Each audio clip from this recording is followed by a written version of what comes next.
Hello everyone and welcome to another episode of the Roundtable here on the Home Away From YouTube channel. We're joined here today with Infamous, myself, Zack boy, and we've got MaturedMagic here, both halves. We're graced with the presence of both, so welcome ladies, how are you all doing today? Really good, thank you. Yeah, good, thanks. Yeah, we are actually together tonight, so... Excellent. Everyone is joined, everyone's ready to go. I mean, I don't think we've got a specific topic we're talking about here tonight, have we? Unless Roger has got something up his sleeve. I'm not entirely sure what the whole plan is, but hey, I'm here for a good time. Let's get rocking. I'll pass it over to Infamous, to Roger.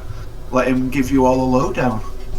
Well, I guess the best thing to start out with is what we were talking before, the podcast started with.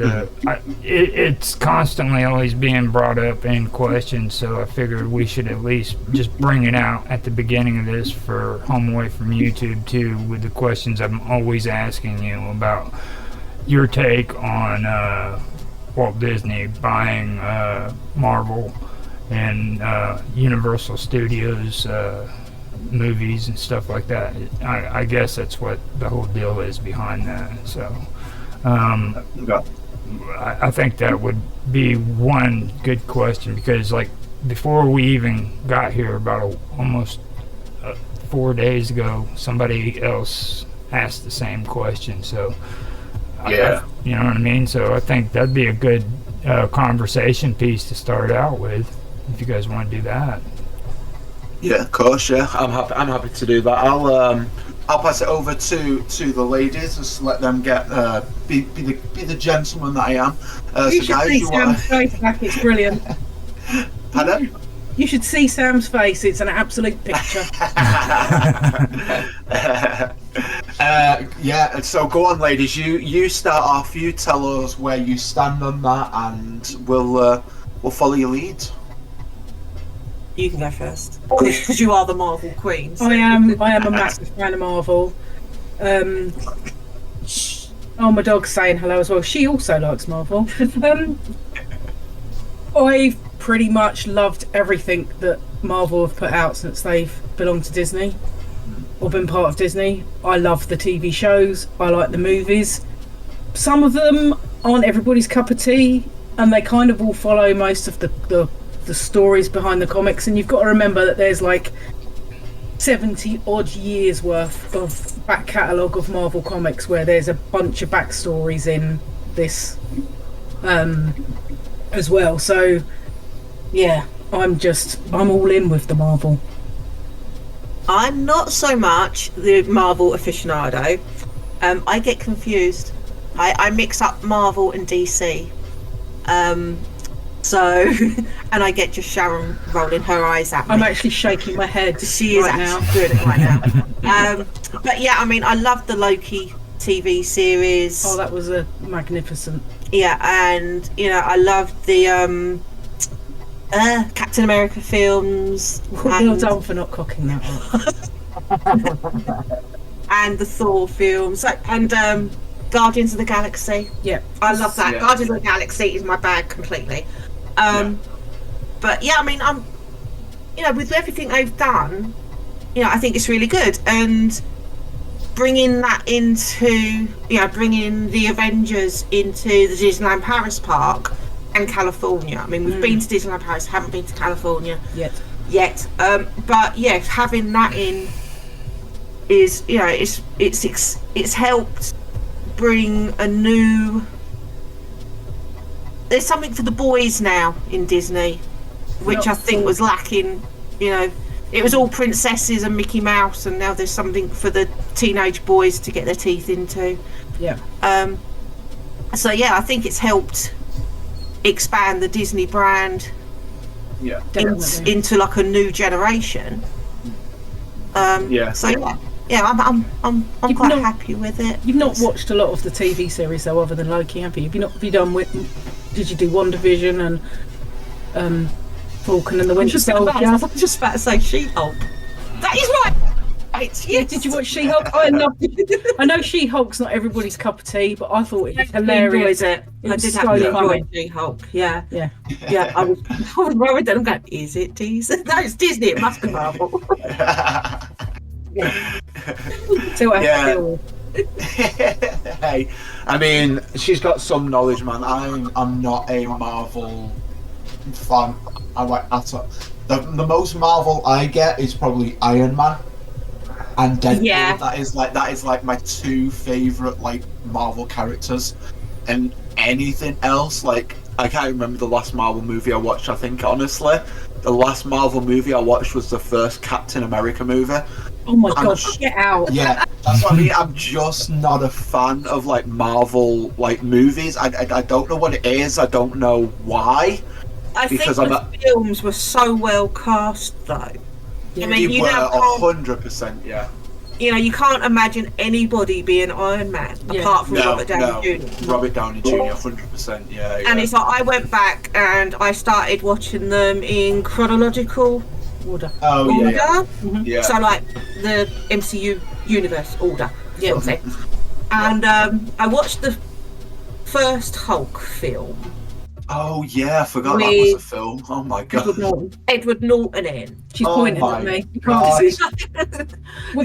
If we were on video, you'd see the gesticulating that's occurring over here. There's a lot of pointing going on. And then like you compare Edward Norton to Mark Ruffalo. Completely. Like, Mark Ruffalo blows it out the park. He is the Hulk. Takes a cake, yeah. It's like, you couldn't imagine anybody else being Peter Quill Star-Lord other than Chris Pratt. No, Chris Pratt, 100%. Yeah. So the casting of the films is brilliant. Yeah, they were spot on with that. I tell you how bad I am with Marvel.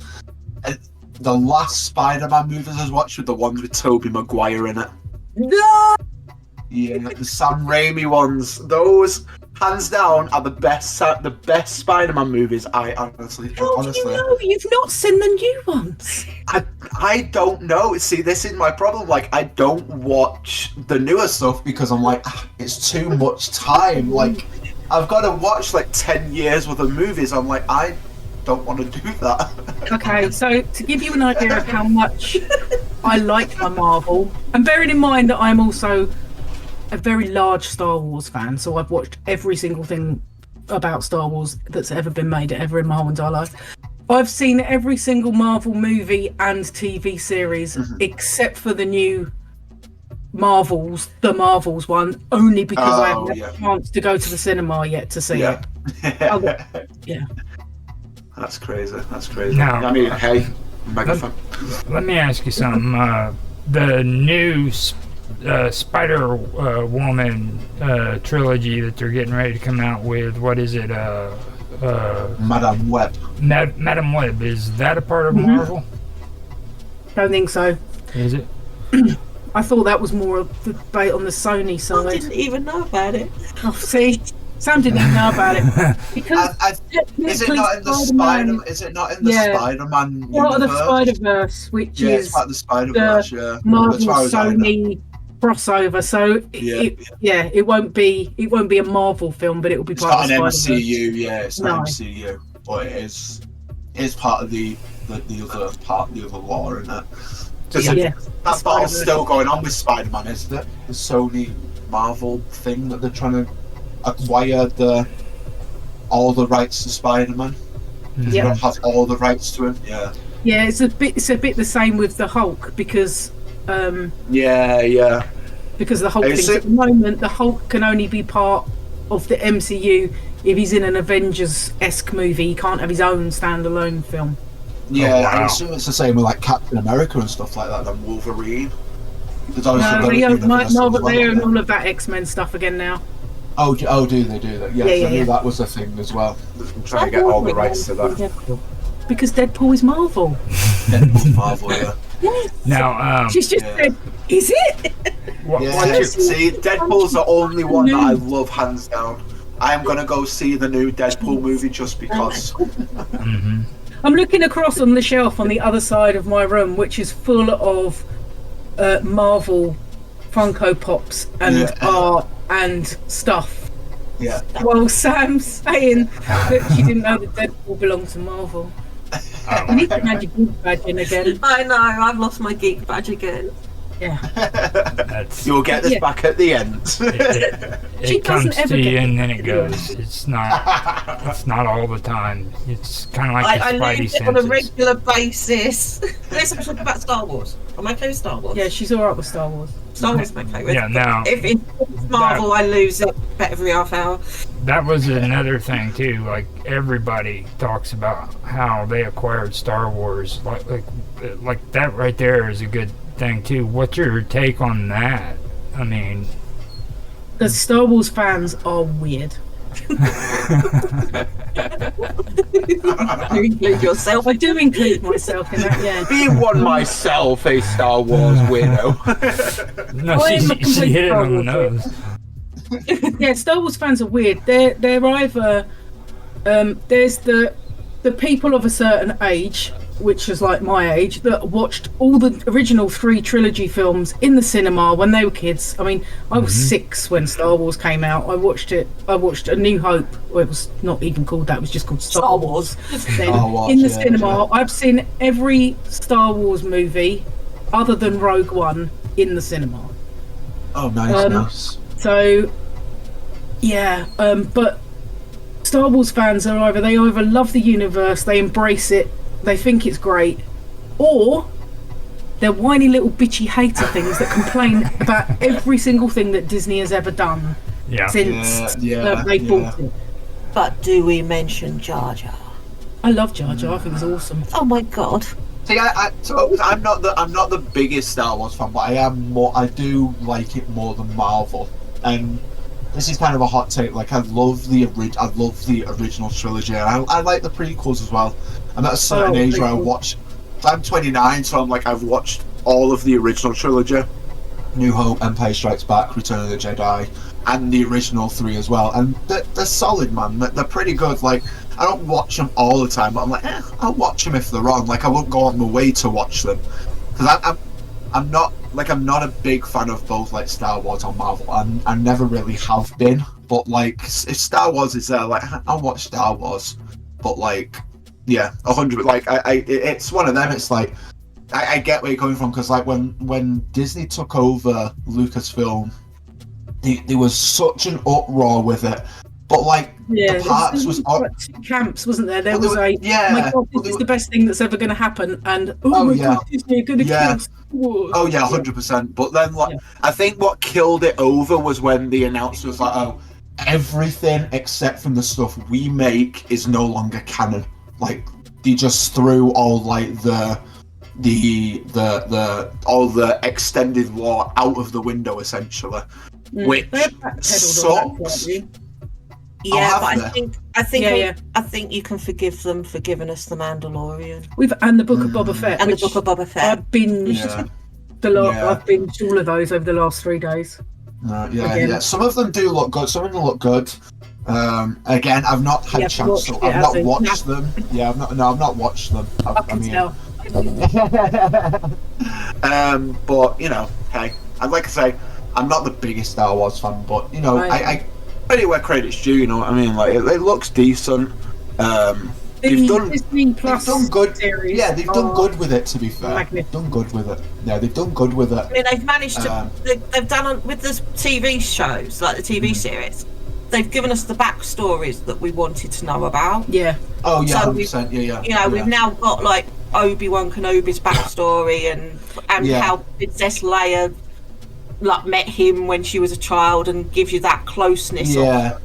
And Mandalorian was just what all the Mando fans wanted. Yes. Straight away. Yes. Which and bringing Boba Fett back from the dead, which we always knew he wasn't actually. Oh yeah. He was I mean, we're both huge Star Wars fans, and we've both got Star Wars themed tattoos in one way, shape, or another. I even built my own Mandalorian armor. That's how much for Star Wars I am. Oh, there you go. There you go. You know, we've both been to the Star Wars celebration events in London. I went this year. and we were both there 6 years ago. Yeah. Nice. 6 years ago. Yeah, 6 years ago. So yeah, you know, we're huge Star Wars fans, and now Dave Filoni has taken over being sort of like the head. Yeah, I heard that. And Lucasfilm, that is the best thing that has ever happened in the world of Star Wars since George Lucas stepped down. Yeah. Absolutely. Yeah, I'm not. I mean, I will quite happily watch the original trilogy. So I watch 4, 5, 6. Yeah. Skip 7 and 8. Watch 9. 9 is magnificent. I don't know why people slag it off. Yeah, love 9. The way that Anakin turns into Darth Vader in 90 minutes is just like something special. Yeah, and then watch the new 3. I quite like the new 3. I know they're not everybody's cup of tea, and there weren't, you know, there was some humour that people didn't like, and some other people moaned about the characters, but I thought they were pretty solid for Star Wars movies. I personally just, it was the way they killed Han Solo off is the only. Well, he wanted to die, didn't he? Harrison Ford wanted to die in the second film. Yeah, he didn't even want to go do the third. But how they did it, you know what I mean? It was just like, it was quick. I mean, it was like, this was Han Solo, you know what I mean? And like, bam, you're dead. Now that's the only issue I had there. Like, they could have put a little bit more drama into it, you know what I mean? Like, I think the fans would have wanted him. I mean, when they showed I remember when the trailer came out for it, and you see him and Chewie in the Falcon, and he goes, "We're home." I just went, the tears, and it was like, oh my god. But yeah, sort of like the same reaction Ben had when he walked into Galaxy's Edge. We went to, my partner and I went to Florida in 2019, just after Galaxy's Edge had opened. And Ben, my partner, is not a Disney fan. Oh no, he's not. In any way, shape or means, you know. And the only way I'd got him over there was by promising him I would take him to Star Wars Land. That would be the first thing we did. Yeah, I will take you there. That's the first thing we're doing. Before I get to do anything, we will go to Star Wars Land. And we walked into Hollywood Studios, and obviously walked around the lake, and he's like, yeah, it's plastic. I'm in plastic hell. I'm like, we are going to Star Wars Land. And obviously we walked through the tunnel bit. Yeah. And as it opened up before him, he just stood there with his mouth open, like tears in his eyes, and just went, I've waited 42 years for this. And then he was like a child in the biggest toy shop in the world. Yeah. He was running around everywhere and wanting everything. It's gonna be me, isn't it? Trying on like all the helmets at the little stands, and then going to get like the Coke grenades, and then I was like, okay, I'll just leave you for like 4 hours. I'll leave you here. I'm going back. I'll come get you. Yeah. like leaving the kids at childcare, you know what I mean? Just Oh yeah. So now I've been told if he ever comes to Florida again with me, he will only go to Star Wars Land, and he will only visit the Wilderness Lodge Hotel. Because it's made of wood. Because it's made of wood, and he's a carpenter, so he appreciates that. So yeah, they're the only two places he's going to go. I mean, fair. You've got to have standards somewhere, you know what I mean? Yeah. You've got no idea. He literally walks around the entire Disney park going, plastic. Which is why we tend to not bring him when we go. We don't take him anywhere. No. Yeah. We only used to take him out to Disneyland Paris for the race weekends. Yeah, and even that was bad. Yeah, the only time we took him to Disneyland Paris, we did take him the other time. I've not experienced Galaxy's Edge yet because the last time I was in Florida, it was still being built. So I have the joy of taking him to Galaxy's Edge for the first time. Nice. I had Star Tours first, obviously, because we've got to ride that on the way past. Well, yeah, you do Of course. do Star Tours as you build up. Yeah. Then you walk through the tunnel bit. Yep. And it all opens up in front of you. Yeah, I know, I'm going to be a mess. Emotional wreck. I am going to video her reaction. Yeah, 100%. That's what you do. The most thing I'm looking forward to is just going on the Millennium Falcon, because I think that's just everybody's dream. Even if you're not a Star Wars fan, you're like, I need, like, you know of the Millennium Falcon, you know, the biggest hunk of junk in the universe, man. Come on, we went on that ride, and it was amazing. I mean, you walk through it, and you like walk underneath it, and then you go up all these little corridors, and you come out into the space chess room. Yep. Yeah. So you actually get a chance to sit at the chess table and have that's so cool. That is awesome. And you get like 6 people in like each vehicle, if you want. It's like each vehicle. You get 6 people in each cockpit, and 2 people are pilots, then 2 are gunners and 2 are engineers. Yeah. Oh, that's neat. And we had a cockpit full of adults, all of about mid-40s. Nice. And you get told, like, you're instructed, like, you know, fly it this way, that, and then he goes, right, punch it into hyperspace. The girl who was one of the pilots just went, I have waited all my life to do this. And there's 6 fully grown adults with their arms in the air cheering, going, Yes, that's what we want. That is what we want. That's the dream. It is brilliant. So cool. It's very interactive. It's like Star Tours, but pushing buttons at the same time. It looks very cool. That's it. I mean, push buttons. That's what it's all about. To be honest. It is. You know, if you see a flashy button, you push it, regardless of your Exactly. Even if it does nothing, just press that button. That's it. That's it. That's what you do. I dare anyone walk past a button that says "Try me." Oh yeah, I can't, man. I did one earlier. There's like a Pokeball. It was like, we can guess the Pokemon. You're thinking of me and my brother was stood in this aisle for like 5 minutes, just been like, hey, this is really fucking cool. I now want it. I want it. Is it worth £18? Maybe. Yeah, if you get multiple hours of entertainment out of it. Yeah, absolutely. We even said that. It was like, it's generally sad how we really both want this. I was like, I want one. I'm gonna go get it. So, how many times have you been to Walt Disney? Disney World, we've been 6 times. I think so. 6. Oh, I'm so jealous. 14, 16. I've been more times than you. I've been 8 times. 9 times. Maybe 10 times. Oh my gosh. Hang on. Right, so there's Convention Starway. It's amazing. Yeah, for you. So I've been in 2011, 12, 13, 14, 15 and 16. I think I went twice in 13 and twice in 16. Oh, that's awesome. You went 2019. Yeah, but I didn't. I went to Florida in 2019. I didn't actually go into Disney, so that doesn't count. Oh. I've been 8 times. I think I've been 5. It's amazing 6. you guys have to count. You know what I mean? Like, you've literally got to count to remember. Disneyland Paris? How many times have you been to Disneyland Paris? God knows. Run out of fingers. Yeah. See, it's very handy. With Sharon's job, you see, it's very handy. I'm an IT consultant, and we used to have a conference every year that was in the Swan and Dolphin Hotel at Disney World in Florida. In the conference hall. Yeah. So basically, nice. both hotels were taken over for a week with thousands of geeks in it.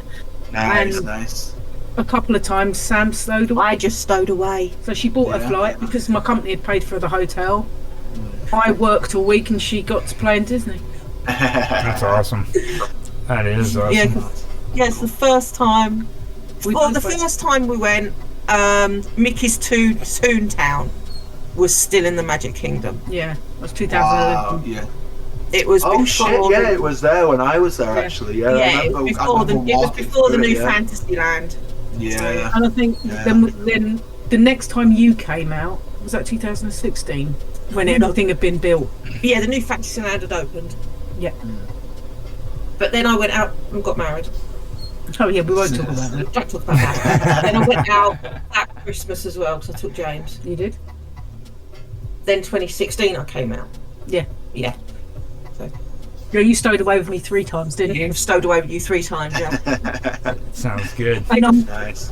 And there's a potential that we're going to a different conference that is again in the Swan and Dolphin next year. Hey. So if I go to that, then we'll be stowing away again. Yeah, so There next you year, go.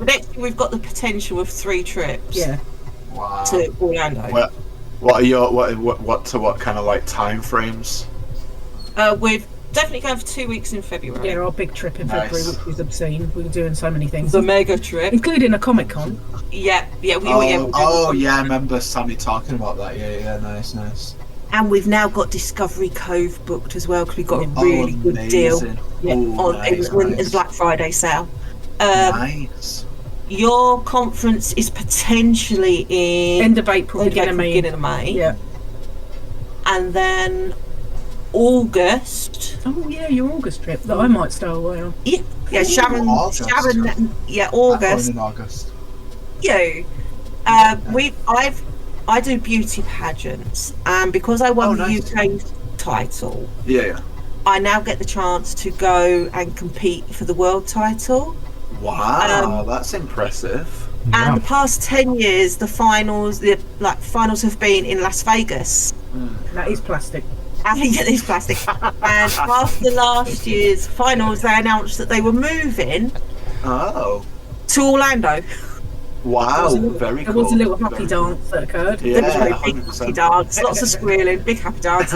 So we've got 2 weeks in August. Nice. So if it's between the 14th and the 28th when I'm going, hey, let's make a date.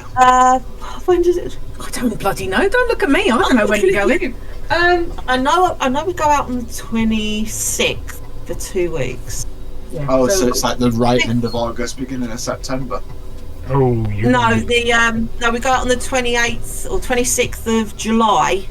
Oh, right, okay. We're there for like the first 2 weeks. Got you. The first 2 weeks. Got you. That's pretty cool though, because you're gonna be going there right when everything's hopping. I mean, that's when things are going on in Florida, right there. Yeah. So we're really lucky that we got and we're staying at the Avanti Palms on International Drive. Mm-hmm. Ooh, nice. That looks like a nice hotel. Yeah. Well, that's the hotel that's actually hosting our finals. Oh, amazing. So yeah, we've got that. That's pretty good. It's gonna potentially 3 trips next year. Definitely 2, potentially 3. And then I don't know how many Disneyland Paris trips that we'll squeeze in. Yeah, because we've got our annual passes back. So Oh, nice. I think we're looking at March for the next one, aren't we? Yeah. Yeah, because we found a week where there's no school holidays in any European amazing. country. Oh, there you go then. So it should be quieter than than when the school holidays are on. But yes, so yeah, we've got our annual passes back, so there'll be lots of like, you doing anything this weekend? No. Go and check to see if the Airbnb's booked. Yeah. Love that. You make it sound as though like we've got more money than sense and we know what to do with, but We have got more money than sense. But we haven't got a lot of money, which says we ain't got no more sense. yeah, good point. We're very careful, right? On a budget. Well, we're lucky that you live so close to Dover. Yeah. Because we can do from Sharon's house to Dover. We can do in 20 minutes. Yeah. We have done it in 20 minutes. Then obviously we drive over, so we catch a ferry. Yeah. Drive up to Disneyland Paris. Takes about 3 hours. Yeah, and then and Sharon's only got a little car, so it only takes like a teacup full of petrol. And we found an Airbnb that's 4 miles away from Disneyland Paris. Oh, that's not too bad. Yeah. And it's like £45 a night. Oh, wow. Yeah, so it's so cheap.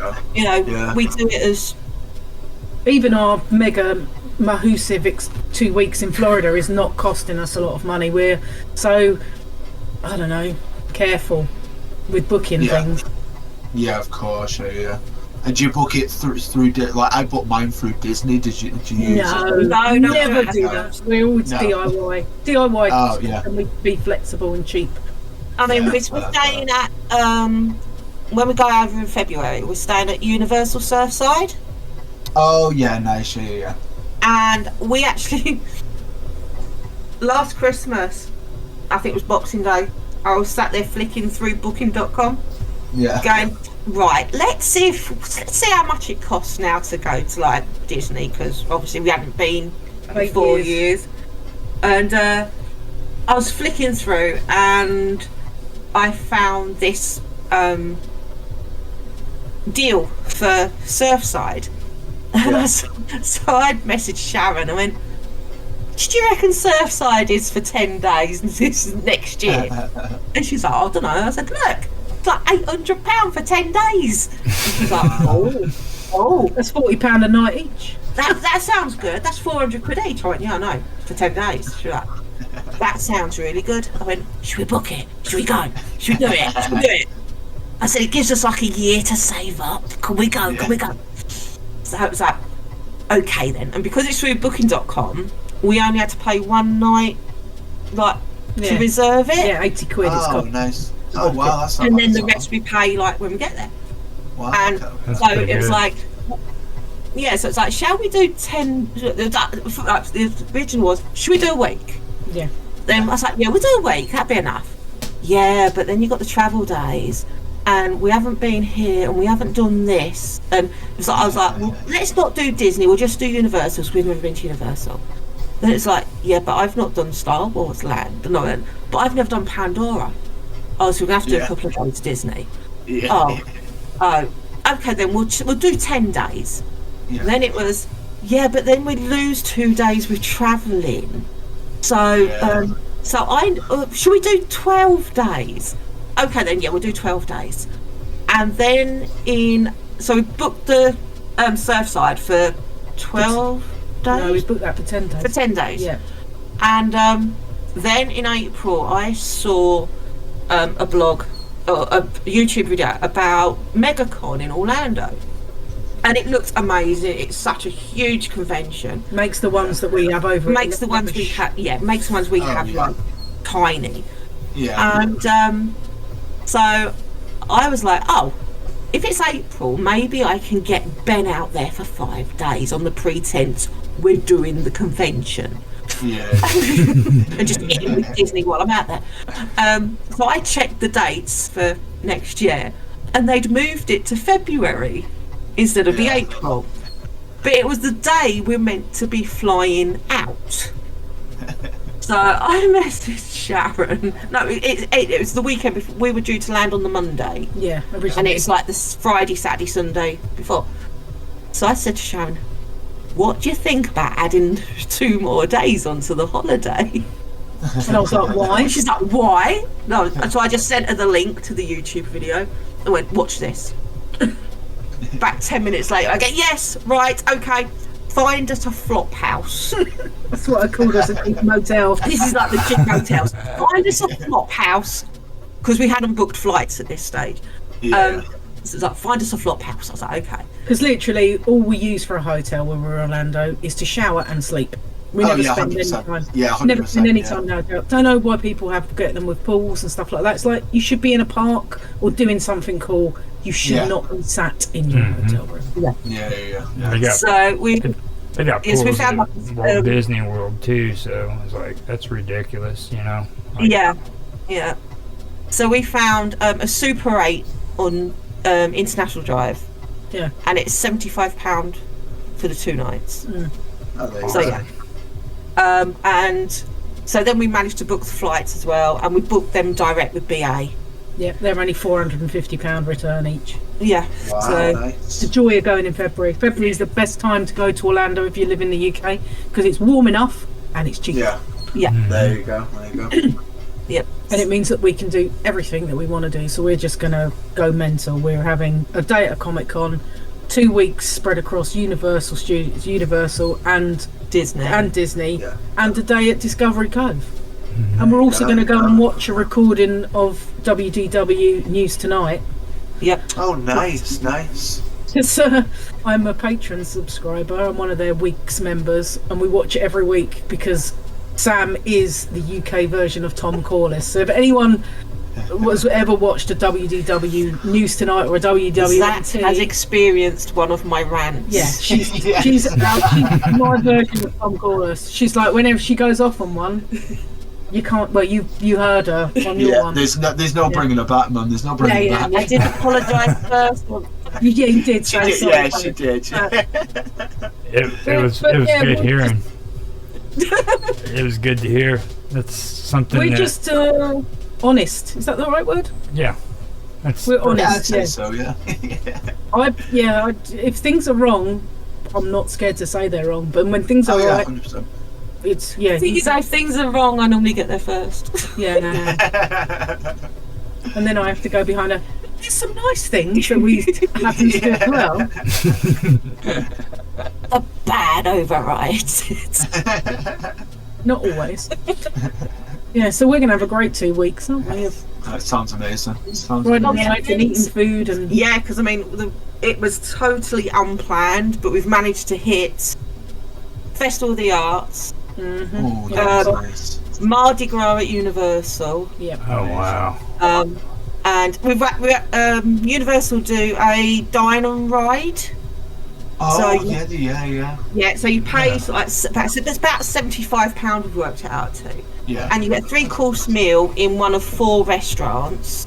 Nice. It's at Cowfish, NBC Grill, the pub, the Irish pub. I can't remember what the bloody thing's called. Finnegan's. Yeah, an Irish pub. or one of the other ones inside the parks. Yeah. And then you get to ride on one of the Mardi Gras floats. And throw beads at people. And throw beads at people. Yeah. So I said we've got Looks to fun, do that. looks fun. Oh, 100%. Yeah, 100%. So I was like, we've got to do that, even though I throw like a girl. Oh my god, you're right. And I'm going to take some poor child's eye out. Just by throwing beads To be at them. fair, if I'm near you, you'll probably take one of my eyes out the way you throw stuff. This is true. We're going to hopefully try and get some video of Sam throwing like an absolute fairy. Oh, yes, Off please. of the That'd be front. comical. Yeah, I am terrible. You If never I know. throw- You more or less make it on other people's vlogs so we can see it from an outsider's perspective. Like, oh my god, what is that? So you go, there's some throwing beads. Look how crap they are. That one made it off the float. Well done. I'd be surprised if they don't land like 2 inches past the floats. It's like they're going to be the ones run over. I'll just give my beats to you and I'll film you throwing them out. Okay. That's something else. Sounds even better. Oh, you know me. I can't throw a ball, let alone like little beads. Yeah. They're going to go everywhere. It's just going to be a disaster, won't it? But yeah, no, really looking forward to it. Just looking forward to getting back. It's been 8 years, hasn't it, since we've been to Florida? Since we've been together, yeah. Crazy. Yeah, it's been a long time. And there's loads of new IP yeah. stuff to see as well. Now That's it. you Like I'm so guys looking forward to it. you guys brought Go on, up Roger. Universal. Yep. Since you guys mentioned that, there's something else you guys have mentioned that's kind of off the topic, but I figured since you mentioned Universal, I can mention this. The Comic-Con you're talking about, I've heard of that. Now, is it really good over there? Because I've heard people say that it's really great. MegaCon, yeah. What, the Comic-Con. MegaCon in Orlando? Or Comic-Con over here? The Comic-Con over there. The one. The one we're going to, MegaCon, they're just releasing their guest list now. And at the moment they've got half of the Stranger Things cast. Yep. Oh wow. Paul Bettany. Yep. They've got Danny Trejo. That's who I was thinking of, but I can't remember. I am useless at names. You just get told who they played. Yeah. And they've got the Charm cast. They've got the Charles from Charmed. They've got Carrie Yules and Robin Wright, the Princess Bride. Wow, that's cool. And the Dread Pirate Roberts, yeah, they're there. Randy Quaid's there. Randy Quaid's there, yeah. They've got I can never pronounce his name right, but Gus Fring and the guy from The Mandalorian. Oh wow. He plays them. Yeah, I know who you mean. What's he called? The guy that She's plays the nodding at me. My Yeah. face, my brain has gone completely blank. Even though I only watched it yesterday. But yeah, I mean, they get 150,000 through a day. Yeah, it's massive. Oh, wow. It's in the Orange County Convention Centre, and they like literally take the whole thing. That's It's amazing. yeah, I mean, ours do about 70,000 over a weekend. Yeah. So I mean, the MCM, which is the big one, obviously in London. Yeah. That And does there's one up here. They do them all over, don't they? They do London, Liverpool, Cardiff, Yeah, MCM's Manchester's one of them. Yeah. Yeah, you get Manchester, you get London, Edinburgh. Manchester, Birmingham, Edinburgh. Yeah. Liverpool was better than anyone in London this year. I think so. What's the other ones? The Showmasters ones. We don't go to them anymore because they were rubbish. Hang on, you got MCM. MCM isn't Showmasters. It's the other one. No, it isn't. You got MCM Comic Con. Yeah. Well, no, MCM is MCM. Yeah. What's the other one? Comic Con with Showmasters. Oh, Comic Con, Showmasters. Yeah. Like London Film and Comic Con and Manchester Film and Comic Con. I used to trade at them about 9 years ago. I used to trade at a lot of comic conventions. Plus, Sharon and I both used to do work for a cosplay charity, and we used to attend there with their fundraising stand. We used to go to a lot of conventions with the charities, like fundraising stall. So we've done a lot of Comic Cons, but they're not the UK ones seem to be more about making money rather than fan based at the moment. Yeah, so the experience. and the MegaCon one that we're going to in Orlando, the ticket price is like half the price of going to one of the big UK ones. Wow, that's interesting. Yeah, I mean, me and Ben went to Star Wars Celebration last year. This year. At the Excel, and it was like for one day, it was like £80 each. Wow. And MegaCon, we've done the we ordered we got the pre-merch pack as well. Yeah. So we got a ticket in for the day. We got the pre-merch pack, which is a bag, a t-shirt, a lanyard, a poster, and a pin and everything. And it's like something else. Sounds like the Generation game when you go through like the list of it. And it was. I've just shown my age straight away. No, you didn't. No, you Cuddly didn't. toy though. Doesn't have the cuddly toy in it. And it was about 50. Was it 50? £50. £50. Wow. Like your ticket in and your merch. That's pretty insane, good. man. That's so good. Yeah, the only thing that's disappointing is we won't be able to take any cosplay because we're travelling light because we're going to Florida. Yeah, that's it. Yeah. Can't clip my Mando armour in a carry-on. No, but you do have your Ahsoka ears. I do have Ahsoka ears. I've got and your hoodie. I've got an Ahsoka tunic top, which looks like a Clone Wars outfit, and I've got the Disney Ahsoka Park ears as well. So I'm going to take those and be a cosplay Ahsoka.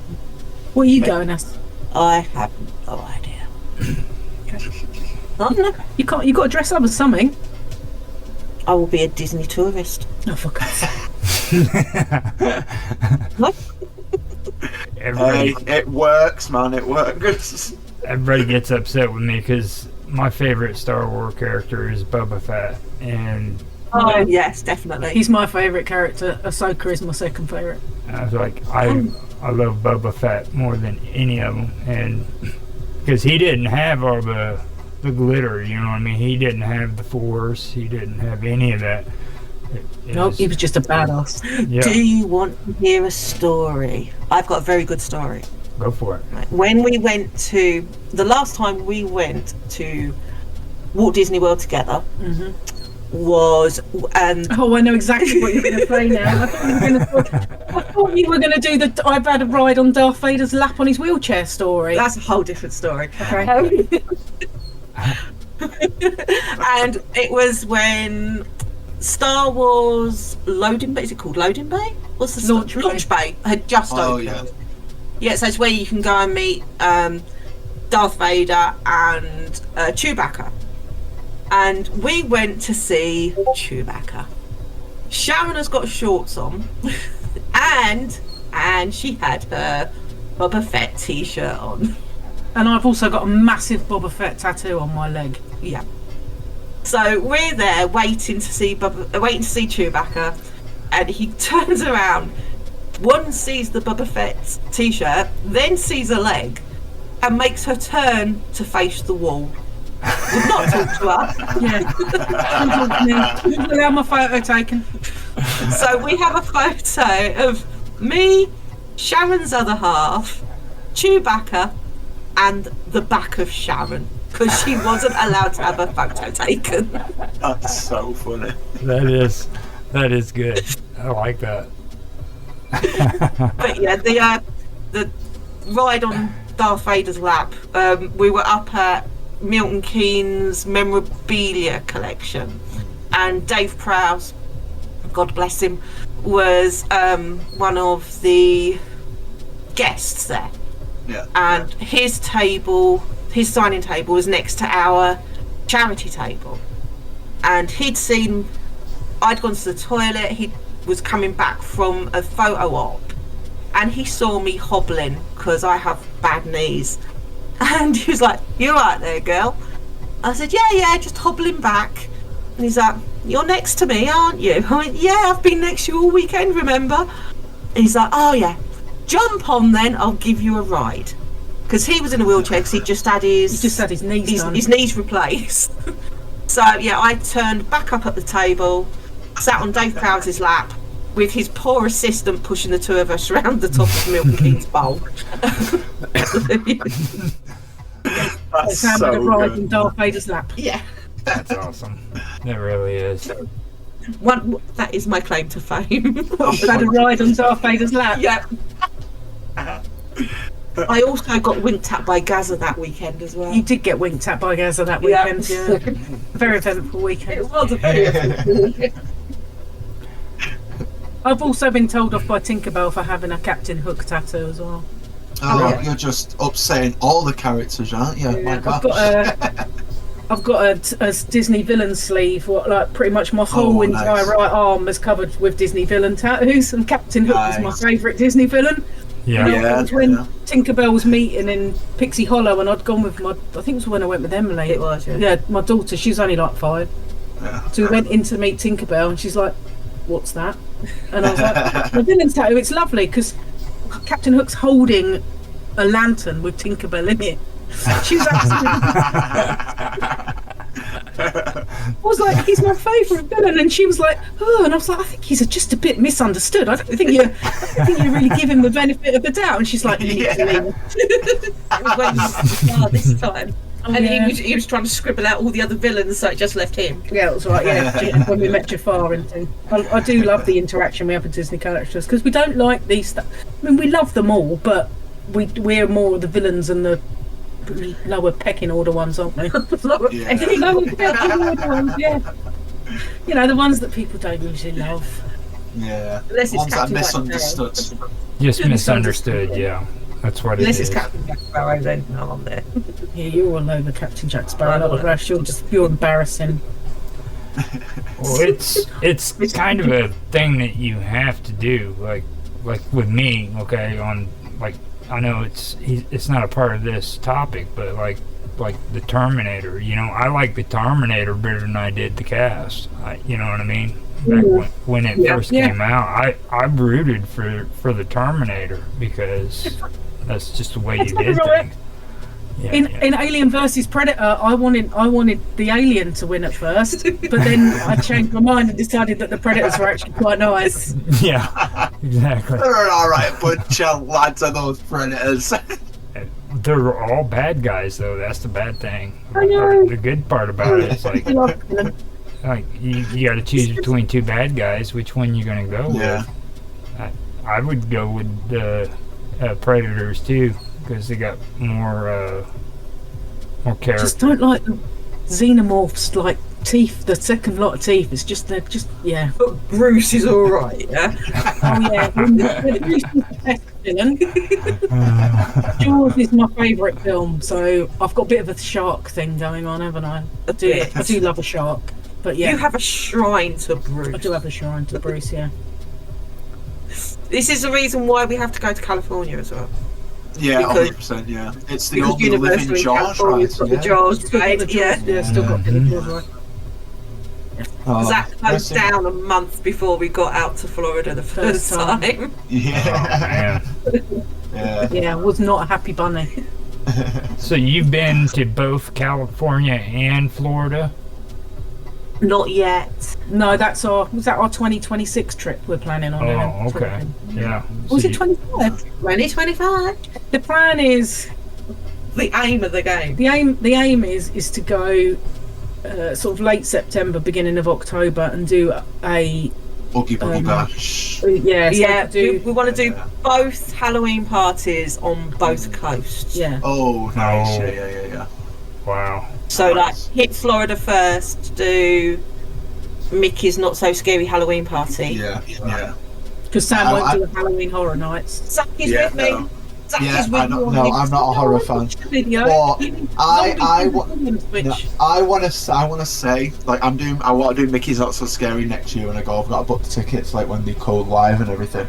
Yeah. California's Halloween just knocks it out of the park 100% all the Yeah. time. It just looks amazing. It really Oh, yeah. does. Yeah, so And we want to animatronica, they've got Oogie Boogie, they've got Ernesto de la Cruz, they've got the live action Cruella de Vil. Oh, it just looks amazing, man. They've got the Zombie Avengers, which looks pretty fucking dope as well. Like, they look really cool. Oh, they did one year. They had the zombie. Avengers are all right. They don't make noises. That's She's right. got put in the face. Zombies aren't allowed to make noise. No, Zombies aren't allowed to make noise. What do you mean? no, She doesn't like the noise of zombies. no, yeah. Apparently, they should be fitted with a volume switch so she can turn them on. Put the wings down, I'll be alright. It's the noise. She can't. She doesn't even like watching Shaun of the Dead because of the zombie. Oh, noise. come on. Shaun of Oh. the Dead's a classic. Like, I know oh, it's come it's on. like the funniest film in the universe. 100%. That and Hot Fuzz. Oh, two of the best Yeah, British because the cinema Cornetto ever. trilogy is amazing. Cornetto. I've not. Have you not World's seen End, World's End? World's End, End, a little bit. It's A got little those bit. zombies in it. Yeah, it's not too bad. I think Hot Fuzz is my favourite of the three, but Shaun of the Dead is just. And yarp Oh, they're great. They're good. for the greater goods. Yeah. But yeah, It no, was just an accident. Don't do zombies at all. No, she doesn't do zombies. I don't like horror films, but I really fancy doing a Halloween Horror Nights just No. because, and the food looks good and the stuff looks. Oh, good. I would have yeah. loved to have done this year's one, especially with the Last of Us house. Yeah, The Last of Us looks good. That to be fair. just looked awesome. Yeah, it did look good. Well, it's a game. You don't do gaming. Yes. It was of the game. It wasn't to do with the Yeah. series. It was the game house. Yeah, Yeah, right. Yeah. You don't do Yeah, gaming. I button mash and it doesn't look pretty. No, tried to get her into World of Warcraft. Didn't work. No, I got to level 6 and went, The Last Yeah, of it Us, though, it did actually pretty good this year on both fronts, though, didn't it? Like on television and Oh yeah. Games. They were saying it was like the best adaptation of a video game like ever, which is impressive to be fair. Because like sometimes when they do stuff, it's just always bad. You wouldn't have liked it because it's got zombies in it. There you go. Yeah. That's right. They're not called zombies. They're called the infected, aren't they? Something like that. Yeah, but Yeah. they're- They are. Yeah, they are I zombies. love Stranger Things. yeah, you would have liked Yeah. the Stranger Things. I would have house. loved the Stranger Things house. I Yeah. love Stranger Things. Yeah. I like the early, like the 70s horror, the 80s horror. So like Freddy, Yeah. the Freddy Oh yeah, the films, classics. Yeah. yeah. And I've seen Like The Halloween, Exorcist. that kind of stuff. No, No, she can't do not Michael Halloween. Myers. No, can't do No. Michael. But I've done Freddy, seen The Exorcist. Seen that. That's a classic. It'd been bad for you not to see the Exorcist. Yeah. I haven't seen anything else. They had an Exorcist house this year as well. It was off the new one. Yeah, about the new one. The new- that looks yeah. terrifying too. Yeah. Thing is, I mean, obviously I watched like the Pew 2's videos and Jackie Super Infused and the Mammoth Yeah, yeah. Club. And the amount of time them girls scream, and I'm like, why'd you do that to yourself? Why? Just why would you do it? I'd go for food. Baby, that's what they... I'd go for food. If you could blindfold me and put in noise cancelling headphones on me. So basically just walking through a house and you can't see where you're going. No, I don't want to do the houses. Just like blindfold me, noise cancelling headphones, guide me to the food, and then just like blindfold me for the food, and then guide me around again. But they have all the scare actors out on the paths and in the food places. Some of the scare zones look pretty good though. Some of the scare zones look. I love the music ones you do. They did a Woodstock one this year. That did so good. And what was the one? Vamp 85 was like a couple of years ago.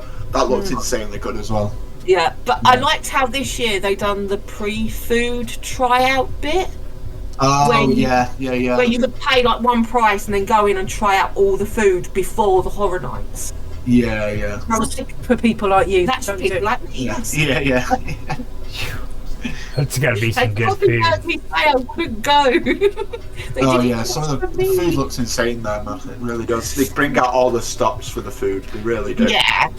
That's one thing we're looking forward to, like with the Mardi Gras. Yeah. Because the Mardi Gras food looks yeah, the beignets and what are those King Clancy pies or something called? King cake. It's like a giant cinnamon roll. Oh yeah. Wow. I think it's like a big head. Yeah, but I think we've worked out that's actually breakfast for like 4 days. Yeah, we're going to buy one. Buy one for 4 days. Yeah. Cup of coffee. We're there. A quarter of a cake. You're done then till the evening. You don't need anything else. Because that's the thing. When us Brits go over and we see the amount of food, we're like, it doesn't look too bad. Because obviously, when you get the food, you're like, this is so. It's like a meal for like 3 people over there for like one person. It's like we buy kids meals normally, or yeah. We'll do the food festivals and just buy lots of stuff and share it. Yeah, that's it. Yeah. Like, I remember the first time I went out there, which was like one of the conference stowaway trips. I'd been, I think it was about day 4, and I'd only been in the Disney parks, and I'd done a lot of sit-down meals because obviously it was all new, and I wanted to do everything. Yeah, she did do everything, and I did do everything. So it was like while I was working. Yeah, while Sharon's working. No, I'm playing. So I'd done Plaza Gardens. I'd done. Did you have breakfast 1900 Park Fair? Did 1900 Park Fair, lunch, breakfast and dinner. I did breakfast in Plaza Gardens. By day 4, my body was craving fruit. Yeah, I was like, I just need to get fruit. I don't need to eat today. I just need fruit. And I remember I actually stayed at the Dolphin for the day, and I managed to find an apple. Oh my gosh! I was like, that's it. I have. Oh, and I'd actually found a salad as well. So I had a salad and an apple. And I was like, my body was just going, we need fruit, we don't need anything more fried or covered in batter, we just need fruit. My body goes, give me fruit. So Sharon says we're going to be better this year and have vegetables. I doubt that. If it's some of the food festival food will have vegetables, and some of it will have fruit. Not the rainbow cake. Sam wants to just eat a body weight in cake while we're there. I'm more of a meat and savoury person, whereas Sam is like desserts. Give me cake, give me donuts.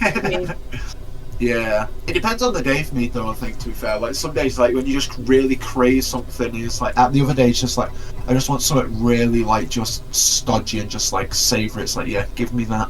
But I'm Best getting of both hungry worlds, isn't it? just listening to you guys. I mean, seriously, it's like Don't ever watch any of the food videos. that No, they do. really Watch don't. one- Do not, because you salivate at the mouth. I was I was watching watching one yesterday about the new curry place that's opened up at Disney Springs. Oh, and that looks so good. Yeah. oh my god, I'm starving. I'm Yeah. actually starving. I had to go and get something to eat.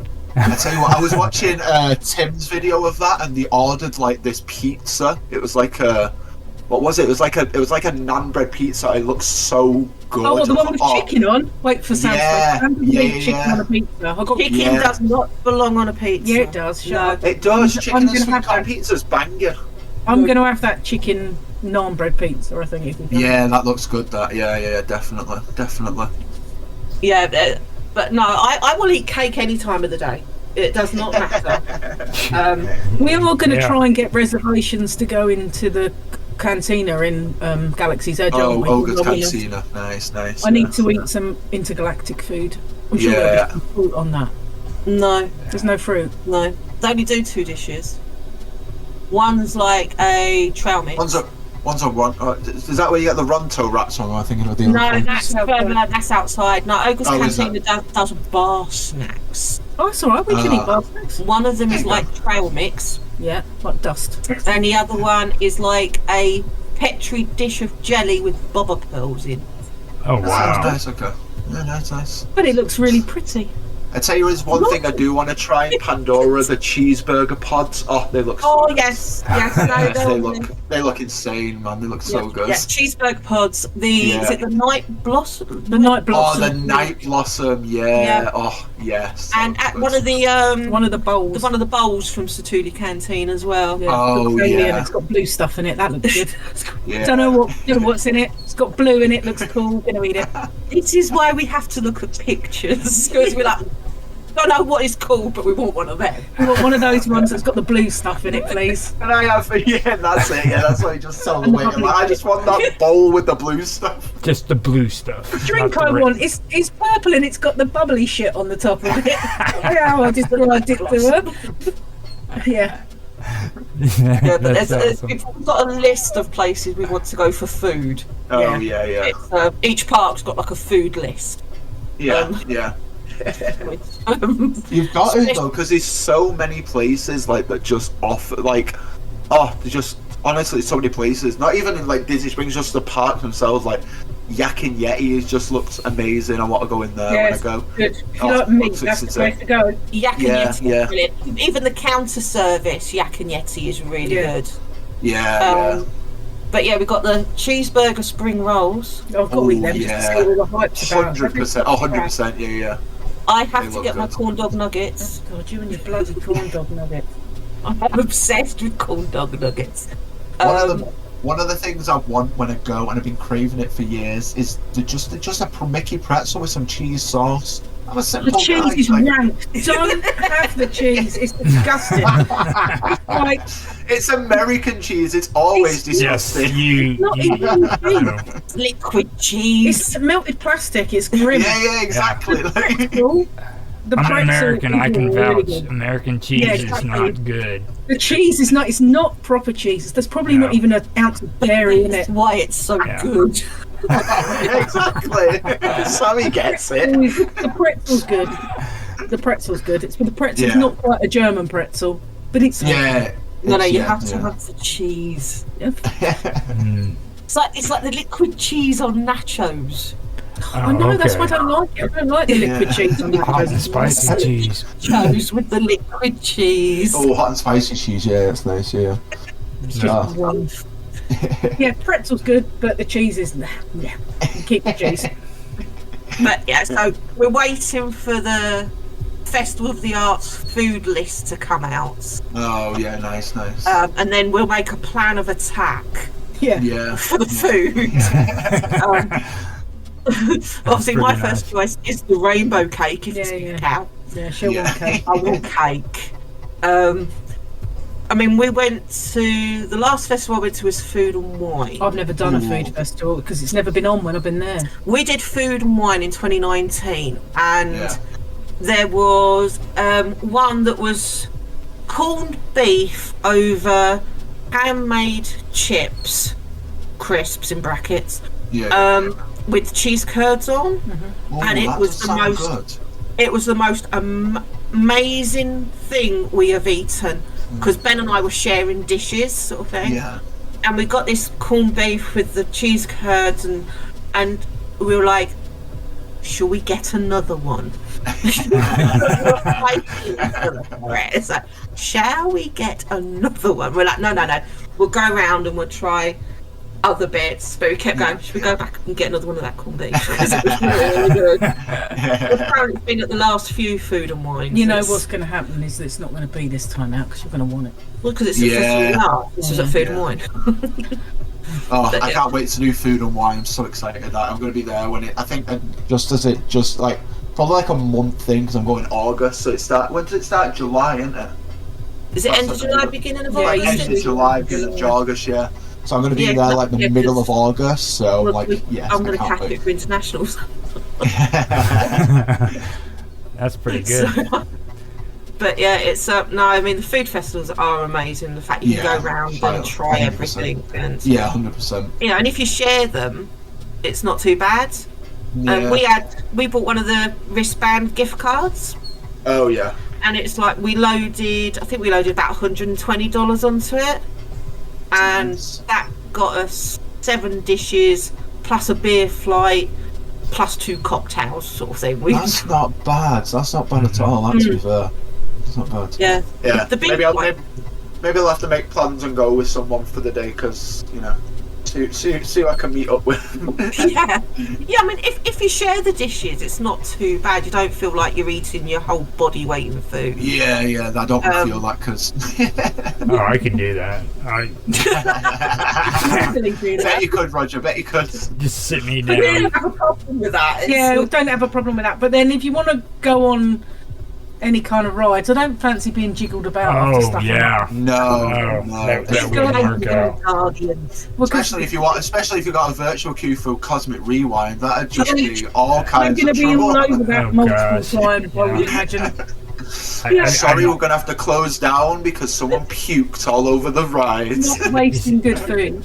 Just listening to you guys, I forgot there was even rides at this place. You know what I'm saying? There's like the food just. The rides are second, man. You go to Epcot for the World Showcase. You go to eat and drink. I mean, it's a shame. You go to eat and drink. You drink around the world and you eat around the world, and the rides are just like, I'll go on Spaceship Earth on the way out. Wow. Yeah, it's like, World Showcase doesn't open till 11. What can we do before then? Let's go see Figment. And then by the time we get out, let's just get drunk, man. I've never done the Figment ride. I've never done the Figment ride. I didn't want to do it. So. No. It's a classic. Yeah, the song will be stuck in your head. It's just it's such a good song. It's not. It's a small world, so. That song is always in our heads. Yeah, and that song is torture to Disney adults alike worldwide. But hey, I really like it. It's do you actually like Small World? Yeah. Be careful.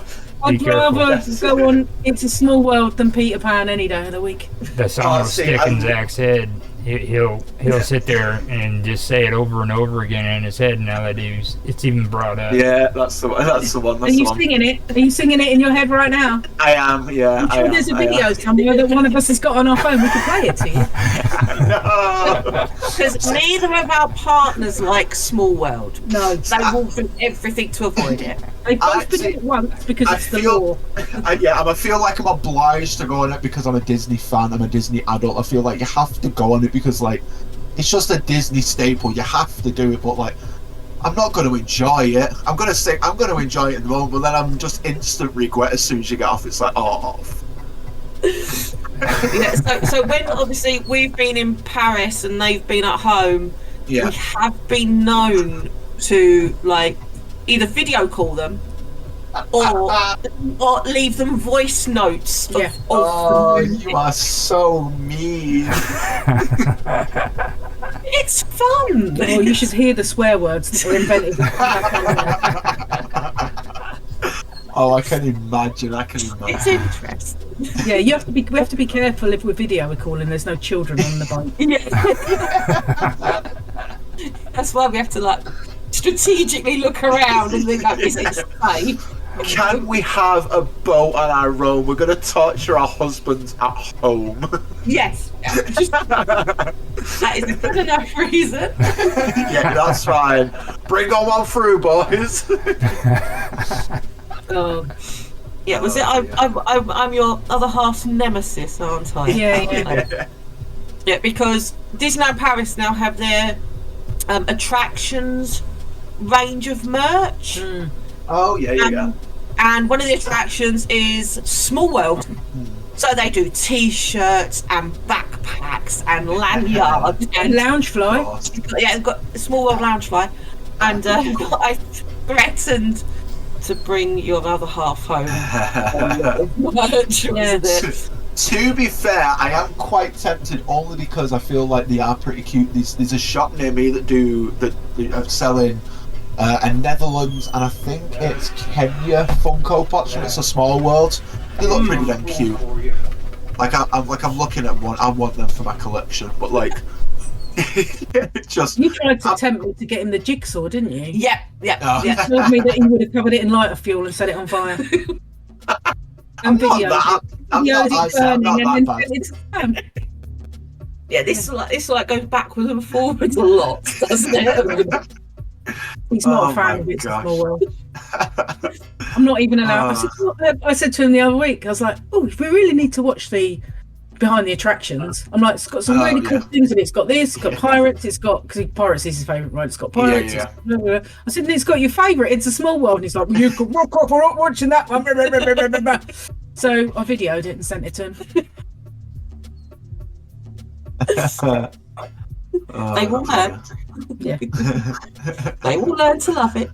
Yeah, well, you learn to, don't you? Eventually, I feel like you're just obligated to love it as a Disney fan. It's kind of just one of them where it's like, yeah, it's in the contracts. Yeah. Well, you don't have to love everything being a Disney fan because I don't like Frozen, do I? Oh no. No. See, yeah. Fair.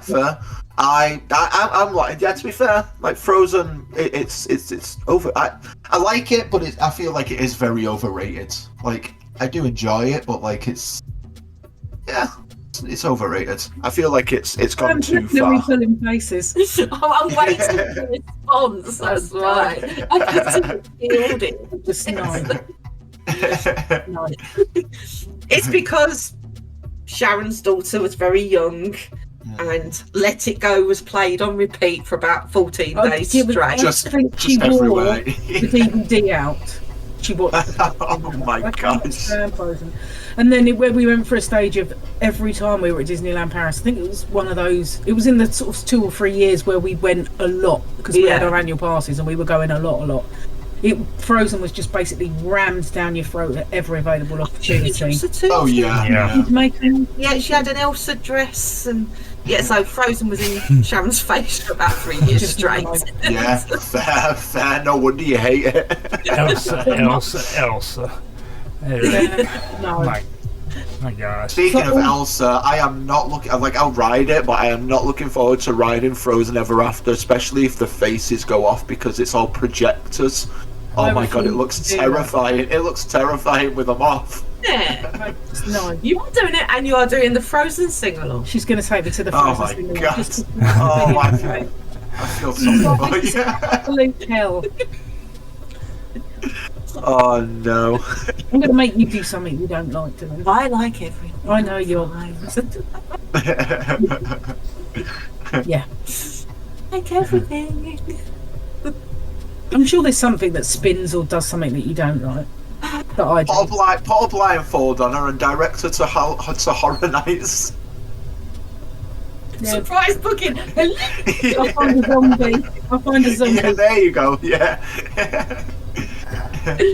Yeah. No, the only one I'm not keen on is Doctor Doom's. Oh, I don't like that because that. But you don't like that anyway. I can't do. You've done it once. I can't do droppy things because they make me ill. Yeah, I've done it once, and With the little shoes. little shoes flat.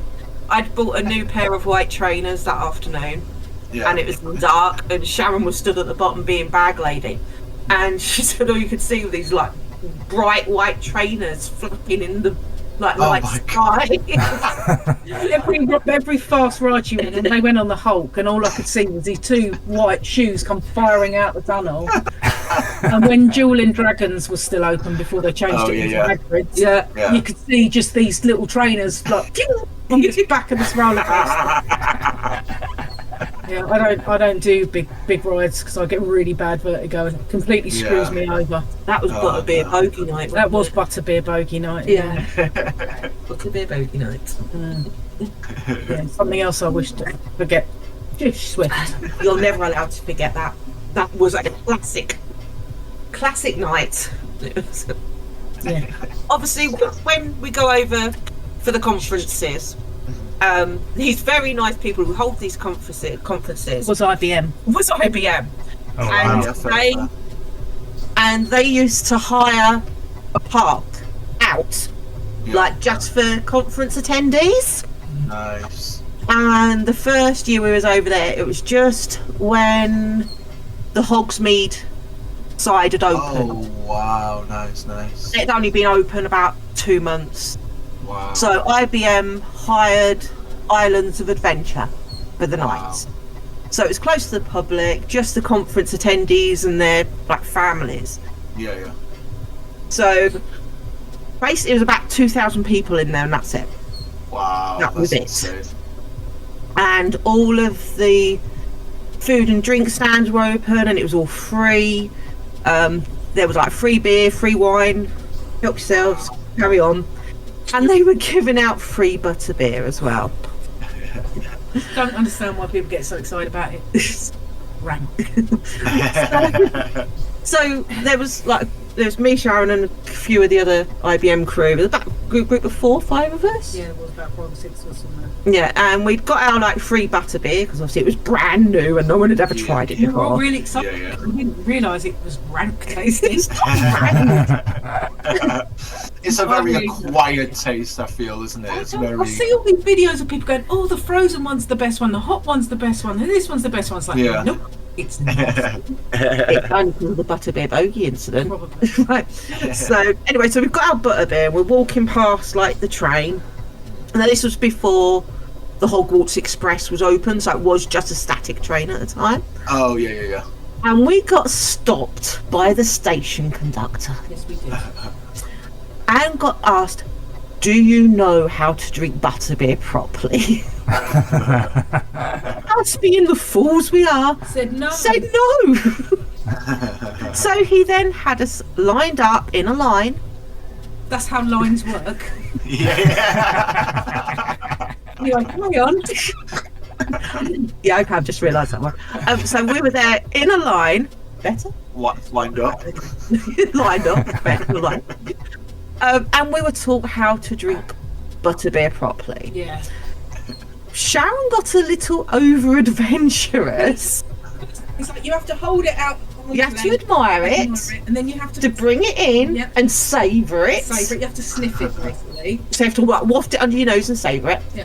Then you put your head down, and then you tip the glass up. Yeah, and your nose is supposed to touch the foam. Sharon's nose went in the foam.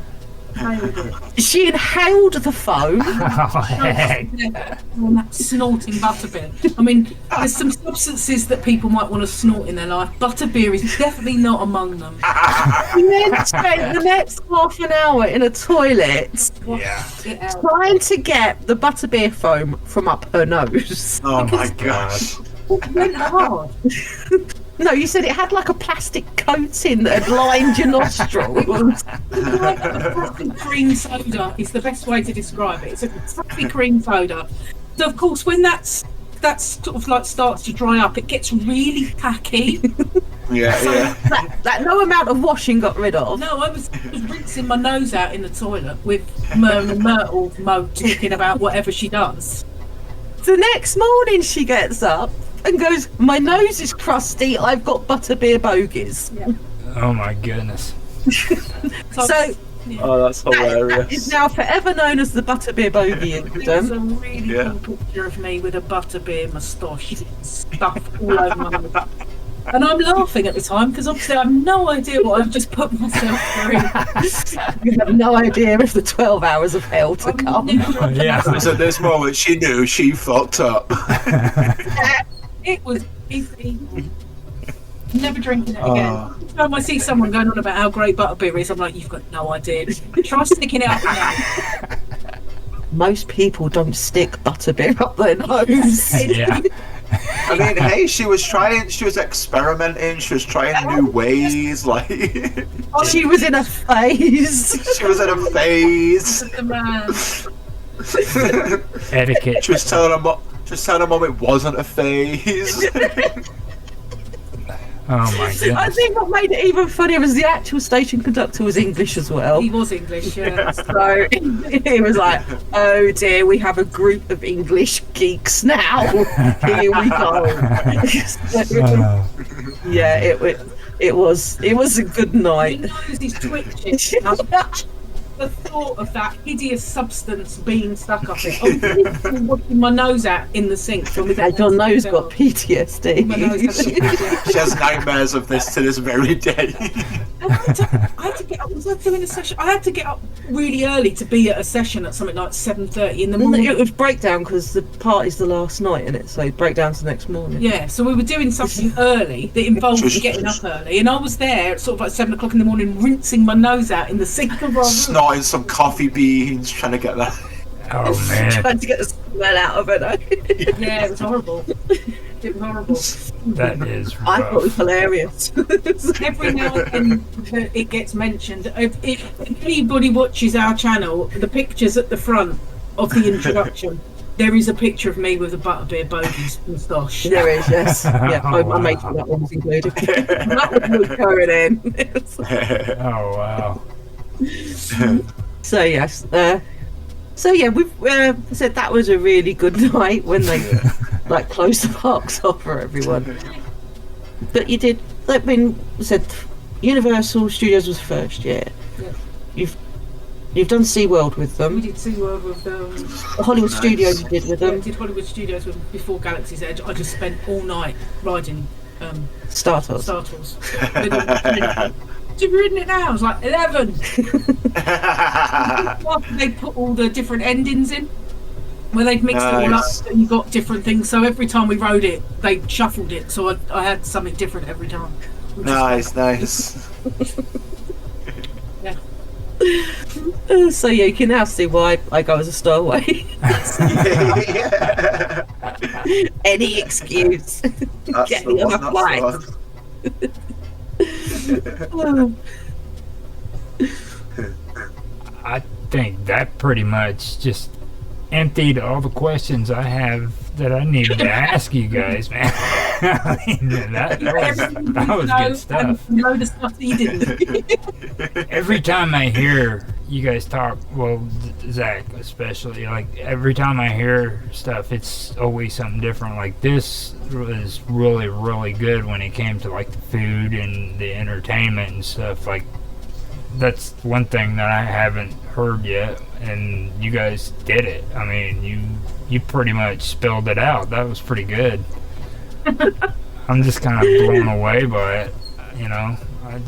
I never get started on food, and that's it. I'm slowly turning Roger into a Disney adult, so it's a process.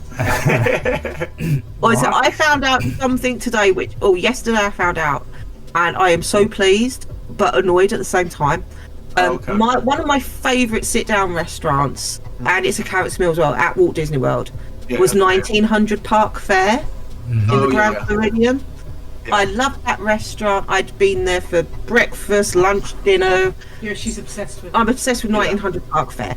I said it was one of the better character meals as well, and it's been closed. It never reopened. Yeah, it's not reopened. Oh, because of COVID. Obviously they all closed because of COVID, but where everything's reopened, 1900 Park Fare hasn't. Oh, and wow. It's been and it's not been mentioned at all. as to why it hadn't reopened. And I found out, I now know, that basically where the Grand Floridian lobby is being refurbished, they're using 1900 Park Fair as storage. Oh, what, really? Yeah, apparently. That's so unfair. I was like, no! Oh, damn. It's beautifully themed to sort of like a Mary Poppins style. There's carousel. Yeah, it was gorgeous. It was gorgeous. But it's inside, no, it it's really going was. to crack because they're doing the lobby. Yep, so apparently once the lobby's finished its refurbishment, it will reopen. Oh, there you go. I'm like, there you go. that's not fair. It'll be open when we get It's really hoping it was going to be open in February, but it's not. Yeah. That's where I first experienced Disney mashed potatoes. Oh wow. Yeah. Disney mashed potatoes on a whole new level. Yeah, And- 100%. And corn dog nuggets. Now the corn dog nuggets. Now exactly what is that? Is there a way to describe that? Because Yep. Basically, they're mini corn dogs. So, you know, like cocktail-sized sausages or cocktail-sized hot dogs. yeah. They're them covered in like the corn dog batter and fried. So instead of it being a massive one on a On a stick, stick, they're little ones. the little nuggets. Oh wow. They're- That's Yeah, interesting. corn dog nuggets. Them and tater tots. Oh, yeah. Yeah, tater tots. Tater tots and corn Hey, dog you know what nuggets. people have been calling them recently? And it's really baffling me because obviously tater tots is like the name of them. Potato barrels. What is that? It's the same bloody thing. It's the same thing, it's just that I tater know it's- tots is a brand. Oh, is that what Oh. it is? Oh, Yeah, okay, makes got sense. you. a vacuum cleaner, a Hoover. Yeah. Yeah, it's Yeah. basically tater tots is a brand, so Like that's why Q-tips. they are They're tater barrels, but barrels. they're tater tots. Yeah, Mhm. but There you go. they're tater tots. Yeah. I assumed they were, but it was like potato barrels. What that? Why? Why are you calling them that? They're called tater tots. Yeah, I think it's also because they're in like Woody's roundup things, so Oh yeah, round, they're like Woody's potato Roundup barrels barbecue, would yeah. go better in Toy Story roundup than tater They're tots. still called tater tots. Yeah. in Universal. They're still tater tots in Universal. Yeah. The tater tots with the pizza stuff on top. Yeah, we're getting those. Getting them, yeah. Oh yeah. Oh. Look at that food, for God's sake. What did you before we started? I know, but we haven't got any snacks. Alpha's is open. That's an amateur move, guys. You need snacks always. Come on. We even went to the shop earlier and bought non-alcoholic beer. Didn't buy any snacks. Yeah. you gotta have You went food, right- man. I mean, that just, especially You bought like, the wrong type of beer. You didn't buy any snacks. What's going on? Come on We now. both of us don't. Both of us don't drink anymore, so it's like especially with this conversation. I mean, I know you have to be getting hungry just by talking. I mean, it's like, wow. I'm sitting here. she has olives in the fridge. She'll be fine. Come on. Oh, you want it? We've got some feta cubes and Yep, that's all right. sorts You of can things keep all that you that. don't like. Yeah. Healthy snacks. Don't do olives. No, you say they're Yoda's testicles. I do.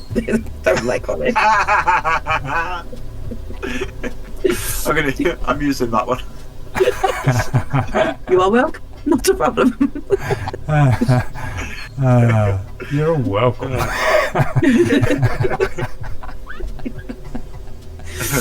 So yes, that is. So get us started on food, and that's it. You've lost us completely. Yeah. Yeah. Conversations go off in many tangents. Then Yeah. We started off asking about Marvel. Marvel and Yeah. Star Wars. Yeah. You've turned it into butterbeer, bogies, and food. I'm good like that. But yeah, Zach's right. He's getting me curious about it because what really caught my eye was the architecture. When you was talking about your husband or your significant other with the wood, you know, I can understand like where he's coming from there because like I've been talking to Zack about Cinderella Castle yesterday. We were going over that, and that is an amazing structure. I mean, I've never seen anything like that, to be honest with you. No, I mean, and it's Disneyland Paris where you can actually walk through it. Yeah. How Is and go upstairs, and you've got all the stained glass, all the tapestries is Yeah. unbelievable. You know, and the way they've used the false perspective on it is really Because clever. it looks humongous. It looks so cool and so impressive. But it's like literally the next story up is it's not even doesn't feel like a whole story up. It's like 10 foot. Yeah, it doesn't feel like a whole size, but you know it's higher up than.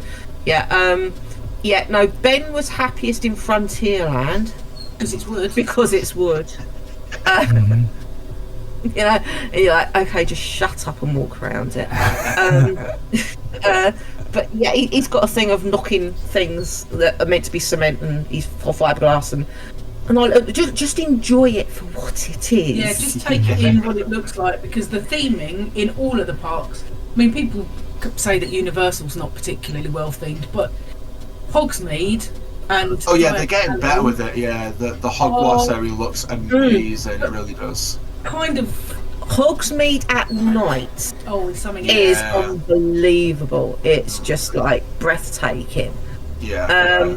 But yeah, I mean the theming and it's the little Easter eggs that Disney leave, like the names on the windows down Main Street, and you know you've got all them little tiny features, especially in Galaxy's Edge. You know you've got all the droid tracks in the cement and.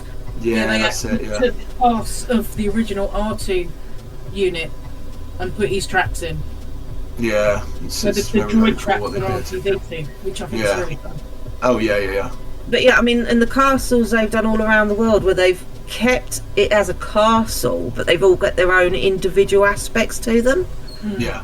I think is amazing. It's, you know, and I said, our castle. Disneyland Paris. Well, it is our castle. It is our castle. Yeah.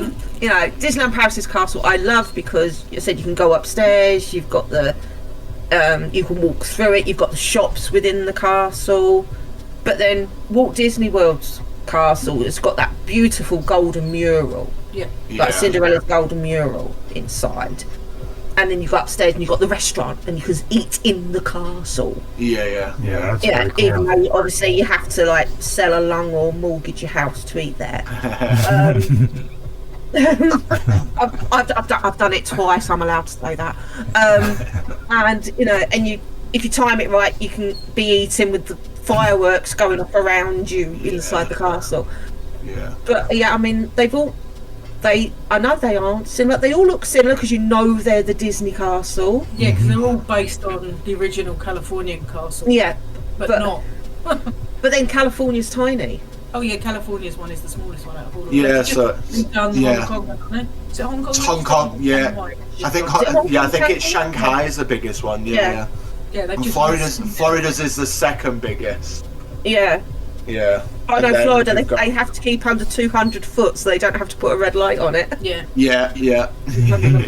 Under that. That's what I think is brilliant. So it's 199. That's why all the towers of terrors are that height as well, because they have to be just under that. The flight thing. Yeah. Otherwise, they have to have a red The light. only thing that is 200 feet in Florida is Expedition Everest. Yeah. They literally got away with that by like centimeters. Yeah, it was like 199.8 or something like Yeah, that. something like that. Yeah. I'll push it as far as we can. Yeah. Yeah, no, I mean, the theming of Animal Kingdom is out of this world. Yeah. It's just so cleverly done. But then the amount of research that the Imagineers used to put into stuff. Yeah. It's on the used to. Yeah, used to. Put into stuff. Although Galaxy's Edge, it's like, I think Galaxy's Edge is an example of what can be done when they give the Imagineers their just free reign and go wild. Yeah. This is, 100%. we want a new planet in the Star Wars galaxy. Yeah. Fill your boots. Off you go. Yeah. Do what you want. Yeah. Yeah, because the talent's there. Oh, And I said, Animal Kingdom is a prime example of the old school Imagineers and the amount of research they did in that. Well, Animal Kingdom was head Imagineer was Joe Rody, wasn't it? He was. Yeah. So that's his work. That's his baby. Yeah, and he said he done such a good job. And, yeah, and was it Shanghai or Hong Kong he was involved in, or Tokyo? Tokyo. Yes, because where Mystic Manor is, because he's the bloke in Mystic Manor. Yeah. And he had his face cast for the gargoyles, and he's now all over everywhere.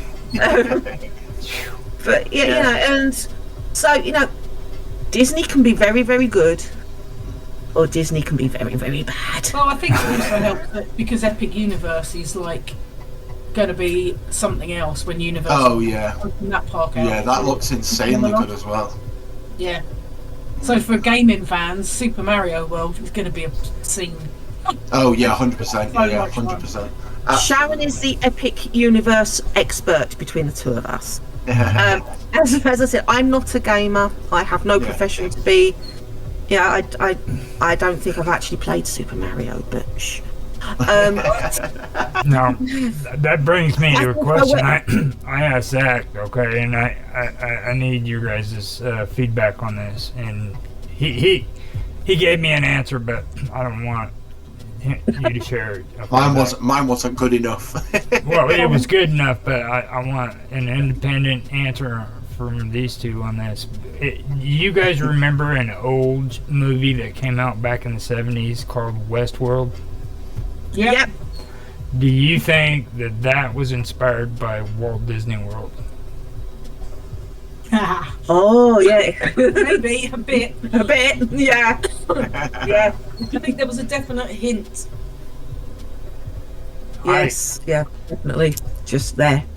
Yeah, I mean that's for me. I'm kind of stuck on that because I remember back in the day that was big talk. I mean, back when we were kids, where everybody was talking. And Zack wasn't born. Yeah. And like, but that's one thing that's always stuck with me is like I remember when Westworld came out and everybody kept talking about what happens if the animatronics or whatever gets turned into animatronics. Yeah. What happens when they become robotic and go rogue and start, going on a killing rampage and stuff? Which I'm not saying it's going to happen in Walt Disney World, but if Abraham Lincoln comes for me, I'll be ready. You know what I mean?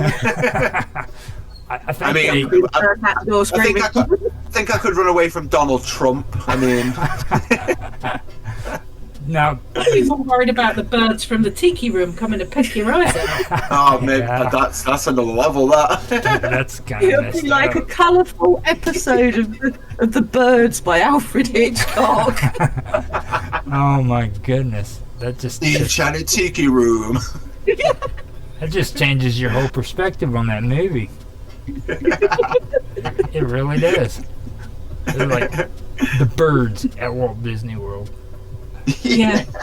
Speaking of weird, speaking of Disney, the conversation. I was meant to bring this up when I was talking to you as well. You remember the movie that was filmed illegally in? Was it Disneyland? It was filmed in Disneyland where this guy was making a film, and I don't know. It was some sort of weird out of world. I don't know. It was all black and white. I can't think of the name of it, but it was just a very weird. Are you sure you've not been taking any mind-altering drugs? No. It's definitely a thing. I can't think what it's called, but it was like. Start talking to Sam. Sam does that. She just flaps her arms at me and goes, "That thing that time." Yeah. Thanks in it. I'm like, what? You mean like the conversation we had earlier when I couldn't remember the name of Tom and Jerry? Yes, the cat and the mouse. Yeah. She knew who I was on about, though. Explain more, Zack. There was a guy in Disney World or Land potentially filming. Oh, I found it. No, it's called Escape from Tomorrow. Escape from Tomorrow. Oh. It was made in 2013. Escape from Tomorrowland was actually a film, wasn't it, with George Clooney? It wasn't called. No, that was Tomorrowland. That with George Clooney. That was just straight Tomorrowland. Tomorrowland. Escape from Tomorrow was a guy that illegally, like, he was trying to make like Disneyland look like a dystopian kind of, like, everyone was like being overtaken by like this, like the power of Disney or something. He filmed it all illegally. Like, he didn't have any permission. He took like a film crew in with him and everything. Oh wow! He got done for it. I think he got sued by Disney for it, but I think you can still watch the movie. It's really creepy. Like, that's what the conversation reminded me of. I don't know why, but. Oh yeah, so we go from killing robots. But escape from tomorrow. I can imagine that all the Disney animatronics are going to go all Skynet on us, and you're having your getaway car as one of the Utopia cars. Oh God! Everyone get on the people mover quick. Yeah. It's amazing the imagination that has come out of that place. I mean, really. Oh, it just... Yeah, you sit there and think someone actually thought up. Yeah, I mean, the Haunted Mansion thing is just like where they managed to combine the two ideas that they had after losing Walt, obviously, as well, and then having to go back and work on that. But yeah, I mean, now the actual queues are themed amazingly. I mean, sometimes the queues are better than the ride. To be fair. It started off with the new Dumbo queue when they made that play area, when they installed 2 Dumbo rides. You don't have to queue, you can go and sit and watch cartoons and play inside. That's great. And then like Seven Dwarfs Mine Train queue got wow. That's just, it's so pretty. You get to touch stuff. I love touching stuff. It's like, give me some. I'm like a big kid in the queue. I'm not on board. But yeah, so even the queues now, the theming that goes into that, and the imagination that grown adults have to have. The best queue in any theme park ever is the Forbidden Journey queue when you go through the Hogwarts castle. Oh yes, yeah. It's you go through the castle, you go through the greenhouse. Yep, you go into Dumbledore's office. And you've got all holograms of obviously Harry and Hermione and all the paintings. And all the paintings. The queue is worth the ride. Yeah. That is an amazing queue. I'd get that as well, isn't it? Yeah, but apparently Gringotts rides queues like that as well. Now on Zack showed me some pictures the other day, and on the 25th anniversary, the stuff that they did to Cinderella Castle. Now, what do you think about that? Do you know what I'm talking about, where they made it look like a cake? Oh, the birthday cake castle. Yeah. Yes. What was your take on that? The way they try and attempt to make things cool like that, but it doesn't always come off as well as they attempt it, does it? Sam's pulling a face. Sam's pulling up, I'm about to say something really honest face. I'm going to apologise in advance. We'll say it. I mean, yeah. Like, what's your honest take on that? Someone must have thought that was a good idea. Someone's obviously wrong. If you're going to Walt Disney World, you have taken your 6-year-old little princess mad girl, and all she's been thinking about for over a year is seeing the Disney Princess Castle, and it's pink and it's blue and it's pretty, and you present her with that monstrosity. Yeah. You have just damaged that little girl for life. Yeah. I'd use it as a good excuse to go back the next year, but right? Yeah, I think it would have been okay if it was just for, say, a month. Yeah, but not to have it there all year. Yeah, if it was just for a very limited time, I reckon. Yeah, it's like a month. And bring back the Christmas twinkly lights on the castle. Yes, they take them away. They took them back, obviously, during COVID. Not brought them back. It looks so pretty when it's all sparkly and... She's gesticulating. I am gesticulating, yeah. The monstrosity of the 25th birthday. I said it would have been good if it was up for, say, a month, not a whole year, and I think... But then, I think it's a bit like Marmite, isn't it? It's like you either love it or you hate it. Mm-hmm.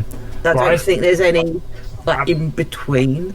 the first time I seen it was yesterday, and like you should have seen my reaction, or you should have heard my reaction. It just blew me. I was like, oh my god! I was like, I regret even scrolling down on this. Like, you know what I mean? Because I was going through all the pictures. Are we talking about the 25th anniversary? Yes. Yes. Well, yeah, of 25th at Walt Disney World. Yeah. Yeah, I think they learned and didn't do that in Paris. Yeah. It's been a riot. Yeah. I didn't even we brought want it to up finish. yesterday.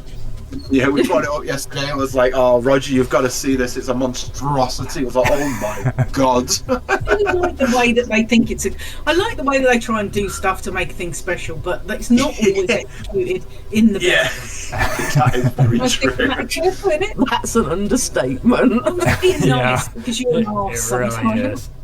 She's being really nice, is what it is. She is being nice. I'm not that nice. Yeah, Yeah. 10 out of 10 for effort, 2 out of 10 for execution. Yeah. Yeah, I mean, it's like obviously Paris is getting Frozen Land. Oh, for God's sake, will you stop? Yeah. It's bad. Oh, it's really bad. So our Yeah. Frozen Land that we're getting isn't as cool as the. I use cool in inverted Dr. Evil quotes because I don't think anything. Ew. $1 million. Yeah, I mean, we have Paris has the smallest park. The Walt Disney Studios in Paris is the smallest Disney park in the world. Yeah. And thrown Even- together by a shit budget by Michael Eisner, but okay. They had no money. Yeah, they literally. Michael Eisner used it all. He was at the end of the Disney decade. He was like, we need something. We promised them 2 parks. We'll give them a bit of land with a ride on it. Right, so even We'll with give him the some blank buildings. We'll Yeah. pretend it's a movie set. It's the world's smallest Disney park, even with the expanded bit that's got Ratatouille and Toy Story in it. it's even going to be the smallest park with the expansion they're And building. it's going to be the smallest park Oh, with wow. the expansion, and the new lake, Yeah. and some bits, the 2 new print. No, bits. what? We are giving you Frozen Land. You can Frozen Land will be the saviour. Do you know what we get with Frozen Land? We get one ride, which is the same. the same as Frozen Ever After in Epcot. And we get another set of teacups. Oh, shit. What? Oh, sorry. Teacups? We get another set of Why? teacups. We don't know, but they're going to be Tangled theme this one. Because nothing's as Frozen. cups, does it? Yeah, exactly. What? I'm so confused. That doesn't even make sense. To be You're honest. not the only ones. Yeah. But yeah, this is what. Okay, so you brought me to a point. Somewhere is getting a Tangle themed area, aren't they? Where is it? Disneyland Paris. Yes, it's next door No, to it's Frozen not. Land. No, it's We're not not Paris getting- we're not again. getting It's the someone bobsled. with like. No, it's someone with like an actual like land, and they're getting the. I'm sure I read it somewhere. They're getting the boat rides, and the Yep. like they're doing that tells the story of Frozen. Yeah, which is of basically it's the copy Tangled. of Ever After. The boat ride is Frozen Ever After, which is in Epcot, Which used to be Maelstrom. which is could be Maelstrom. Yeah.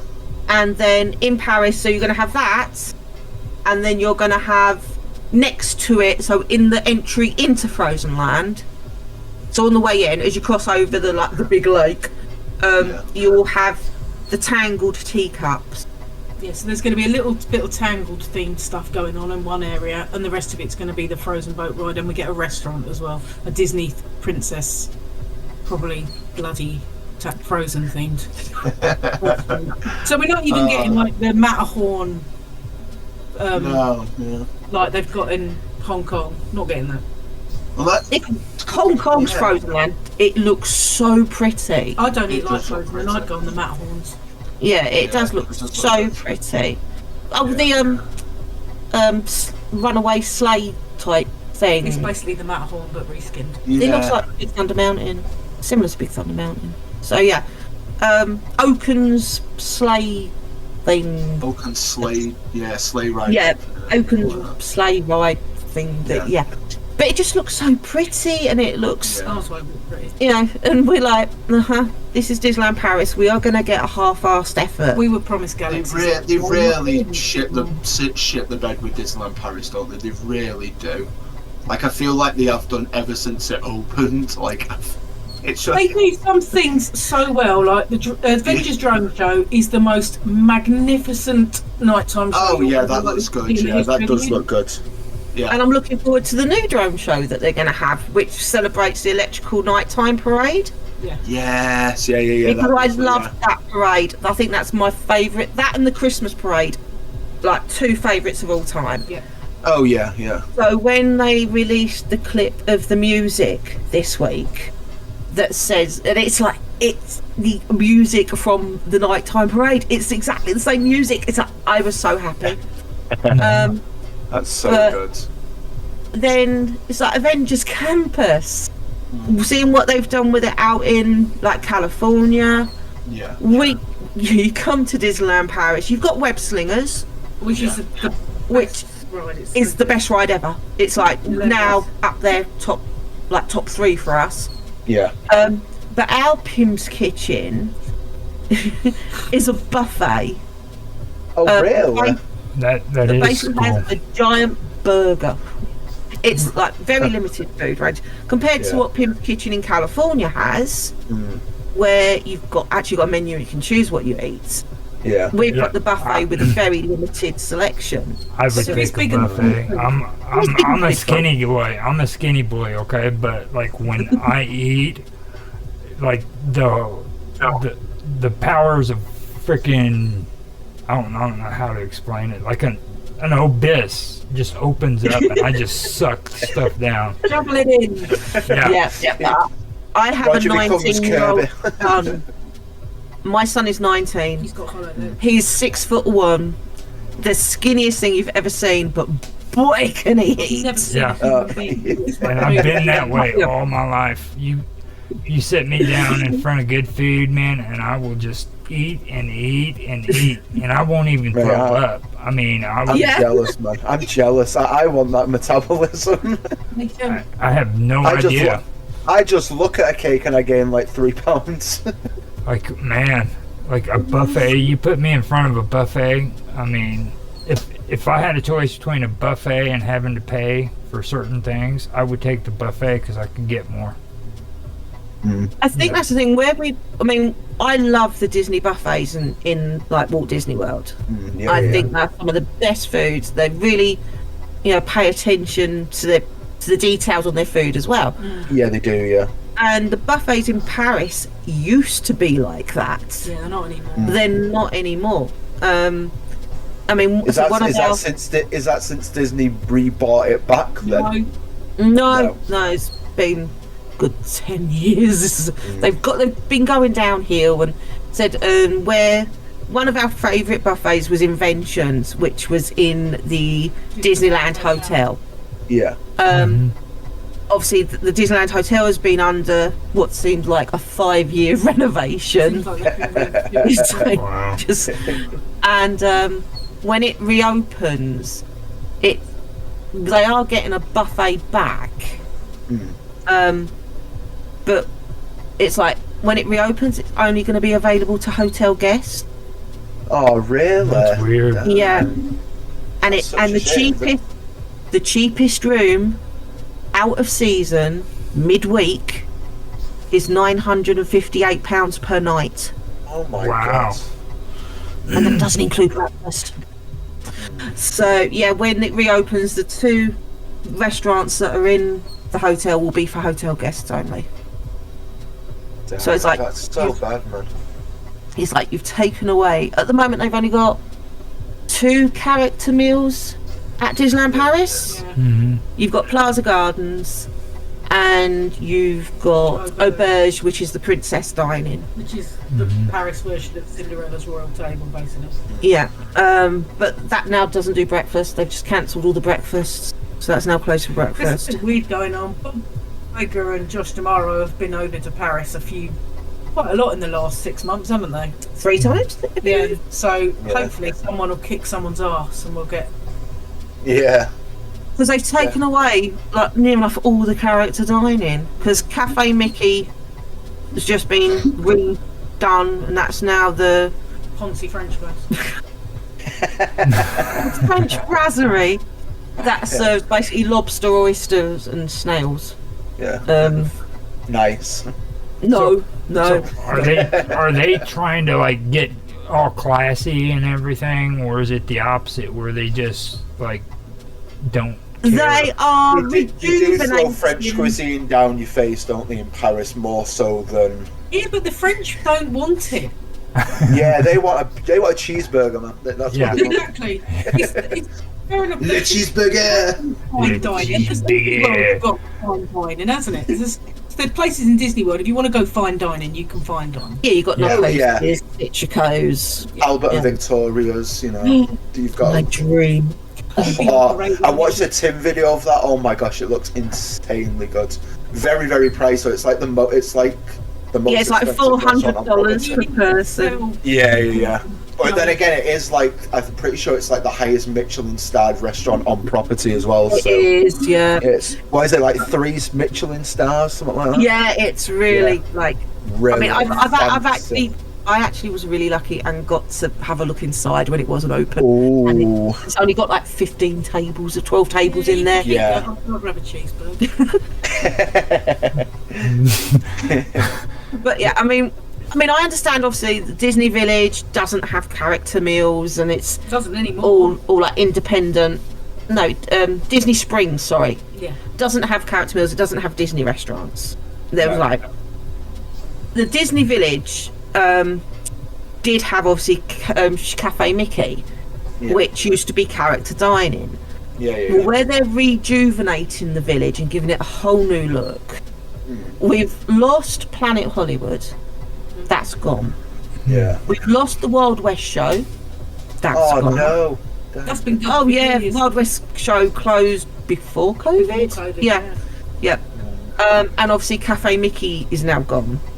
Nothing's replaced Planet Hollywood or the Wild West show. Cafe Mickey has now turned into this French brasserie place, where it was like they showed the breakfast because it's a new breakfast place, and it was like a pain au chocolat, a coffee, and an orange juice was €8.50. Wow. And I was like, no. That's No. No. That's mad. And then you've got what was King Ludwig's is now the Royal Pub. Yeah, it's basically it's basically like a Weatherspoons rip-off, but it's more expensive. Yeah, it's like an expensive Weatherspoons. Oh no. So we're like, okay. And then you go into the parks, and the only 2 character meals, because there's none in Walt Disney Studios. There's no character meals there at all. And you've only got the choice of auberge, which is fine dining. Yeah. It's not what I'd call kid-friendly food. It's not kid-friendly food. Yeah. It's really expensive. The food's nice, but it's really expensive. And then you've Yeah, got Plaza Gardens, which is a character meal, Mhm. but Mickey Mouse isn't at breakfast. You get like random low-key characters like Smee and I was trying to think who else has been there recently. You had, I was going to say Dr. Hook, no, Captain Hook. Dr. Hook's a So dodgy hot. second. Showing your age again. You love. know, you had Captain Hook, Smee, they're very random, not the like Fab Five. Yeah. You just got random characters there at breakfast. Mickey only appears at dinner, It's twice as much as breakfast. which is twice as much. And the queue to get in, we've eaten at Plaza Gardens before. You know, it was one that we commonly used to do, but they've like crammed more tables in now. So it's more not enough space for everyone. Yeah, and so it's like for the 2 parks, you've only got 2 places for character dining, That's so. which like compared to, and if you've got little ones, you do use character dining to meet characters because it saves queuing up like Oh for yeah, hours to 100. meet Yeah. them. Yeah. 100%. Characters. And we don't like the different characters. we haven't have, we? yeah. I mean, over the years in Disney Paris, we have met some real random. We've met the genie. breakfast. Breakfast once. It never comes out anymore. Yeah, Sheriff of Nottingham. Yeah. Oh, really? Yeah. Good characters used to be out. Characters used to be out in Cafe Mickey. Perla and Susie, the mice from Cinderella. Smee and Captain Hook were regular. Geppetto. Yeah, and the cat. Pinocchio. Gideon the cat from Pinocchio. Yeah, so you used to see some really rare, unusual characters. Stuff that you wouldn't ever get in Disney World. Yeah. Genie, we've done. Just ever said Genie. Genie, I said yeah. Genie. You said Genie, yeah. I know. The memory's going. It's weird every time you guys mention Genie too. It makes me think of I Dreamed of Genie back in the 70s. Yeah. I have no What a show. clue why. I just don't know why. It just every time I hear you guys say it, Zack mentions Genie too, and that's what I think of is. Not thinking of Robin Williams. Yeah, it just never pops into my head. I have no clue why. I'm like, and I know who you guys are referring to. It's just The mind wanders to the Yeah. I Dream of Genie. Fair enough. I like it. But yeah, so I think they've got to up their food game. We always say that, don't we? We're coming back to food again. Yeah. We're still getting back to It's- food. and that's good because, like Zach said yesterday, okay, I'm going to drive people crazy because I've already had him on 4 streams already. Yeah. Everyone's sick of me now. I'm just here for Oh, it. I hope you get them real good and sick, dude, because they've been putting me through crap. I mean, it's like I want them to just say, "Oh no, he's got that Walt Disney guy on there again." Oh my god. Oh, and now they're going to meet us. Yeah. Hey, he needs to like proper stuff. Where does Roger find all these people? Welcome to the Disney community. It's like, what is he thinking? We are Disney adults and we are proud. Huzzah! Marvel games, seriously. Every You need to go and watch some bloody Marvel films, Zach. I tell you, I do. Yeah, I do. the first Captain America film does not count. There is many. every time I've done them, though, there's always been a different thing that comes up. Like now we're talking about food, and I'm like, wow, man, I'm getting hungry now. It's like, phew. I'm going to end up having to go to Disney World myself just so I can eat the food. Seriously. Some people go just for food. Some people don't do any rides. They just go to Epcot to eat. That's Oh. what we did last time. Don't get me started on Epcot. I know why Zach wants to go to Epcot Center. I've already told him about that. I mean, it's an oversized golf ball. Spaceship Earth. Yeah. You know, Yes. I mean, look at it. It's an oversized golf ball. What would Zach fall in love with it for? You know what I mean? Behind that oversized golf ball, there's 11 countries. The 11 known countries of the world. Yeah. Food and drinking. Yeah, exactly. Yeah. But you have to do Living with the Land. Oh, Living with the Land is just such a good ride. Oh, And the 3 Caballeros riding the Mexican. yeah. Oh, the yes. Three Caballero, yeah. Can't forget that. Soaring is a highlight for me. I love soaring. Riding Yes. Soaring too. Yeah. And you also have to go and watch Crush's talk. Oh yeah, you have to Yes, go to Turtle Talk with Crush. Just for the entertainment value. 100%.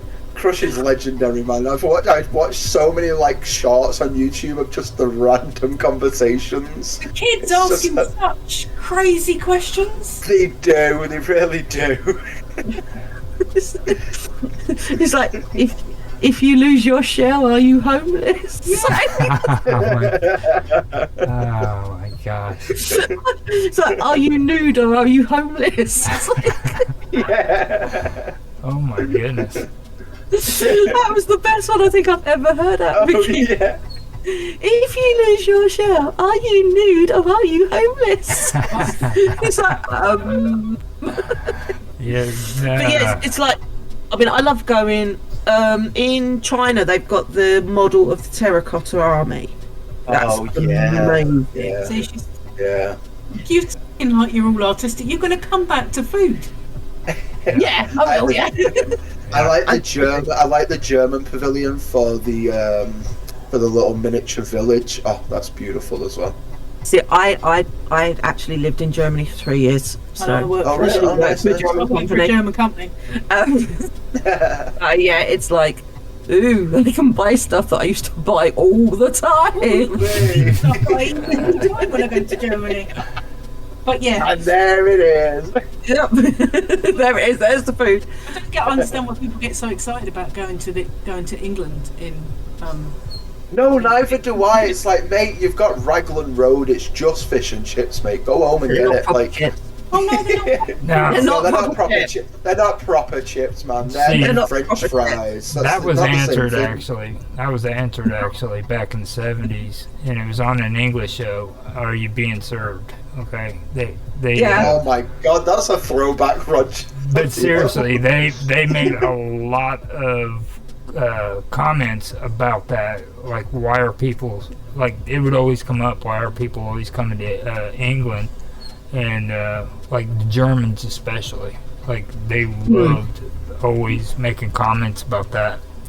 I remember a few episodes where they had it where people would come into the store and they would want German like clothes and stuff. And, Yeah.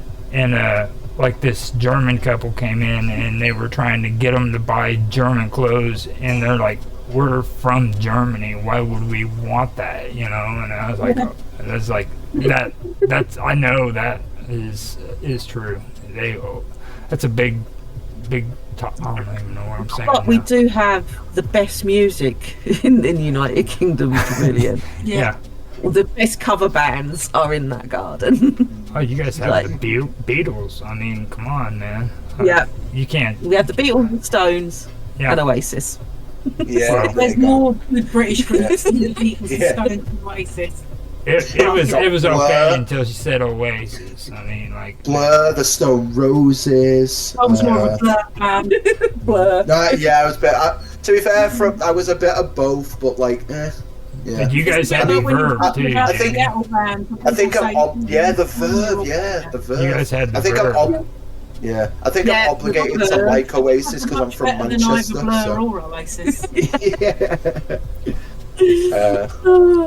But yeah, no, it's comical to see, like, the I mean, I love going in the Japan shop and the China shop. Oh yeah. Yeah, the Japan shop I lost my son in because he's massive on anime and Pokemon. Oh and, yeah. and I lost him in there for hours. Oh yeah. And he come up with some random flavoured crisps and Oh, they love that. you're like, okay, here we go. You know, get ready for You can get some good. You can get some good stuff in the Japan Pavilion. It's Yeah. I know I'm being given a list of stuff to bring to buy back. yeah. Like buy to Yeah. bring back. That'll be me with my brother now when I go next year. Be like, I want this. Yeah. Apparently, I'm getting a shopping list for them for Target and Walmart as well. Oh really? Yeah. I'm being given a shopping list. I was like, okay. How am I meant to get all of this back? Oh, I just buy an extra case and bring it back. Fair. It didn't make it all the way. I'm so sorry. Oh man. Yeah, no. Because it's only like £60 to add an extra 23 kilos on the way home. Yeah, it's not expensive, is it? To be fair. That might last you 3 months. No, Zach. Got a real Zach, thing about Swedish fish. there's one thing I did want to bring up again, and it's those clocks in Disneyland. Is there like a story behind them? Like The clocks? the clocks that are on the street that have the designs on them, and then the funky looking thing on top of it. They're kind of green, and then they got the Roman numeral letters, and they're all over on the streets. I don't think it's just. I don't think so. I think it's more just to fit in with like the time period of where it is. So Main Street USA is based off Marcel, which is like where 19. like 1900s, 1900s, like turn of the century, which is like when Walt grew up. So essentially, that's it's the kind of like the time period of like where Walt grew up and things like that. And I think that's the only reason. I don't think there's anything more to it. I think that is just. It was like every town had its like town clock. Yeah. Whether that be hanging from like the main store, or whether it be like centrally, like a freestanding clock. Because like where I live, we've got a clock tower, which is in the centre of the high street. They've actually had to divert traffic round it. Yeah, there's one in Margate near where I live, which is in the middle of a roundabout. Yeah. As like the town's expanded, they've just had to like build roads around it. You can't move the town clock. It has to stay where they put it. Yeah, and I mean, I think ours was from, I think it's 1890 something. Yeah. So it was put up just after Queen Victoria died. So it was about that sort of time. And for that date, yet you can't remember something you did yesterday. Now, my question is why would anybody put a clock in the middle of a roundabout?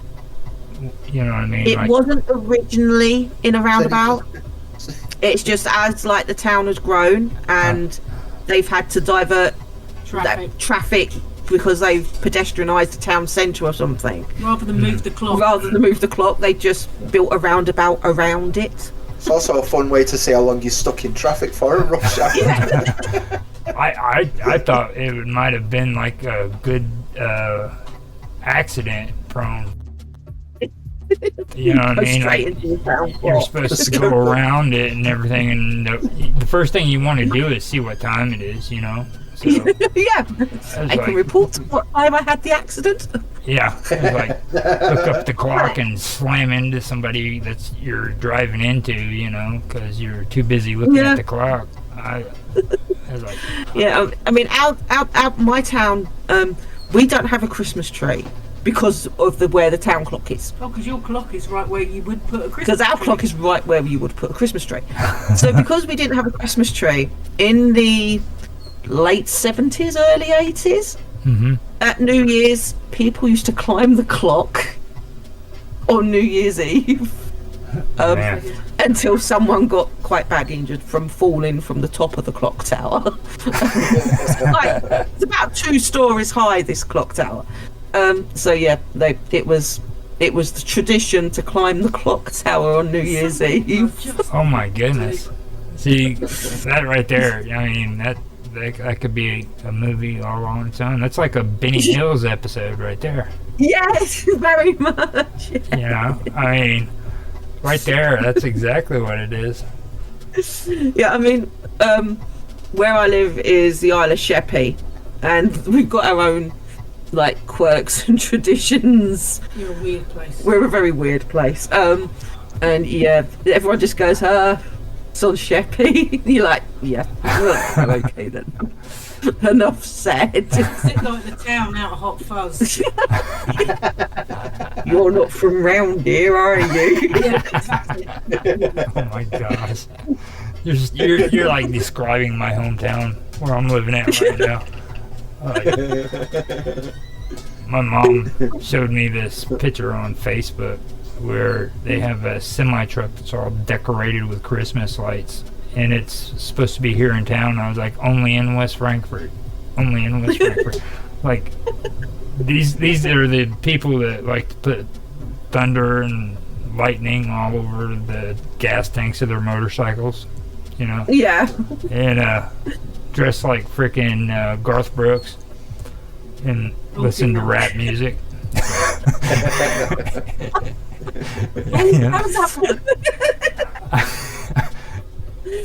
And she showed me that, and I was like, only in West Frankfurt. And that's where I'm from. It's they named it West Frankfurt because Frank built the fort, but they don't know where it is. And that's a true story. So nothing to do with Frankfurt in Germany then? No. No, I mean, literally, some guy named Frank came here and built the fort somewhere, and they don't know where it's located. That's genius. Yeah, I mean, it's amazing. You don't get more self-explanation than that, do you? Yeah. Jesus. So I feel I know exactly what you're talking about, man. I mean, it's like this little island. It's got centuries old history on it. It's like the first place. We've got Minster Abbey, which was like the birthplace of Christianity within the UK. Coimbra, which is like the port side of the island, got invaded by the Dutch in the 1600s. So it was invaded by the Dutch, it was conquered by the Dutch. It was Dutch for about 30 years in the 1600s. The Dutch forgot to give it back. Oh heck! They only remembered in 1980 that they still owned Coimbra. Oh my god! Coimbra has its own Independence Day. Yes, Coimbra's Independence Day is in June. So yeah, it's got some really quirky history, and it's like you just sit there and go, really? And they're like, yeah. You gotta understand, I'm a weird person when it comes to freaking podcasts, okay? Like, I'm listening to that, and the only thing I'm thinking is, man, you got freaking come on to do just that on another podcast, because that... We have blue scorpions as well. We're the only place in the UK to have blue scorpions. That's cool. They live in the walls in what's the place? Where am I thinking of? Give us a clue. Oh, Old Town, Dock. What's it called? Not Docktown. Oh no, it's not called Docktown. Oh, the place we get goes on the left. Yes. The place that's got blue in its name. Blue Town. Thank you. Yes. It's called Blue. Right. It's lucky I know what she's talking about, even though I don't live there. Yeah, the docks in Sheerness go back to like Henry VIII's time. It's where when they brought Lord Nelson's body home after he died, it was the first place it landed back in like England, and so it's been docks. It was naval docks originally, and it got called Blue Town because the workers who worked in the docks lived in all the little houses, and they used to steal the paint out the dockyard to paint their houses. So every house was blue. Oh wow! So that's why it became Blue Town. That's cool. But these little scorpions, they glow in the dark, and they glow blue in the dark, and they live in the... I'm making this shit up. Honestly, I am not making it. I will show you. Right? We have little tiny blue scorpions that live in the walls of Blue Town because they came over on the old naval ships, and apparently the wall in Blue Town is the perfect place for them to colonise. So we have glow-in-the-dark scorpions, and we're the only place in like Europe to have them. It's no claim to fame. As well as Rod Hull lived in Blue Town. Claim to fame. What do you have? We have blue walls, blue scorpions, and Rod Hull. Oh, and I had a serial killer that lived in my house. Because I heard it. That's right. I can't remember which one it was. But I was listening to. I'm really into true crime, and I was listening to a true crime podcast, and he mentioned Sam's address. Like this guy, and I was like, "That's where Sam lives." And I completely forgot about it. And then the other week, I was listening to a podcast, and a serial killer lived in us. She was like, "Amazing! Which one was it?" And I was like, "Oh, I can't remember." So now I've got to... Now she's got to listen to them all again until she gets to the one about... Yeah, I've got to listen to them all again. But yeah, the serial killer lived in my house. No way. That's so fucking weird, man. Yeah, we had Rod Hull. We are the home of Gypsy Tarts as well. Yeah, see, I was trying to talk to somebody about that, Mark, and he doesn't understand anything when it comes to like the gypsies that are in England, and I'm like, man, they're everywhere. I mean, like, that's like a part of tradition in England, if you know anything about the gypsies and stuff. Yeah. You know, and he's there. He lives right there in England, and I'm like, dude, you got like gypsies everywhere. You know? Yeah. Gypsy tart comes from the Isle of Sheppey. What else have we got? Oh, we have the biggest unexploded ship. Yeah, they do. Yeah. Famous. It's been on the TV. There's been documentaries. What's it? Is it? It's on a Drain the Oceans on National Geographic. It's on one of those. Is it? Yeah. Oh, I didn't know that. Now this it was one of. It's an American ship. And basically it's ground during World War II. It ran aground in the Thames estuary. It is a mile off of shore opposite my house. Wow. And it's still got, I think that's just something like, it's got thousands of tons of unexploded munitions on there. Because it's so deeply kind of ensconced in the silt and crap. Yeah, they can't do anything with it. It's got phosphorus bombs on it. It's just got hundreds of tons of munitions on it. And every so often they go, it's getting ready to blow up. And we're like, it's been there for like since World War II. I think if it was gonna blow up, it had gone by now. You know, every so often we get a phosphorus bomb like land on the shore, and they go, oh, there's another one, and the Coast Guard go and get it, and then the Coast Guard stand round it. Then they call in the army. The army go, you got another one? We're like, yeah. Okay then. So it's just like, I've got another one. Oh, I do with the others. It's all like not roped off, but it's got buoys all around it and like flashing lights to show you're not allowed to go within a certain. Yeah, because at low tide you can still see the ship's masts. Yeah. Oh wow. It's called the SS Montgomery. Oh wow, I've heard of Montgomery. I've heard of it. Yeah. So it's opposite South now for me. Yeah, it's opposite my house. The other side of the seawall. The other side of the seawall, I can see it. So yeah, that's another thing that Shep is famous for.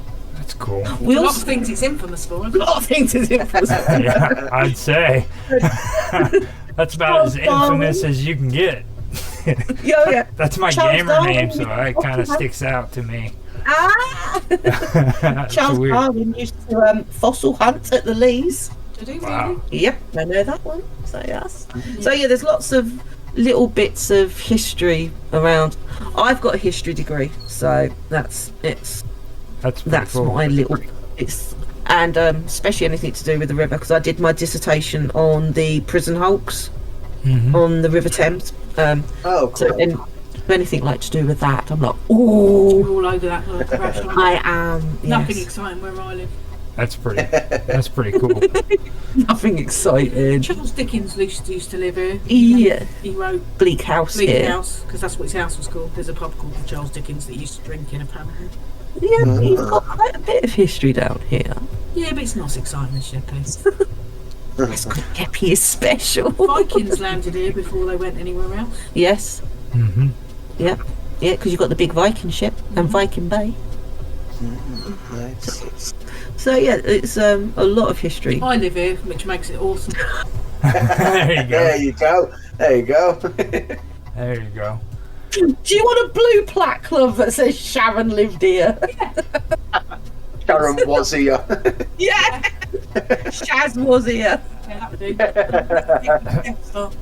do. Do you now? Yeah. I'm easily pleased. You are very easily pleased. Where I used to live's more exciting, because where I grew up, where my mum still lives, is in the village where Pinewood Studios is. Oh, cool. So yeah, my granddad used to work at Pinewood, so Wow. my mum used to be a bar person, so she Nice. served quite a lot of the rich and famous that went through the studios. Nice. Like nice. when they were filming the original Star Oh, Wars. when they were filming the original Star Wars, yeah. I've got photographs behind me that you can't see of the original droid workshop, and there's That's actually eight pretty RC cool. units. Yeah. Nice. That is pretty cool. Yeah. So really cool thing. We're like at 2.5 hours, Zach. So we can talk for another 2.5. 2.5 hours. That is amazing. That's nothing. Really? Oh, once you get us going, seriously. Man. Is that what you're singing for? It's normally me. I know, it's you doing the chatting. Can't shut her up once she starts. No, people have tried. People have tried and they have failed. If you guys want to, do you think you'd be willing to come back some other time and do another follow-up with us? Because I'd like to do something too, like with what you were talking about with the history right in that area and stuff. Kind of talk about that. Yeah, not Like, Yes, cool. we do that. We probably wouldn't want to do it like on Home Away from YouTube because that's like more focused on the group and everything. But maybe do it. Zach, would you be willing to do it on? I guess so because you guys are all into Walt Disney. Mm-hmm. Yeah. Do it on. I'll be down. Yeah, I mean, if you want to do that, because that'd be kind of cool. That really impresses me that you do history and stuff, because I love history. Yes, I did it at university, but I've always been into. My first big history thing was the Titanic. Yeah, mine too. So that's and that's always a big one, though, isn't it? The Titanic. It's always full of. Well, I lived in Southampton for a bit. Oh yeah. For a good few years. My husband's family come from down there. They can see the docks from where. Yeah, well, the army port is opposite where the Titanic went from. Oh wow. So that was and I actually met Bob Ballard when he released his book. Jammy bastard. I know. He's a bastard. He is. When Bob Ballard released his first book on finding the Titanic, he was actually at the Southampton Boat Show. Wow. So I went to the Southampton Boat Show and met him there and fangirled a bit. So yeah, so I've always had a love for history. So, what do you know about the Great Stink of England, of London? The Great Stink. Oh, I was actually born in southeast London, so I know quite a bit of London history. I mean, back when they started putting flushable toilets in, and yeah, Oh yeah.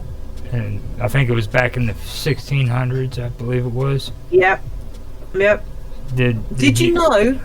This is a complete random. One of them random facts. You know, the first flushable toilet King Henry VIII had. Oh wow! And it was just to get one up on the French king. That does not surprise me at all. King Henry VIII was the first person to have a flushable toilet. And I thought it was it's one of them facts that's just stuck with me. That's I was pretty meant to be cool. writing an essay on the Renaissance, and I found that fact about Henry VIII, and that was it. It just stuck. It was I love it. But yeah, I mean it literally just used to flow into the streets, and And then into the Thames. then into the Thames. Yeah. And then they wondered why everybody got sick. Yeah, Yep. cholera and dysentery was right. But then the Thames used to freeze in the winter, and they used to have markets on the frozen Thames with bonfires. That's how thick it used to freeze. And I used to work near London Bridge on Tooley Street, which is where the London Dungeons used to be. Yes, it's also around where the Sweeney Todd and the Jack Ripper bits all set. So yes, I love London history, especially because I can walk it. Yeah, I can actually see where it all happened. And I mean, the story of the Thames is because I now live at the start of it. I live on the Thames estuary. My stepdad worked on the Thames barrier when it was being built. Wow. Yeah, it's like, so I lived in London. Well, I was born in London and lived there for 20 odd years, and then I moved to Southampton. But yeah, I mean, British history, well, London history especially, in the southeast, and yeah, I mean, I quite happily talk history. That's awesome. I love history. But yeah, awesome. yeah, it's like the city of London is 1 square mile. Yeah, it's tiny. That's it. 1 square mile is the city of London, and that's where their police, the City of London Police. I had to explain to Ben. My other half is from where like Sharon lives, and which I'm not from. She's not from. No. He's like he doesn't know a lot about London apart from the fact it's very big and it scares him. Yeah. So I had to explain that London has 2 police forces. You've got the Met Police, or the Metropolitan Police, that cover the whole of London, and then the City of London, which is 1 square mile, which covers just the city. Which covers just the city. So you have 2 police forces in London. And the City of London is actually like the financial district. Yeah. So it's from like which where the Tower of London is like the City of London, and it covers mainly the financial district now. So yeah, so I've heard so much about that area. It's like that's supposed to be like where all the money in England is, pretty much. Yeah, pretty much. Pretty much. It's all moved to Canary Wharf now, hasn't it? It's Yeah. A lot of the bank head offices have moved to Canary Wharf. It's that's amazing. Oh, it is another random fact. I love this one. You know Covent Garden tube station? Yes. Like, you have to get, there's no elevators, is it? It's all lifts. Did you know if you climb the stairs, it's the equivalent of, because Covent Garden tube station, you get the lift up or there is a staircase, but they warn you there's a lot of stairs. There is a lot of stairs. It's the equivalent of climbing 193 stories. Yeah. Oh my goodness. It's a ridiculous number of steps. You're like, please don't let if the lifts are broken, they actually close the tube station. Yeah, 7 years to walk up the stairs. It's obscene. I would do it. I wouldn't put nobody through that kind of torture. I'd be like, just shut it down. I wouldn't do it. Yeah, it's like, oh, it's madness. But I love the London history, but I tend to bore people with it. I could sit and listen to it. I love history. I've always loved it. Well, I've driven people crazy because of history. Like, my nephews will come around and they'll start talking to me, and all of a sudden I'm going down this conversation about 300 years ago, and they're like, Uncle Roger, we're not talking about that. Yeah, neither of my sons have got the history bug. It was my granddaughter has, my eldest granddaughter, she come to stay a couple of years ago, and she went, Nanny, we've been doing about the Great Fire of London. I said, oh, have you? I said, will you tell me what, At least she didn't say, were you there? This is true. I've been waiting for it. But, I said, all right. I said, so tell me what you know. And she just rattled off for about half an hour all the facts she knew about the Great Fire of London. I was like, I'm really impressed. It was like, wow. That's pretty good.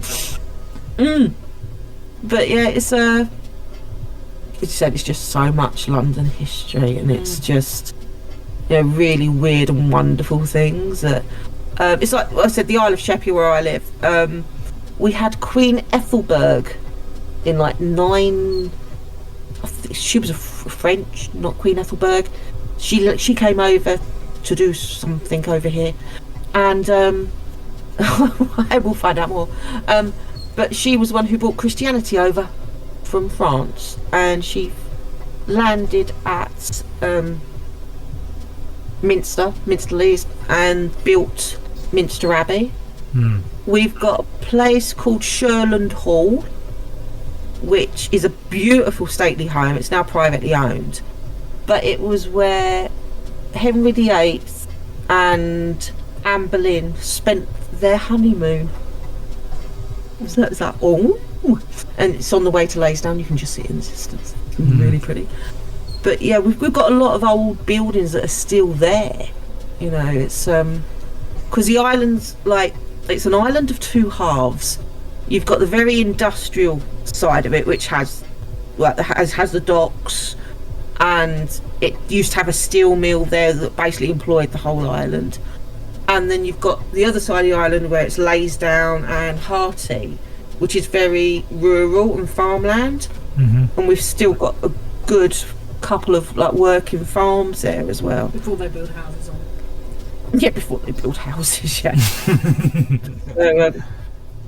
But yeah, I mean, the Bluetown Scorpions is something we're famous for. I've got to look them up now. Look up Bluetown glow-in-the-dark My phone Scorpions. is over there. I'm going to look it up as soon as we get off here. I want to hear about these scorpions, because that. Isle of Sheppey Scorpions. Just put that in. The Bluetown.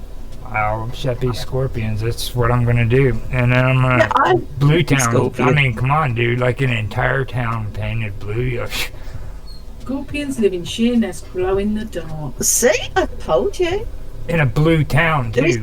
no I mean, think about that. Yeah. That should have been viral. You know what I mean? To this day, like people all over the world should know. Glow in the dark. See? I told you they glow in the dark. They're not very big and impressive. When I They're say tiny ones. scorpions, I'm thinking Clash of the Titans scorpions, where people Yeah. are riding. No, tiny. They Yeah. like fit on your finger. Very They're like little mini scorpions. They just fit on your finger, but they glow in the dark. But it's impressive. Oh, wow. Okay, so like they're little bitty scorpions. Yeah, they're little tiny scorpions, and they live in the wall. You're right, they do look there. He is in a brick crack. Yeah, told you. So Right. she didn't believe me. I think Zack fell asleep. Oh no, I was here. I went to the bathroom. Zack was searching for the scorpions as well. I actually am looking up the scorpions. I'll tell you, man. If I wasn't doing the videotaping, I'd be looking right now. I mean, that's pretty cool. I want to find that stuff out. Yeah. So. Yeah, it's just this. It was like one random ship brought them over, and they've decided they wanted to live here, and they did. That's pretty cool. Oh, we've got Dead Man's Island as well. That Dead Man's actually Island. sounds familiar. Not very piratey. It's nothing to do with pirates, actually, but it's. We had pirates were. You were a pirate.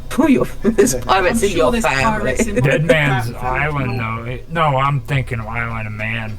Never mind. I'm sorry. The Isle of Man. No, Dead Man's Island is in the River Swale. There was an island, and they used it to bury victims of the plague from the prison hulks. That would explain why it was called Dead Man's. It's called Dead Man's Island. Over Ah, time, yeah. obviously, over time, the sea has started washing away the island, And the bodies in said island. and it's now just a whole island of skulls and bones that are exposed. Oh, wow. And It's all creepy. well, it's now protected. You can't go there. Yeah. It's protected by the Coast Guard. It's got like trigger things that if anyone goes near it, Can it someone goes get blown off. up? Like I think alarms. someone was allowed over there to like document it about 5 years ago. So there is photos of Dead Man's Island, and it is literally just a pile of skulls and bones and just sitting in the middle of the River Swale, just minding its own business. Man, you're so lucky we don't have Mr. Robot here. You know that? Zack's met Mr. Robot. If he was listening to this stuff, you would just set his imagination off. I mean, it's he's the one that inspired Zack to do his conspiracy video. Oh, I love a good conspiracy. Yeah, I like a conspiracy. I'll tell you what. If he was here, he'd be falling in love with his stories, man. He loves that stuff. Like He does. it just Yep. a good conspiracy theory, a good true crime, And if they're both of those are combined, it's even better. oh yeah, Okay, even better. then here's a good one. This is a classic one too. Do you guys think Shakespeare existed? I think somebody wrote some stuff and he's been kind of made into this William Shakespeare sort of like heroic person. I think Shakespeare was probably a combination of a few different writers. I think it was a very good marketing ploy. Not in a way. That's one that people forget, you know what I mean? It's like nobody really even talks about that very much anymore. And when you do talk about it, everybody just kind of looks at you like you're strange, you know? But it was a discussion for quite a long time, all the way through the Yeah, it was always that he'd stolen someone else's stories, or he was basically just like the main figure for someone who didn't there want was to be. a group of writers that were writing, and he basically was like not the spokesperson, but he was It was like he was the person spokesperson. that got all the credit for doing not all the work. That happened with Einstein as well. Like someone said that Einstein, because he used to work in a post office, said that he took someone's work for their theory of relativity and made it his own, pretty much. Yeah, it's like Edison and Tesla, isn't it? Yeah. Edison and Tesla. Tesla, genius, lived in abject poverty, died an unknown practically. Edison, bit of a tit. Yeah. Sam's absolutely cracking up laughing because I just called Edison a bit of a tit. Oh God. Can't take you anywhere. Sorry. Yeah, I mean, You're nearly speechless. I am almost. Doesn't happen often. I think that, I mean, why do we still teach Shakespeare in schools? Yeah. Because 90% of it is a load of old tosh. It is, yeah. Plays operated. Update the syllabus. Get those Instagram DMs on the curriculum. Oh my goodness. Yeah. There is a lot of more moderner literature. More moderner. Yeah, I mean, I can't believe that books I studied in school 35 years ago are still on the syllabus. What, things like 100%. Mice and men. Of mice and men. God, To Kill a Mockingbird. Oh man. Oh god. choice. That'll be taken off there before long. To Kill a Mockingbird. They'll have that gone. I guarantee Oh, it. that'll be gone.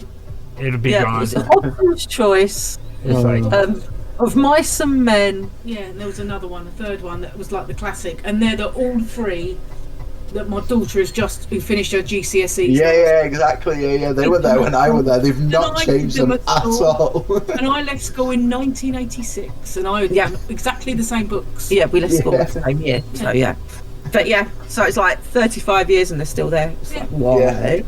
just why? It's like, why are you still doing Shakespeare? It didn't interest us 35 years ago. No. It's not going to interest someone now. Probably didn't interest people not long after you'd written it, to be fair. well, I mean, Although I must admit, I would love to go and see David Tennant and Catherine Tate do Much Ado About Nothing. Oh, see, that'd be good. It's only because I like David Tennant, yes. But Yeah. apparently they are brilliant together in Shakespeare. So I'd like to see that. That would be something I'd like to see. Yeah. I think. No, I would. Do you think? It's like, I've always wanted to see the Nutcracker Ballet as part of like Christmas, because it's like the Christmas There's ballet. no Christmas hat festival. that I can't bloody find. Oh God! And I actually watched it on TV the other day. The Nutcracker Ballet. Did you? I found it on YouTube. And? I fell asleep halfway through it. Oh, that just should... Oh, Aren't you glad you didn't it's all spend cracked up. money? I am the world's worst. If you put me in a cinema and it's got reclining seats, She's gone. I'm gone. It's like, it's dark, I'm asleep. Yeah, lights out, that's it.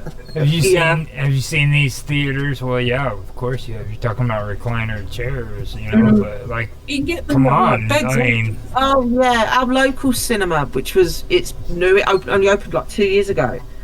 They've got ones which literally lay down like beds. You Nice. Yeah, I'm like, no, can't do that. I have to have like the sit-up ones where the legs come up. I can do that. But then Ben has to poke me if he starts me. He said your breathing changes, you start breathing heavily. Surely you should be concentrating on the bloody film, not falling asleep. That's what I mean, it doesn't grip me for the whole film. No, understand. This is every movie theater is like this. Like they've literally gone in there, gutted these places out, and this is like plush sitting space, like sitting at home in like really, really nice furniture. You know what I mean? Yeah. You'll Gone are the days with the spring back seats that used to clout you as you got up. Yeah. It was so uncomfortable. I can imagine falling asleep in a cinema. Oh yeah, I've done it loads of times. I'm so into what I'm watching. Mind you, I only go and watch a film at the cinema if I really want to watch it. But I fell asleep during Pirates 5. Ben had to nudge me. I don't blame you. Pirates 5 isn't that great. I know, but it's got a lull bit where Johnny ain't in it. So that was brave. I was like gonna hold back because when you said it's Pirates 5, I was like, I'm gonna say something. Then Zack just out and said it. I was like, now hold on now. Yeah, there's like a bit where Johnny ain't in. The first half was good. Pirates 1 and the 2. Pirates 1 and the 2 is the best, like hands down. Because last movie I went to watch in the cinema was... No, Pirates 1 was movie I good. went to watch. Yeah, Pirates 1 was good. Pirates 2 is good. 3, 4. 4's better than 3. 5 4's is better than just... 3. 5 is just... 5 is just, what the fuck are you doing with the lore at this point? What are you doing? 3 the one where they go to get Barbossa back.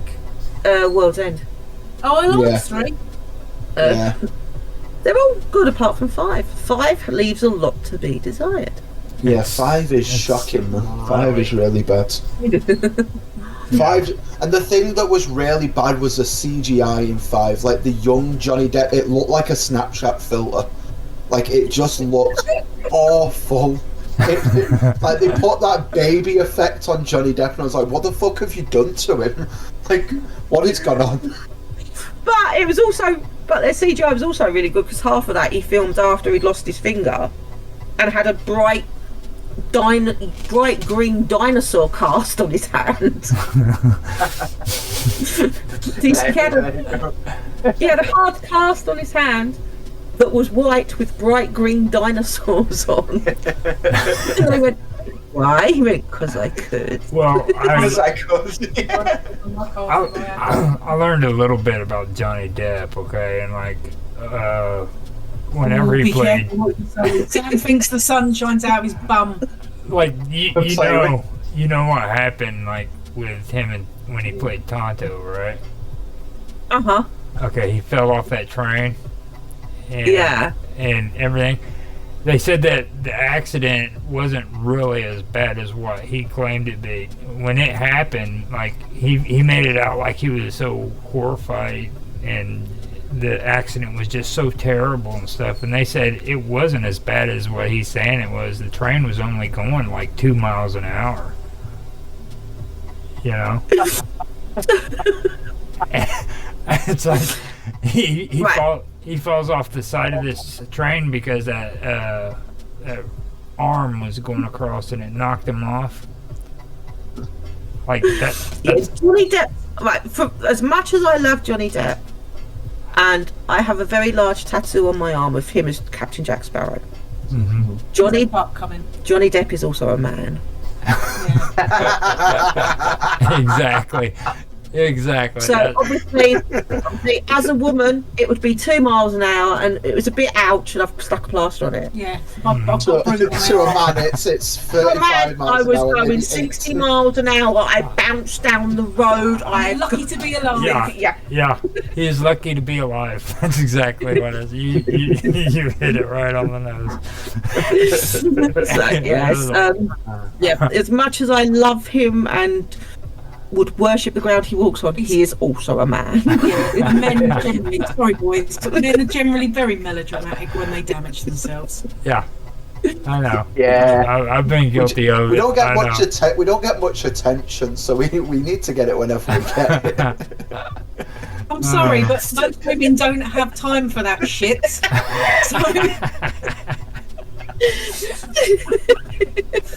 And now, obviously, we've had kids, we've raised them.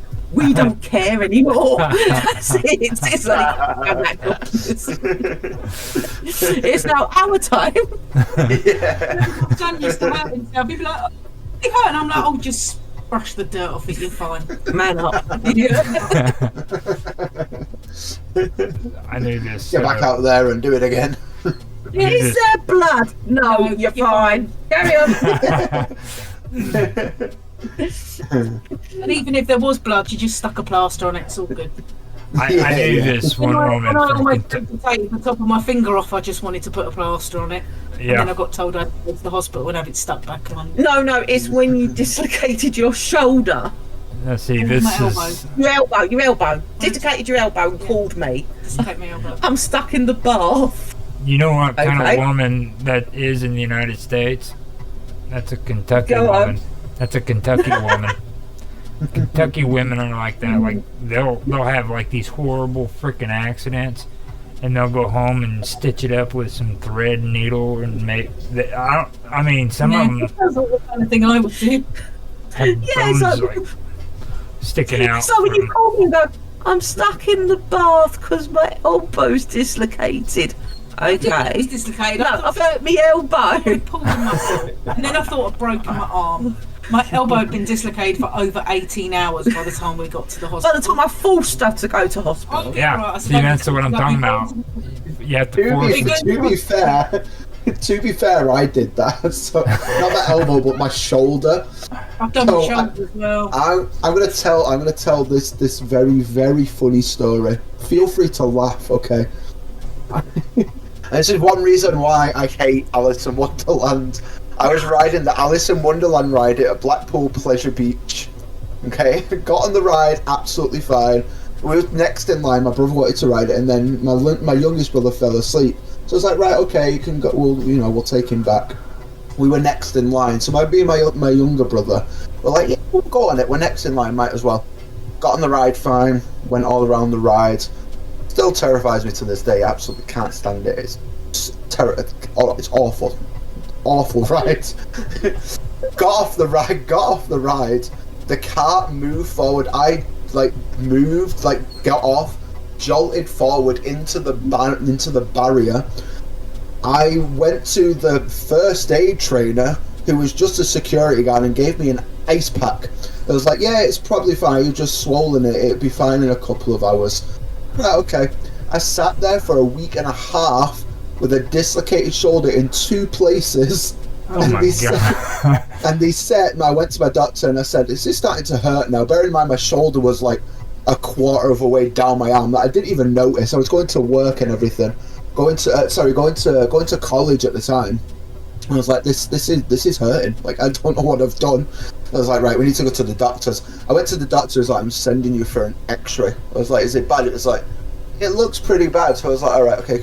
Sat in A&E for like 4 or 5 hours, and then decided to, get seen. I got sedated, got put down to like have it put in. It was like, you're a very lucky man.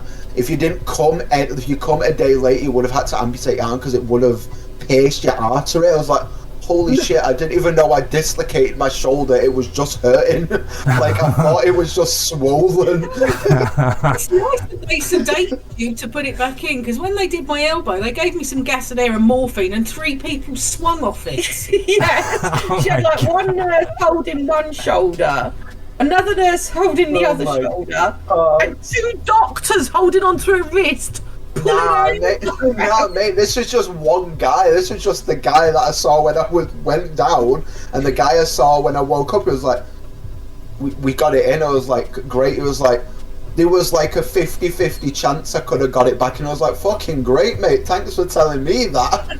Oh, she actually had nurses coming in to watch. Yeah. Because they went, do you mind if we watch? Because we don't see this very often. Apparently it was the worst dislocation of an elbow they'd ever seen in the hospital up the road. It was about 2 millimeters away from piercing through her skin. Yeah. Jeez. Yeah. Oh my god. And see, that's what I'm talking about. That's what a Kentucky woman is. Like, they'll have their bones coming up out of their freaking leg, dude, with shit, stuff hanging out, and they don't want to go home and just like pop it into place and put a bandage on it.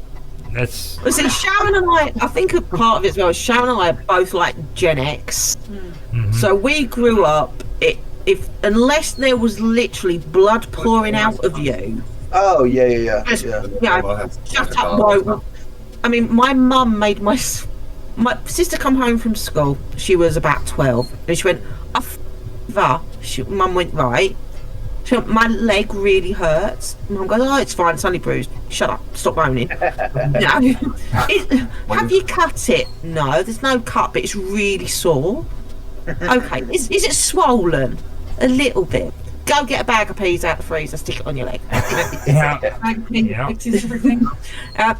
A week later, her knee is still now twice the size it should be. My gosh.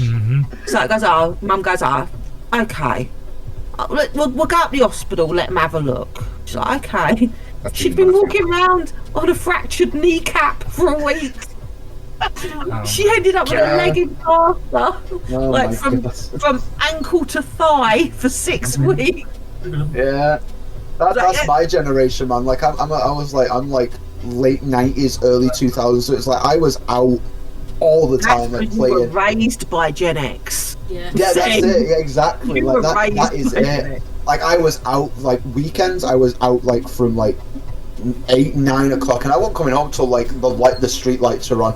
My mum didn't know where I was half the time. She was like, nope, just come home for tea. I was like, okay. Guess what? We didn't care either. Exactly. Mum was like, did you have a good day? I was like, yeah, great. She was like, what did you do? I was like, just did some stuff. Nothing. So where I used to live, there was this giant hill. We call it called Sunnybank Road. Where I used to live, it was this giant hill, mate. Where we all had like red wagons, or we got shopping carts from like the nearest shop, like the nearest like supermarket, and just roll down this hill. Best time ever. We could have died, man, but it's fun. You know what I mean? You didn't. You lived. You survived. We lived. We survived. We told the tale, and now, exactly. When I It's Darwinism. That's it. When I tell my little brother these stories like this, like what we used to do, is like, why? I was like, because it's fun. He's like, yeah, I'll just play. I just play on the computer. I was like, yeah, there's the issue. You don't have any experiences of going outside and playing. I was trying to explain the playgrounds that we grew up with. The fucking roundabouts that used to throw you off. Yeah. The roundabout, the witch's hats. Adventure playgrounds. The tallest slide that if you fell off it as a small child onto the concrete, you probably would have fractured your skull and died. But it was made of metal as well. Yeah, but so it was made of metal, so you got like. Oh, they fucking hurt in the summer, mate. Now, my youngest is 19, and I was trying to explain to him with that, and he went, "Really?" I was like, "Yeah." He went, "But why?" And I was like, "Just go and Google Gen X playgrounds, and you will see what we lived with." Which is the thing in the world. Oh, right. About how long ago was it that we met Lou Ferrigno? James must have been about 12 when we Medway. Yeah, James must have been about 12. So it was about 12. And Lou Ferrigno, the original Incredible Hulk, was going to be at one of our local conventions. Now, this was like a huge name for him, and I was so excited. I grew up watching Lou Ferrigno's The Incredible Hulk. And Saturday afternoon thing, wasn't it? Yeah, it was like Saturday afternoon. And James was like, goes to me, well, who did he play? I went, The Incredible Hulk. And he went, what? He went, but it's like, The Incredible Hulk isn't real. I went, no, that is The Incredible Hulk. and he couldn't get his head around the fact of this bloke was the Incredible Hulk. And he went, "What? You mean like Mark Ruffalo's the Incredible Hulk?" I'm like, no, he was the Incredible Hulk. It was. Yeah. So I managed to find an old clip on YouTube of Lou Ferrigno as the Incredible Hulk. Yeah. And I see, because I just like sprayed him green and put he was legit and just green. And, you know, I've got this 12-year-old boy just looking at me as if I am crazy. He did look at you as if you were crazy. So when I tried to stick up for you, he said I was crazy as well. So I've managed to find this old clip of the Incredible Hulk on YouTube, and I played it to him, and he looked at me with disgust, and he went, "You had to live with that." And I'm like, that was our Incredible Hulk. And he just went, "I can't believe it." He went, "Why?" Like, because that's what we had at the time. This was the best we could do. That and the $6 Million Man. Yeah, you know, Oh, it was like, and it was just the look of disgust on his face of like, and how did you live with that? Yeah, because there was no secret, obviously. Was that my what gosh. we lived with? I kind of felt gypped once I got older, because when I was little, I remember going or sitting down and watching the TV series for the Incredible Hulk, and I thought that was the real deal. And then when I got older, I started getting familiar with the comic books and stuff, and I'm like, man, they straight up lied to me. They're like, I couldn't. Yeah, the sort of the 70s TV series. It was horrible. It's Who's this David Banner? It's supposed to be Bruce. Yeah. Exactly. David Banner. He was called David. Yeah. I was like, oh my god, man, what the heck were they trying to do? I was like, That's because he couldn't be Bruce because he wasn't Australian. oh my god. Unless you're sharp. But yeah, it's But then, I mean, you know, you show youngsters now the actual Jaws films, and they go, "What on earth is that?" This was scary in the day. Yes, because I get Yeah, but it's only if you watch it without the sound on, it's not scary. It's only the music that makes it scary. But see, when you try to explain stuff like the animatronics on the shark and all that stuff, if you really listen to yourself, you sound really, really dorky. You know what I mean? So, like, when you're trying to explain this stuff to these younger people, and you listen to yourself, like, oh my god, I can't believe I'm saying this stuff. Yeah. You know, it's like you sound worse by trying to explain it than just not even saying anything. Like, yeah, okay, whatever. Yeah, I mean, so James loves Doctor Who. He is a complete Doctor Who geek. When we get on to Doctor Who, we were talking about the best film We're ever going back made. to it. We're going back to it. Going back to like the 70s. And I said to him, right, I said, well, obviously I first watched Doctor Who when it was... John Pertwee? No, Tom Baker. Tom Baker. Tom Baker. Yeah, thank you for that. Yeah, so Tom Baker was like the first Doctor Who I'd ever seen, and you know, It's John Pertwee and his giant spiders. I did miss John Pertwee with the giant spiders. Sorry, carry on. So you know, and I mean, I there were the garlics, the Daleks. One letter down. D G A B C D G. Oh, E. Sorry. I skipped a couple myself. I said, but obviously the special effects were very, very limited. And he's like, "What do you mean?" I said, "James, go and watch on YouTube an episode with Tom Baker." And he was like, "Okay, I'm going to go and do that." And he come back, he went, "That is so bad." I was like, "Yep." He went, "But the TARDIS doesn't fly." It doesn't fly in real life, James. It's Yeah. yeah. It was like, Oh my god. So yeah, he just can't understand how we live with such bad special effects. He doesn't even. I suppose it doesn't even cross his mind that there was cutting edge. Like when they first made Jaws, no one had ever made a film on open water. Yeah. No one had ever tried to make a 25-foot animatronic shark before. Exactly. Yeah. And boats that sank. But do you remember Blake 7? I loved Blake 7. It was so shit. It was losing. Remember Blake 7? What was the one? Stop detracting from how awesome Jaws is by talking about shit 70s British TV sci-fi dramas. I'll bring up Metal Mickey if you want me to. Oh my goodness. Get us started on 70s TV shows and that's it. We're like, they close the door and the whole set shakes. Classic Villiage television. Oh yeah. I look at like a lot of the old 70s movies, like whenever I was younger, I thought they were just the greatest, and then I look at them now and I'm like, oh my gosh, man, I can't believe I actually watched that stuff, Yeah, my son made fun of me when I tried to introduce him to Marty Krofft stuff. I was like, this stuff is the best. He's like, this stuff is bad, Dad.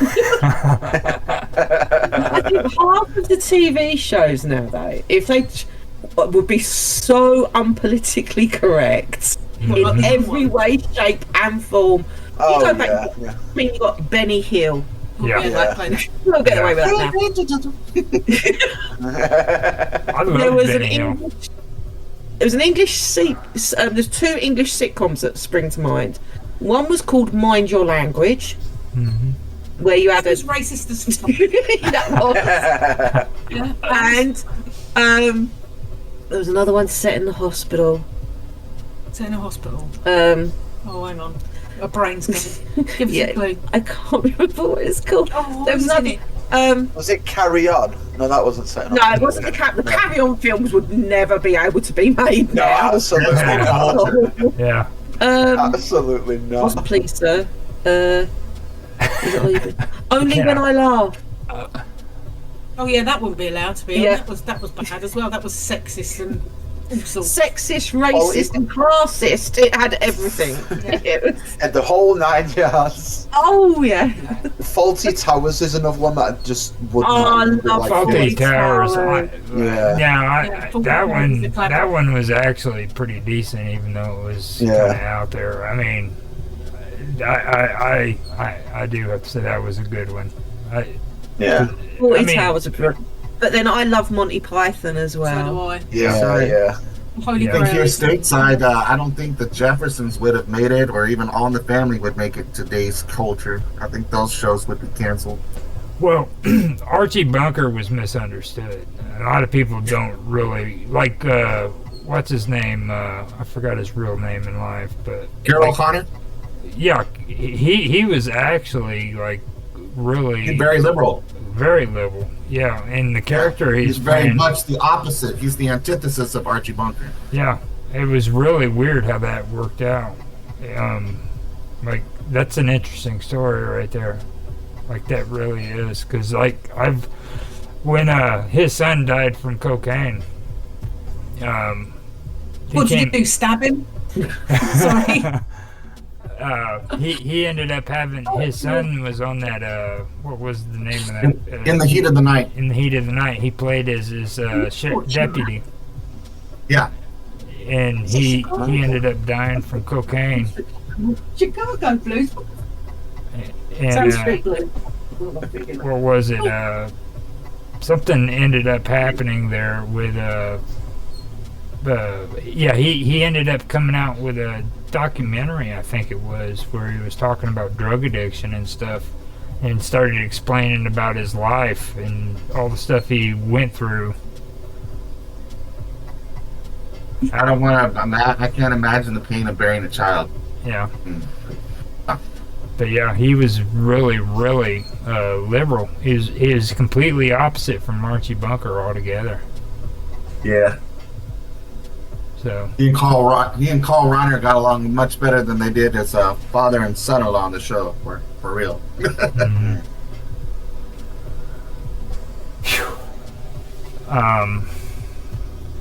Now,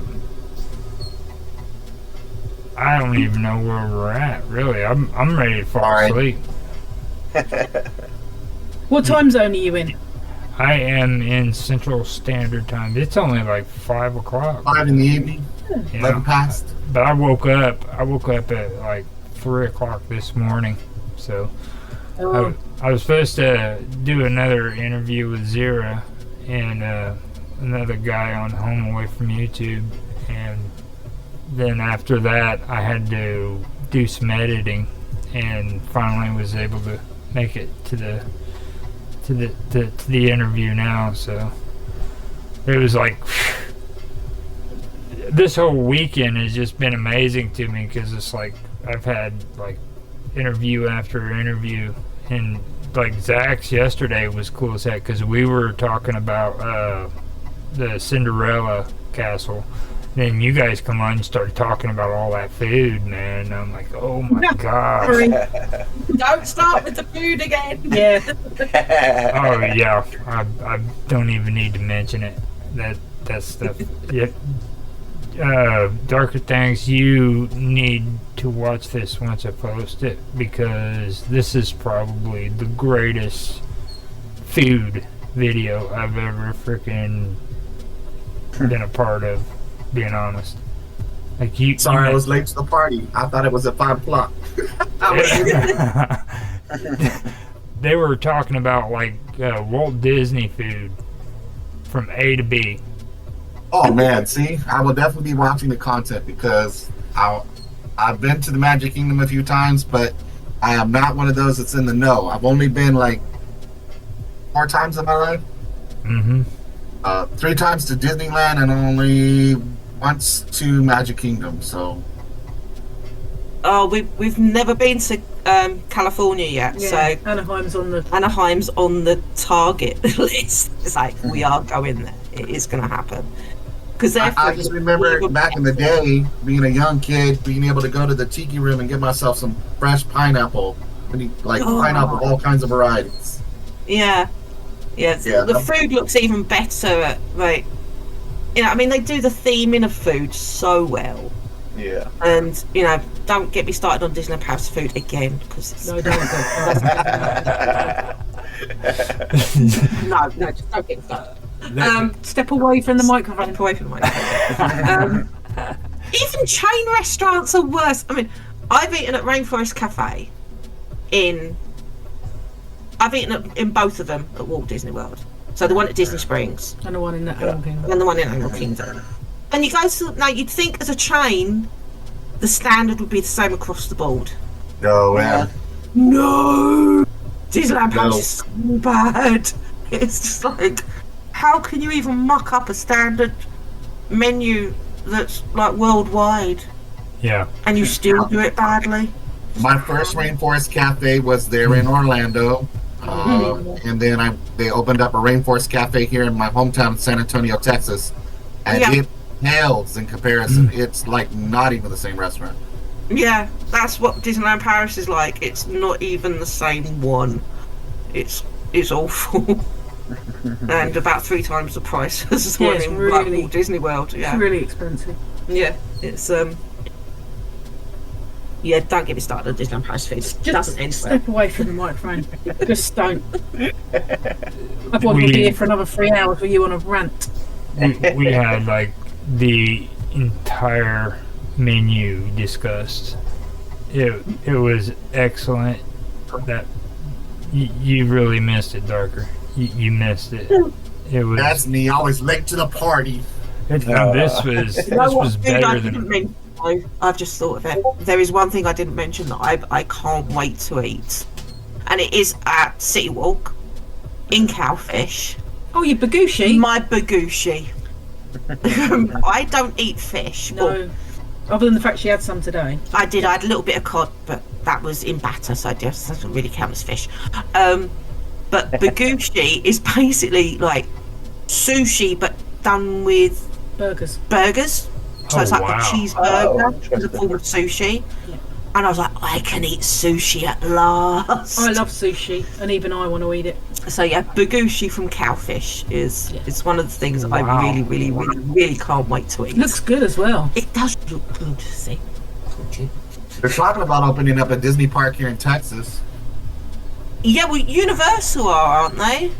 Universal is somewhere else, but Disney's actually talking about opening up a park outside of San Antonio, between San Antonio and San Marcos.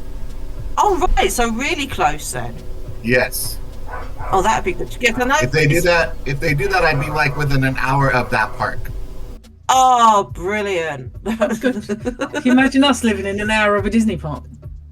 Because we have already a SeaWorld here in San Antonio, so to have a Disney park within an hour of us would be pretty amazing. Well, that'd be fantastic, yeah. Oh yeah, That would be really that's good. that's the dream right there. Well, we had the Paramount was meant to be opening one. Oh yeah. And in Ebbsfleet, which would have been like Yeah. 40 minutes from me. Yeah. It would Yeah. have been like under the hour. But that's now because they found a rare newt. It is kind of brand new. They had to stop building, and basically now the company's gone bankrupt. So we're not having a theme park. So we're not having a theme park anymore. Of But course. there's, I heard rumours that Universal are looking to buy Portaventura in Spain, All right. Okay. the theme park in Salou, Yeah. It'd be cool if they do. which would be good if they do, because I think that will give Disneyland Paris a kick up the bum. Oh yeah. Competition always makes it better. Yeah. So that's what we So- benefit here in San Antonio. We have a Six Flags park and we have Yeah. a SeaWorld. So Right. they always compete with one another. And the holidays, they really kick things up. There's always something special going on during the Halloween season. Mm. And then the parks this season, they're going to have lights. Crazy area of lights. It's going to be lit Yeah. up both parks. Beautiful. Yeah, I've never done a Six Flags. We would. I'd be crap because I don't do coasters. I'd just No. hold a bag all day long. You are a bag lady. I am a Well, bag lady. the Six Flags Park in San Antonio, although it has rides, it's better known for its shows. Really? I can do shows. Yes. You like shows, don't you? Mhm. Yeah, because for my 50th, myself and my other half were looking at doing a road trip from the southern, like amongst the southern states. So we're going to like start in Georgia, Atlanta, go out to Pigeon Gorge, then go Nashville, New Orleans. That's the way you're saying that, like it's on the map. They are close on the map. I know that's Sam doesn't do geography. No, I don't do geography at all. I'm useless at geography. And then we were going to finish at Galveston. I remembered. Okay. And I was like, "There's a Six Flags." I forgot where it was now, but I know there was a Six Flags close by to where we were staying at one. I went, "I want to go Six Flags." Because the stipulation on this road trip was I was not allowed in a Disney park. I didn't care where we went, but I was not allowed in a Disney So park. unfair. Because I was like, when we get to New Orleans, do we turn left or do we turn right? He went, what's left? I went, it's close to Florida. He went, we're turning right. I was like, oh, so we're going into Texas then. He went, yep. I'm hoping to meet up with Zack on his trip. Oh yeah, next year. Yes, I'm hoping to meet up with Zack when he comes next year. Yeah. Get some people together and have a good time with everyone. Yeah, because I know we're out there. Hang on, where's my phone? I will look when I'm coming home in August. Maybe Zack and I'll be brave enough to try around a golf over there. Like that's exactly what yeah. people ask me to play through. Real golf or crazy golf? Real golf, man. Real golf. Oh, And crazy golf, of course. there's only one golf, and it's crazy golf. Sharon's dangerous. I'm dangerous at crazy golf. Don't let her loose. I love crazy golf. I have been known to almost kill people. Yeah. They call it goofy golf now over here. It's like goofy golf. Like, why would you change it from? Because I know that people in England call it crazy golf, and Yeah, crazy golf, mini golf. Yeah, mini golf as well. Sometimes. Now they call it like goofy golf here. At least it was whenever I was younger. I lived out in Arizona and stuff, and that's all they ever called it was goofy golf. I'm like, are you? Yeah, I'm from Cali. It's always been miniature golf or mini golf for us. Yeah, I think we're flying home on the 9th of August. Okay. I miss you. So I think I just miss you. Yeah, because I go the 14th. Yeah. Yeah, the Yeah. week after. Yeah. By about a week. Yeah. Yeah. Yeah, I don't think I'll be allowed to extend it for a week. Just gonna spend another week at it, love. You don't mind, do you? You could conveniently miss your flight. Yeah, it wouldn't be the first time I saw it go, well, you know, a week's trip. A few more days on. Yeah. Well, we've also realised that next year is D23 in California. It is, yeah. And that's like that starts on, I think they said it's the 5th of August. Yeah. So I'm like, ooh. And Well, I like, mean- my competition ends on the Sunday, that D23 starts on the Monday. And it's like, ooh, can we just like internal flights cheap? It's like, can we No. pop across? Just kind of be cautious though, because like I've been watching some of Zack's videos, man, and he's really hardcore about this stuff. Like, have you seen the stuff he's been doing with the Stitches calendar? Yes. No, yes. Oh man. I mean, like he's opening one thing at a day. Isn't that what that's all about? Like, you open Yeah, them. that advent calendar is one a day. Yeah. I wait and binge them. My partner actually bought me an advent calendar for the first time this year. And he's bought me the Disney Twisted Tales advent calendar. Ooh, cool. Yeah, so it's like Disney villains and it's like what if stories, but Yeah. princesses and everything. So Yeah, you nice, get like nice. one book a day to open or just Nice. pull out. Darker Things is gonna have a Krampus episode coming up, so we're gonna feature Krampus. I like Krampus. Nice. It's not a zombie, I'm okay. You never did go over that either. Like, you've been talking about the villains, but you never really said which one was your favorite. Captain Hook.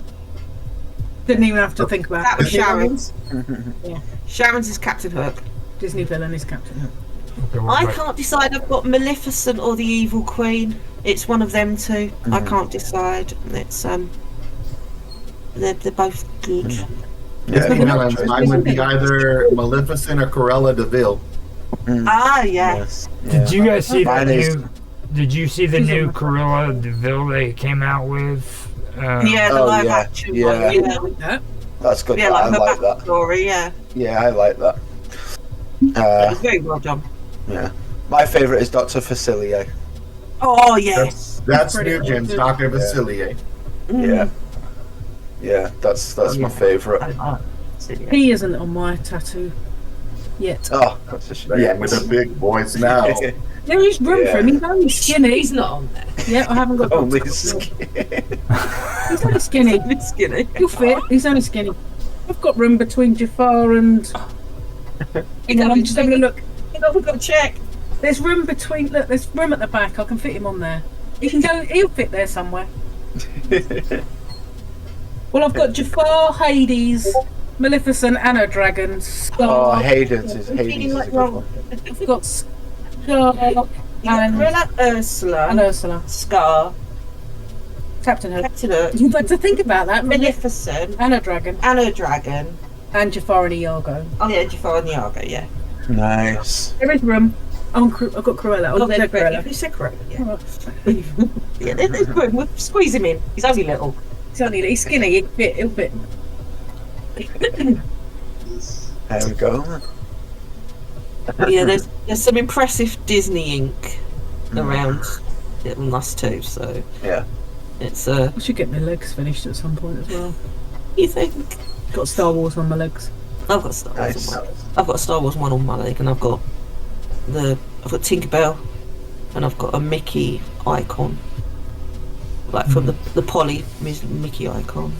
Oh, nice. Tinkerbell, and then I've got my Captain Jack Sparrow, and I've got the Corpse Bride as well. Oh, nice. Now, on your tattoos, did you like believe in murals and stuff like that when you put them on there, or do you just do like single tattoos? Sharon's got the slave. So my whole right arm is covered. Yeah. So that is like a mural of Disney villains on your arm. Yeah. Mine were like started as they were going to be full sleeves. So one was going to be like a whole Tim Burton sleeve. Mm-hmm. But we started with Corpse Bride, and I just haven't had the time to go back and get any more done. And my Captain Jack Sparrow was meant to be a whole Pirates of the Caribbean sleeve, but again, not had the time to go back. My Star Wars legs will eventually be like that. I've got Boba Fett, a Stormtrooper helmet, and an X-Wing on one leg, and I've got Ahsoka Tano and a TIE Fighter on the other one, haven't I? Yes. So I don't know why I'm asking you. This is my bloody leg. I didn't decide whether I wanted Chewbacca or Admiral Akbar. It's a trap. That just threw me off. I didn't know how to respond to that. I was like, what? Chewbacca or Akbar? Yeah. Like Admiral Akbar. Yeah, it's got to be Akbar. Because they're probably my I don't know two why when I favourite. look at him I want calamari. Yeah. You need him. Although you need him dressed as a chef saying it's a wrap rather than it's a trap, because that's like the greatest pun in the world. Well, I I won't just have him saying anything. I didn't expect to hear Chewbacca and Akbar in the same category. Oh, in you the know, same sentence. like yeah, like that It's just a little bit chewy. yeah. I was like, I fit on both of them on, I suppose. Good. I was like, I didn't know what to say there. I was like, hold on, dude, did she just say that? Yeah. Wow. Randomness. Yeah, that really is. I was like, hold on, dude. You know. I don't want Han Solo or Luke Skywalker or Leia on my leg. I want somebody that I like. I don't know. I really like Akbar. I've got Han and Leia. It's interesting. I've got Han and Leia on mine, but it says I'm in love with a scoundrel. He's just a very cool character. My son got me a book because because I get into weird stuff like that. I forgot the name of it, but here it's sitting right next to me. It's kind of like that. It's let me see what it says. I got my glasses on and it's dark in here, so I've got to turn the light on.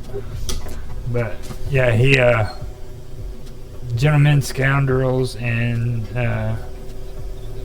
no, Gentlemen Scholars and Scoundrels. Tell me I need to read it. Sounds like an interesting read, actually. Mhm. Yes. Ooh, I could have General Grievous on my bag. I was just looking up there. It's a treasury of the best Harper's magazine from 1850 to present. Oh, but that's got some interesting people in it. Oh yeah. So I still haven't gotten to it yet. I want to read it and see what it is. But when you said that, that's what it reminded me of. I've got it sitting right here and haven't touched it yet. It's on the list to be read. Yeah, right. It's on the next to pile. it. No, it's not even a pile. It's like I actually just literally reached over and grabbed it. And the only reason why I had to move was because I had to turn the light on so I could read it. Sorry. It's been sitting there for like almost a year now. Was it last year's Christmas present? It might have been, to be honest with you. It might have been. Like, it's hard for my son to figure out what kind of presents to give me, so he knew that I was into all the weird stuff about scoundrels and what's the name of that one movie? Dirty Rotten Scoundrels. Dirty Rotten Scoundrels, yeah. I love that movie, man.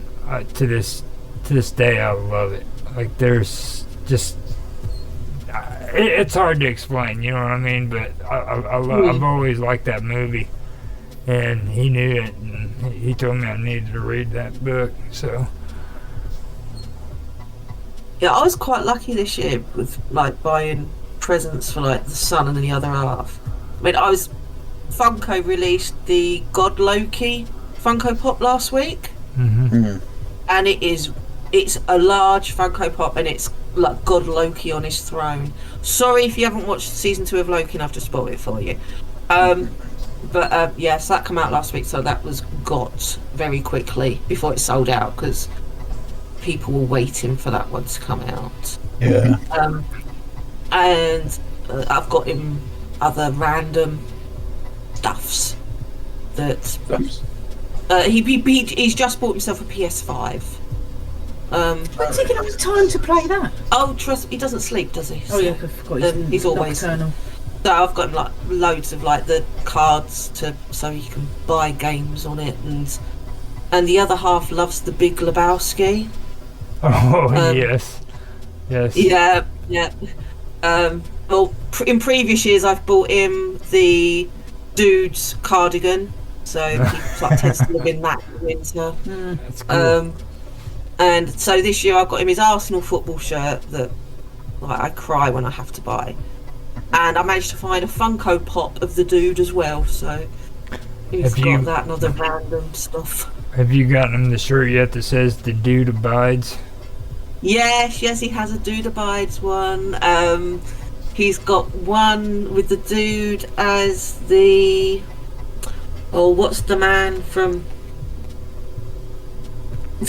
I'm looking at you going, help me. Well, you speak and then I might be able to help you. Give us a clue. The guy from Roseanne. What's his name? You know, the drawing. There's the man with like the arms and the legs out, and it's like not Centrillion Man. It's You mean Da Vinci's man? It's Da Vinci's Man. Yeah. Yeah, it's like that drawing. But the Dude. Okay, well that was really painful. It was painful for my brain having to explain it. It's lucky I know how to interpret your, your visual. It's like. But yes, he's got. I also. It's like one of the Matchbox cars, but like from the Dude, and basically anything with the Dude on you buy 'em, don't you? Yeah. Yeah. Pretty much. He is the Dude. Well, yeah, he's in. He loves the Dude, and he's in the Star Wars and James Bond as well. Oh God, he's really into James Bond. He loves James Bond. That's quite a weird mix of stuff. The Dude, Star Wars, and James Bond. Yeah. Well, the Big Lebowski, though, I mean, that movie is just weird, you know? I mean, Yeah. it's really weird. That's the only way you can really describe it is just weird. Weird. Yeah, I mean, I'd never seen it, and Have you seen it now? I have seen it now, yeah. And it's weird. So I'm like, okay. What's it about? He went, bloke in a rug. I'm bowling. I'm like, okay. Oh, There's no distinct meaningful storyline or like. yeah. The best I can say is somebody broke into the Dude's apartment and they shit on his carpet. So he's gonna go back to this millionaire who he figured out hired these people to go in and shit on his carpet to get his money to get the carpet cleaned. And that's basically where it starts. Yeah, and I'm like, okay. And It's like, that's about how much the plot is. Yeah, pretty much. And I was like, and you like this film? Yeah. He's like, it's an amazing film. I went, It's it's interesting. uh-huh. It really is interesting. I do have to say that. It's Have you got a film that you like that everybody else goes, why do you like this film? It's shit. No, Yeah. because I haven't taste. well, like Big there's Trouble this in Little China. there's That's this an part awesome where the dude's driving down the road and he's trying to smoke this little roach joint, and he goes to light it, and it gets stuck on his lip and it burns his lip. So he freaks out, and the roach falls from his mouth down into his lap. So he's smacking at it, and the next thing you know, he has an accident, and his car literally lifts up in the middle of the street because he hit something, and it just slams back down on the road. And he's sitting there holding the steering wheel, and he goes, "What the fuck was that?" It's like, yeah, but like, see, I like either really like Big Trouble in Little China, Mhm. Mannequin, Yeah, proper classic weird fucking probably film. classic 80s weird. Big Trouble in Yeah. Little China is very Marmite. I think it's amazing, but other people watch it and go, what the fuck is that? James Yeah. saw it for the first the other day, and he was like, "What are you watching?" Big Trouble in Little China. Trouble in It's a Little classic. Yeah. But then my guilty pleasure is like 1940s, 1950s musicals. Oh my god. with like Judy Garland, like Calamity Jane. She used to do ballroom dancing. Oh my goodness. That sounds so terrible. She used to be a drug addict. No, be a ballroom. Who To be fair, wasn't? I mean, seriously, dude. If you're over 40 and you wasn't a drug addict, there's something wrong with you, dude. It's just like that. You know, I mean. Ballroom dancer. Ballroom, that's Yeah. club. You can taste the disdain in that, can't you? It's ballroom dancer. Sorry. She's like, did you just call me a ballroom dancer? Right, you outside. Yeah, I'm sorry, but your lack of Marvel, the fact you get DC and Marvel characters mixed up, and you're a fucking ballroom dancer, geek badge handed in now. There was something else you said the other day that was unforgivable. That was a geek badge handy in. Oh, I've said many things, but I've lost my geek badge for. Your geek badge is never coming back. You can't see the geek badge. No. It's so gone. You can't see it. But yeah, no, I like musicals. There's nothing wrong with a good musical. The Greatest Showman. Unless it's fucking Frozen, and then it is not a good musical. I actually watched Frozen 2. Well done. It's not good. No, it's not good. It's shit. Good. But anyway, let's not talk about But yeah, that. The Greatest Showman. Amazing. That's alright. Calamity Jane. I loved. I like Seven Brides for Seven Brothers. Loved that. Oh my god. That's Yeah. horrible. Did you really just say that out loud? Yeah. She did. Oh my god. To be fair, I might have been under the influence of something when I watched it and said it was good, but Yeah. I quite enjoyed it. Now, the only cool thing they had on that movie, though, was the axe dance. And a lot of people don't know about that. That's the cool The bit. X dance is amazing. Like, a lot of people don't know the story behind that. Like, that's the only time that anybody's actually been able to do that. Like, there's other people that's been trying to do that and they can't do it. Like, do their leg, jump over it. Yeah. Like, that's Timing not of it. that's not an effect. That guy's actually doing He that. actually does it. Back in the day, It's like the West Side Story, Oh god. right? He's No, just wait, saying what wait. I'm thinking. Wait, wait. I hadn't finished. All right, go on. Sorry, not all of it, because some of it is just too boring. But the America dancing. Just that bit. I'll give you that bit. The rest of the film is tosh. But the America dancing was one that really got me into dancing, actually. So West Side Story is your fault that you used to dance. That's your inspiration. No, Is that what you're saying? Like, I was dancing from the age of 5. It was oh like, my god, that's awesome. I didn't get the choice. That is I was awesome. hyperactive. They took me dancing to try and get some of the energy out of me. Yeah. Took you to see West Side Story. That was not a good choice. No, I just mean, I think it was, and Calamity Jane was one that I loved as a kid. Really loved Calamity Jane. Apparently I could relate to Calamity Jane. You are fucking Calamity Jane. But yeah, I love musicals. I saw 6 in the summer. Have you heard of 6, the musical? No. It's right. It sounds really strange. This is gonna blow your tiny mind. Go on. Okay. Now explain it without sounding mental. It's Henry VIII's 6 wives who form a girl band, and they're vying to see who's going to be the lead singer.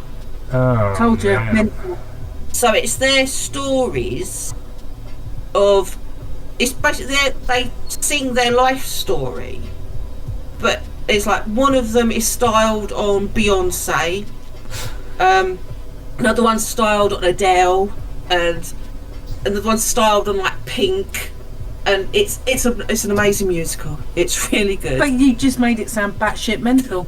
Yeah, It is. I don't think there's a way that you can't make it sound batshit mental. Being honest, like she sounded like she was trying to keep it about as sane as she could, and it still sounded Yeah, it is. Yeah. pretty bad. I mean, I'd love to see Hamilton. I mean, when Disney Plus released Hamilton, that was just mind blowing. And You wouldn't know what to do yourself if you went to a theatre to watch that. You'd either be a blummering mess or you'd be like, whoop, whoop, cheering, and they'd have to tell you to shut up. we got told to shut up when we saw 6. Did you? Next to Christina went, "What do you have to sing?" We're like, "It's a musical." So, you're talking about like old black and whites and stuff. Like, what do you think about TV shows like Jack Benny or George Burns? We got a lot of like 1970s American stuff over. I mean, I think growing up, I remember having MASH. I loved MASH. We had MASH. We had, was it Hill Street Blues? Yep. Law and Order.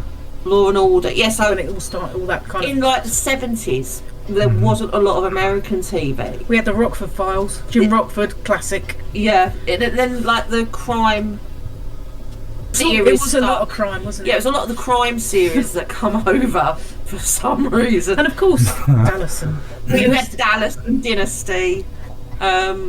So we know who shot JR. That was the biggest Yeah. point. Oh my god, that was like a whole thing over the summer, wasn't it? Yeah, who shot For that JR. Take. Yeah. But yeah, we didn't really get a lot of the older. It's like we never knew who the Grinch was growing up. No. Really? Yeah. Dr. Seuss was not a thing in the UK. Well, That's that's all. because he was literally always high, dude. Like Dr. Seuss, everything that he wrote, he was high on drugs. Like everything. It came from an LSD addled mind. Yeah. Yeah. Finger mouse. Didn't know that until after it was all said and done. Like it came out, they finally said stuff about that, like back in the 90s, I think it was. but nobody knew. It's like it took me a really long time, because obviously, you know, like you have your traditional Christmas films, and obviously you have The Grinch, and you have, is it Snoopy, Charlie Brown's Christmas story, and the Christmas Story with the leg lamp. And we're like, we never had that. It's only recently that I've seen A Christmas Story on, I think it might be Disney Plus. Thought you was going to say the Hallmark Channel then, and I was about to punch you. You were about to punch me for the Hallmark Channel, yeah. So yeah, you know, we had very little. Our like Christmas specials were Morecambe and Wise. Probably all the crap well, they're not. It's not crap, but probably all the classic British stuff that you would love. Yeah, so you had Morecambe and Wise, Two Ronnies. Benny Hill always done a Christmas special. Benny Hill always did a Christmas special. Yes.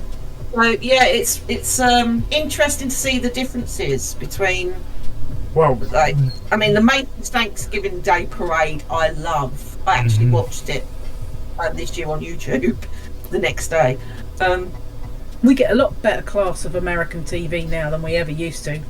Yeah, I mean, in the 70s, we only had 3 channels on the TV. They did the same thing here with you guys. Like, I got to watch Benny Hills. We got to watch Monty Python. Then, like, here recently, they're just now opening it up to where we're watching TV shows you guys watched 15, 20 years ago. Like you know how you guys had Midsummer Murders? Yeah. That's just now. That's just now coming out in the United States. Really? Wow, really? You got a lot of series to catch up on. Yeah. Like they're just now showing that within the last 5 years. Wow. Yeah. But yeah, I mean, we've got. We said up until what was it, 1980s? We only had 3 TV channels. There was no like satellite TV or cable TV. No, it was literally just 3 very boring channels. Yeah, you had like BBC One, BBC Two, and then ITV, which was like independent TVs, that's your regional like channels. And then in the 80s we got Channel 4, which was like cutting edge, dark humour, political satire channel. And then when Sky hit in like the 2000s? Late 90s. Late 90s, we had Sky TV, and then that opened up. That's when we started to get proper American TV. Yeah, that's when it was. That's when we got Simpsons.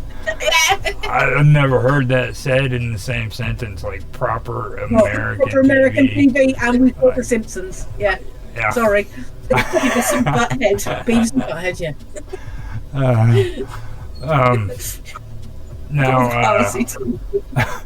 All the classics. I think the best thing I've ever seen that came out of England, in my opinion, was Shameless. I'm sorry, but I love that show, dude. That's hilarious. I think, and the English version is way better than the American version. Which is, I prefer the American version of The Office compared to our version. Yes, I love Ricky Gervais, but I want to punch David Brent in the face. I much prefer Steve Carell's David Brent, character. I know. Sorry. Oh, and I also preferred the US Life on Mars. Life on Mars. Haven't you? It's Life on Mars, the US version of Life on Mars. I was in the UK. Yeah, so I haven't watched that yet. Is that a new one? No, it's old. So Life on Mars is a TV drama based on a cop who gets hit by a car, and he's in a coma, but he wakes up. And he's in the police in the 70s in Britain rather than in the 90s. It's really good. You probably really enjoy it because it's proper classic British TV. I'll check that out.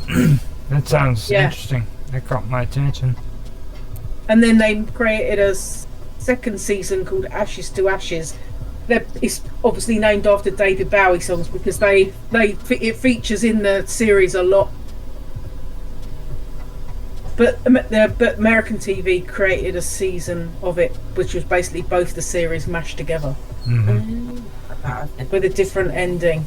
Oh, yeah, it was quite good. I enjoyed it. I take my comment back though.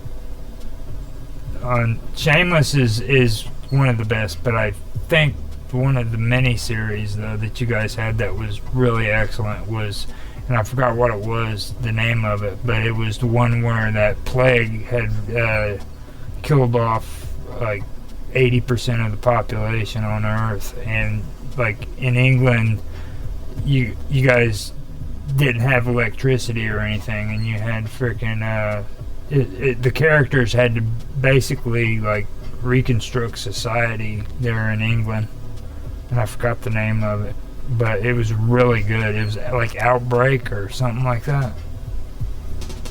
There's been a few like that. Yeah, they probably.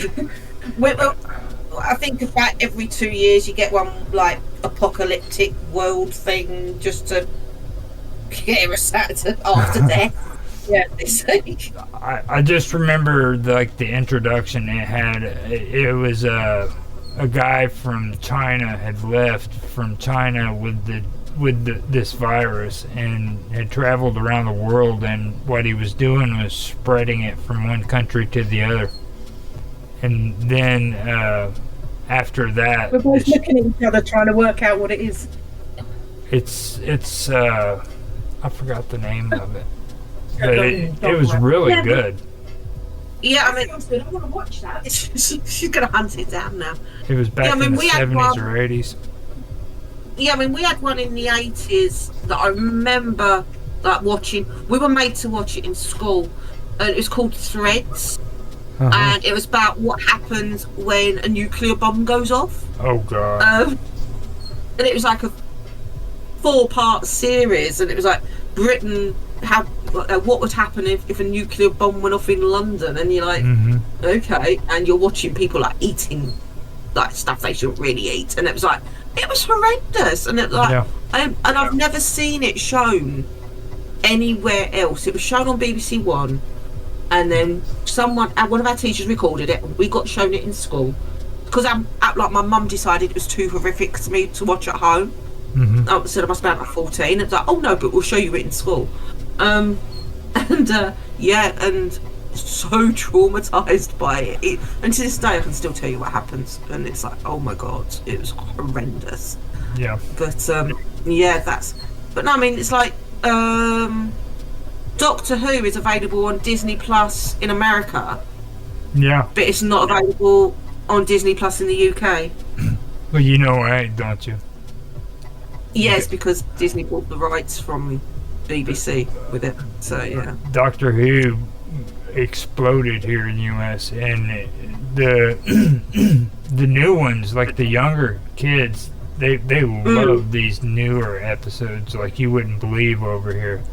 Okay, I mean, Matt Smith got a lot of the younger generation, and I think Matt Smith had some of my favourite episodes. I mean, the Van Gogh episode that Matt Smith done was amazing. It was awesome, that episode. Even though David Tennant is my favourite Doctor. Whatever? Ever, yes. David Tennant's my favourite ever Doctor. We ended up getting in a conversation the other day about Doctor Who, and I told Mark and Robot, I was like, when it comes to Star Trek, if you pay attention to it and you watch like the old black and white Doctor Who's, Gene Roddenberry stole crap loads of content from them. I mean, granted, Star Trek isn't about a telephone that transports itself to different times and stuff and dimensions, but the content itself, the topics and stuff like that is just, you can tell where a lot of Star Trek came from. And that's just my opinion, but if you watch the videos and you can't see it, or the television shows and you can't see it, then you're blind. I mean, it's obvious. Yeah, it's I mean, the old Star Trek makes me giggle. It really with Shatner and his overacting acting. Yes, Shatner's over. He's genius. I love Shatner in Boston Legal. Yeah. Because he just takes the piss out of himself in it, and it's hilarious. I don't really understand like his real past, because he came out with this one movie that was in England, and he was supposed to be on an airplane but didn't get on the airplane, and the airplane crashed, and that was like the basic scene of it, or theme of the whole thing, because everybody thought he had died. Well, he was on this English movie, he had an English accent, the whole 9 yards, and I seen that and I was like, hold on, man, is William Shatner English? You know? So it just threw me for a loop. I forgot what it was. The Man Who Didn't Die or something like that is the name of it. Oh, I'll have to look that up. I love a bit of William Shatner. I think he's excellent. It was I like the way he doesn't take himself seriously anymore. Mm-hmm. Yeah. I loved his commercials that he did. He had those. I forgot what it was. It was that hotel and resort one where you can call up and make reservations. Oh, I think I saw a couple of those when we were in the States one time, and I was like, Shatner's on a video, on an advert. Yeah. Yeah. Yeah. They're pretty good. He's a pretty good guy. He's actually since Leonard Nimoy passed away, he's been speaking out about the CPAPs and stuff and taking care of your breathing and everything.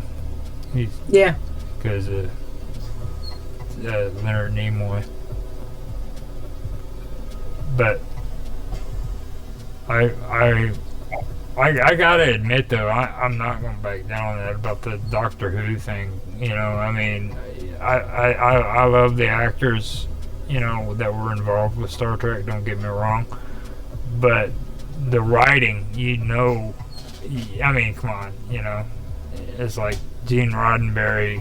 He took an advantage of a lot of that stuff, because. And I wasn't really, like, growing up, I wasn't 100% gung-ho Doctor Who, you know what I mean?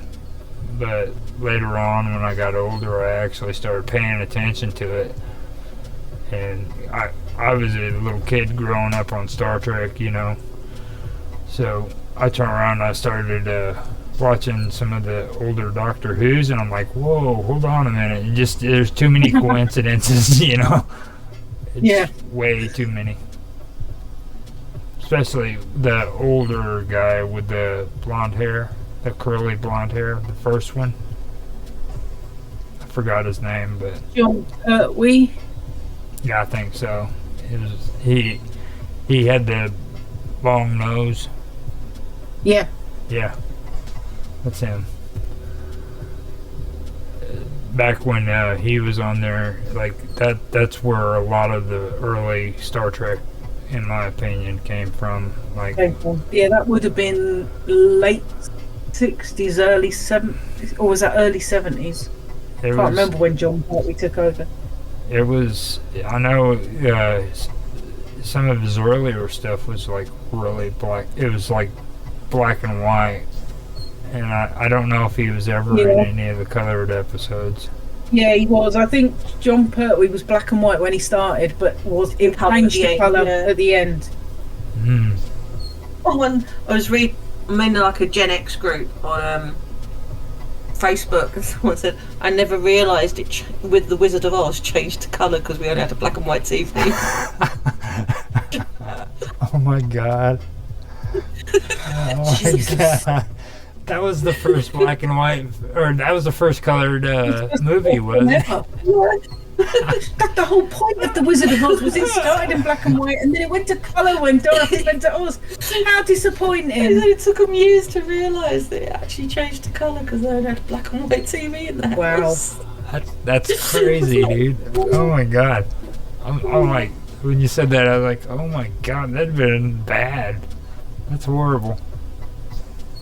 We had a system in the UK called rediffusion, which meant you had like a click, you had like a turner in the wall to change channels. And I was trying to explain to James that when we were growing up, we didn't have remote controls for the telly. No. Like, whichever kid was in the room was the remote control. You had to go and like flick through the 3 channels who the parents decided what they wanted to watch. And he's like, really? I went, yeah. And, like, kids' programs were only on for like an hour and a half in the afternoon. There was there was no breakfast TV. He's like, oh my god. And the telly used to switch off at midnight. The programme stopped. The BBC is now closing down. Played the national anthem. And that was it. There was no TV till like 9 o'clock in the morning. And he's like, really? We're like, yeah. It's like, you had VHF and then you had UHF. It was okay when you had to switch VHF, but that UHF knob was just horrible because it was like. And like the antenna, the bunny ears on the top of the TV. If the picture was fuzzy, you'd have to fiddle with it till it looked better. But you acted as a part of the antenna, so you go like, I've got a picture, and the minute you moved, it went fuzzy again. Just hold on to it, don't go. So you were stood like watching it sideways. Eventually, you're sitting there with a clothes hanger in your hand and aiming it in certain directions and stuff. Don't move, right there. Right there. I'm just going to stand here and hold the antenna for the whole half an hour of watching the TV program because I've got a clear picture. I hated going over to my grandpa's house whenever he had a bad signal because, like, he had his window open and he'd have the TV there where he could watch the TV and stare at me and yell out the window, to the left, to the left, to the right, to the right, a little bit to the left. And I'd be sitting out there turning the pole, and I'd have to turn that thing, and every time I went just a little too far, he'd say, turn the other way. And I'm sitting there. Oh, go ahead. Sorry. Yeah, in one of my flats that I had, like, when Luke was little, so I've done it for 30 years, you could receive Channel 4 in the winter. But the minute the summer hit and the trees around it got leaves, it blocks the signal. So it's like you can only watch Channel 4 in the winter. It was. Oh man. Yeah. It was like just get half engrossed in a season and suddenly the trees would get leaves on and you couldn't watch Channel 4. I don't think kids these days realise just how lucky they are. But we said that when we was at school, if we had like a school project or something, you would spend hours in the library. Yes. Searching books to find the information you needed. Yeah. Now they've got like a world library in their hand and they don't look at it. Yeah. Oh yeah.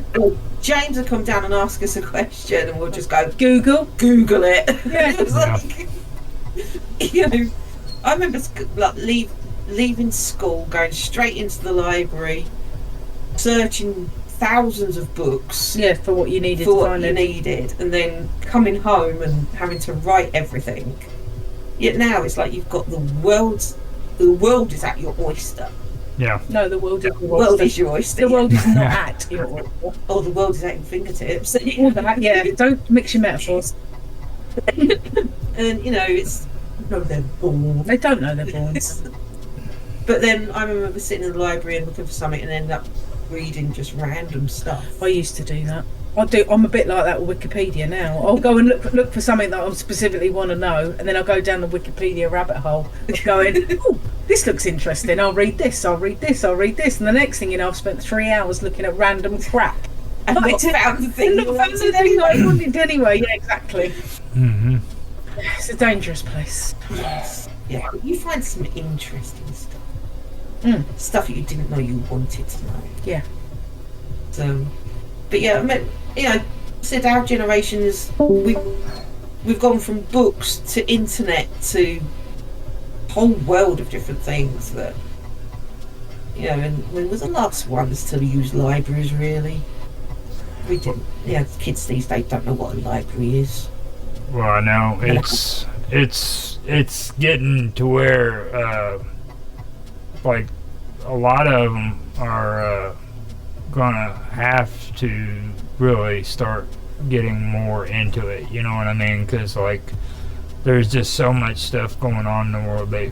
Like back maybe 10 years ago, you know, kids could just basically live that kind of lazy life where they didn't have to like do much. But like, with all the stuff that's going on right now, I mean, a lot of them are going to have to kind of smarten up on, get a little wiser, you know, because like I love, you know, all the technology that's gotten, but I agree with you, like these are tools, you know.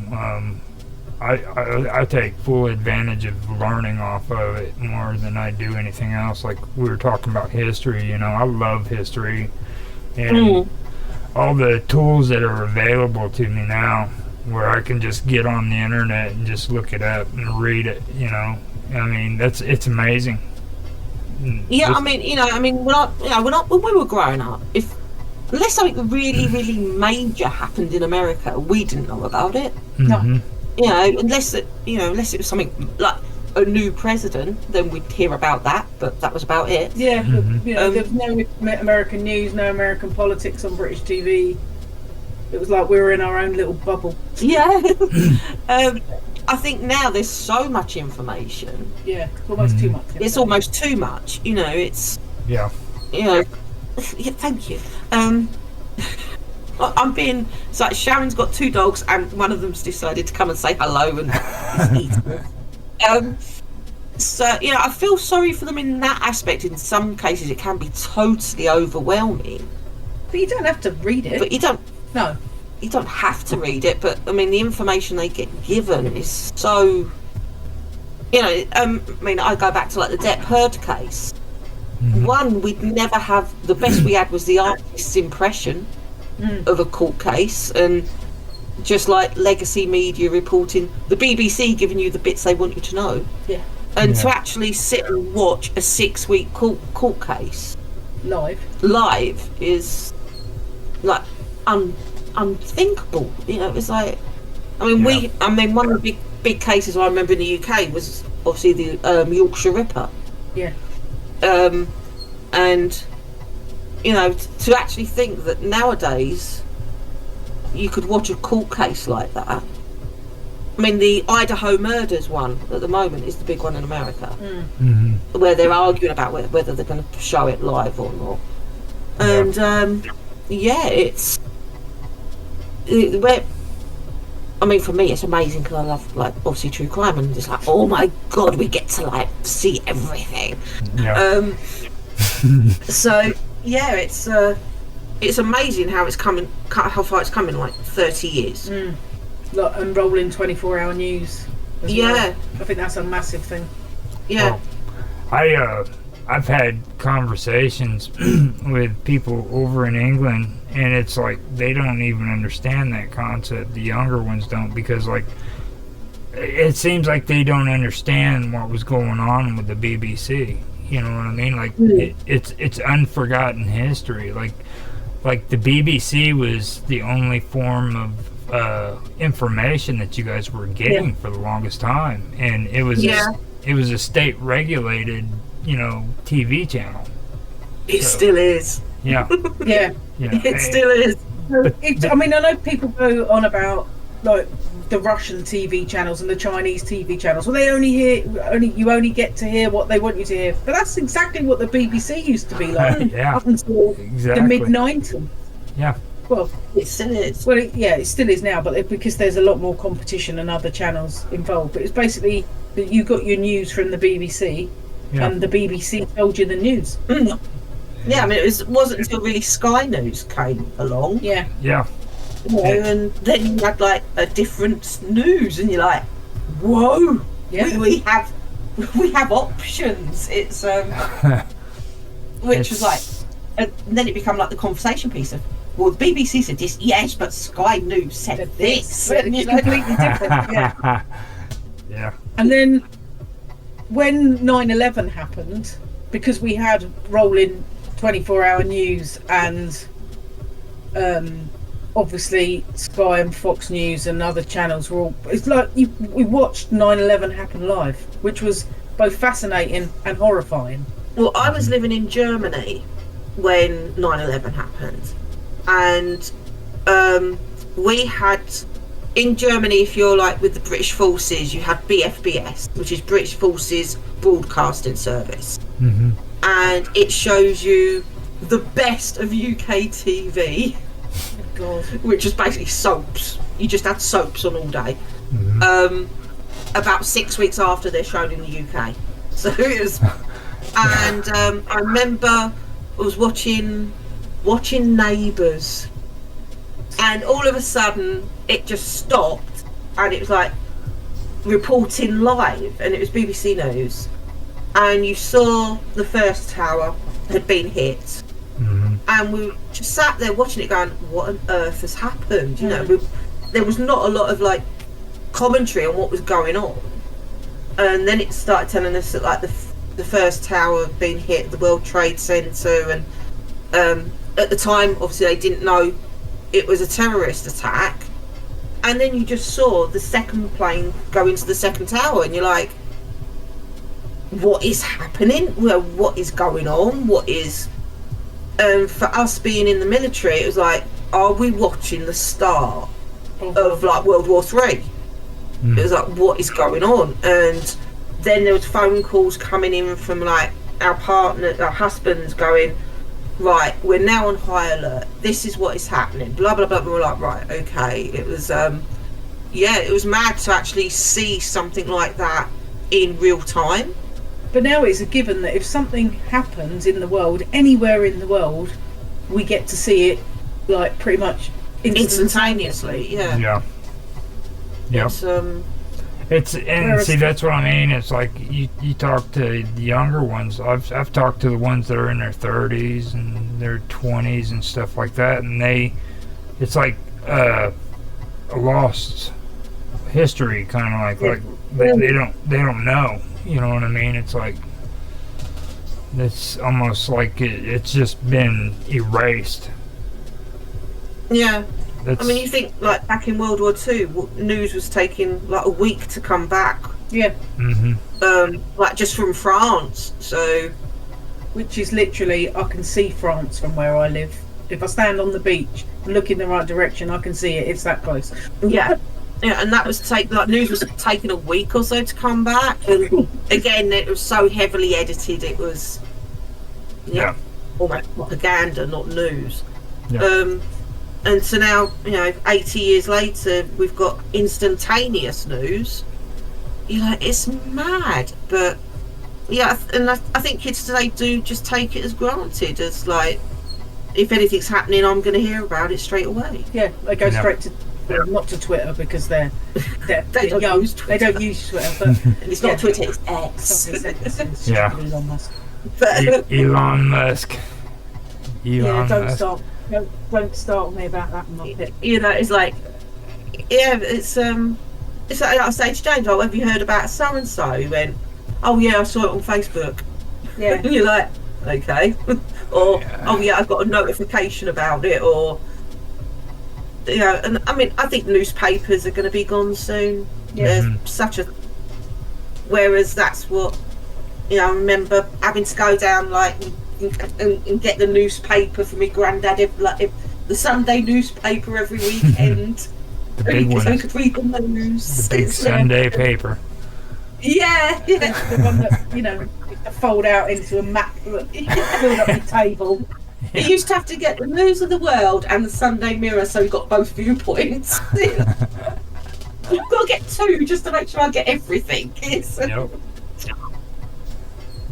But yeah, and I mean, we've got the British have a love-hate relationship with newspapers. I think it's it's just mad to think how far it's come in 30 years. Yeah. It's I mean, I think the first big live event I remember seeing was Charles and Diana's wedding, and that was like unheard of. And now, when was that? 81. Yeah, I was going to say 81, 82. Yeah, Charles and Diana's wedding was 81, and now it's like a given that that's what's going to happen. Any big event, it's going to be on telly. Yeah. You know, it's. Oh. Well, What are you doing? I think we better cut this short and everything because it's got to be wild. It's like 12 o'clock for you guys. I know that much. Yes. You're gonna end up falling asleep. I bet you anything. That's what Zack said, that he had to head out to get ready for get some rest and stuff. I think he said it was an awesome chat. Thank you for having us. Yeah, thanks for having us. I really enjoyed spending time with you ladies, man. This was excellent. We really had a good conversation, and anytime you want to come back on here, man, you let me know, let Zach know, and we'll bring you back on. This is excellent. And the history thing too, I really would love to sit and talk with you guys about that stuff some more, and both of you together. Not one of you, but both of you. Yeah, we do work better as a double act, don't we? Yeah, you do. You guys are excellent. And I want you to know too, I watched that episode that Zach had with you, and I told him straight out, we need to have you on because you guys are awesome. So Thank you so much. Anytime you guys want back on, you just let me know, and we'll put you back on for another show. So yeah, sounds great. And I will talk to you later, okay? All right, brilliant. Thanks, Ryan. You too.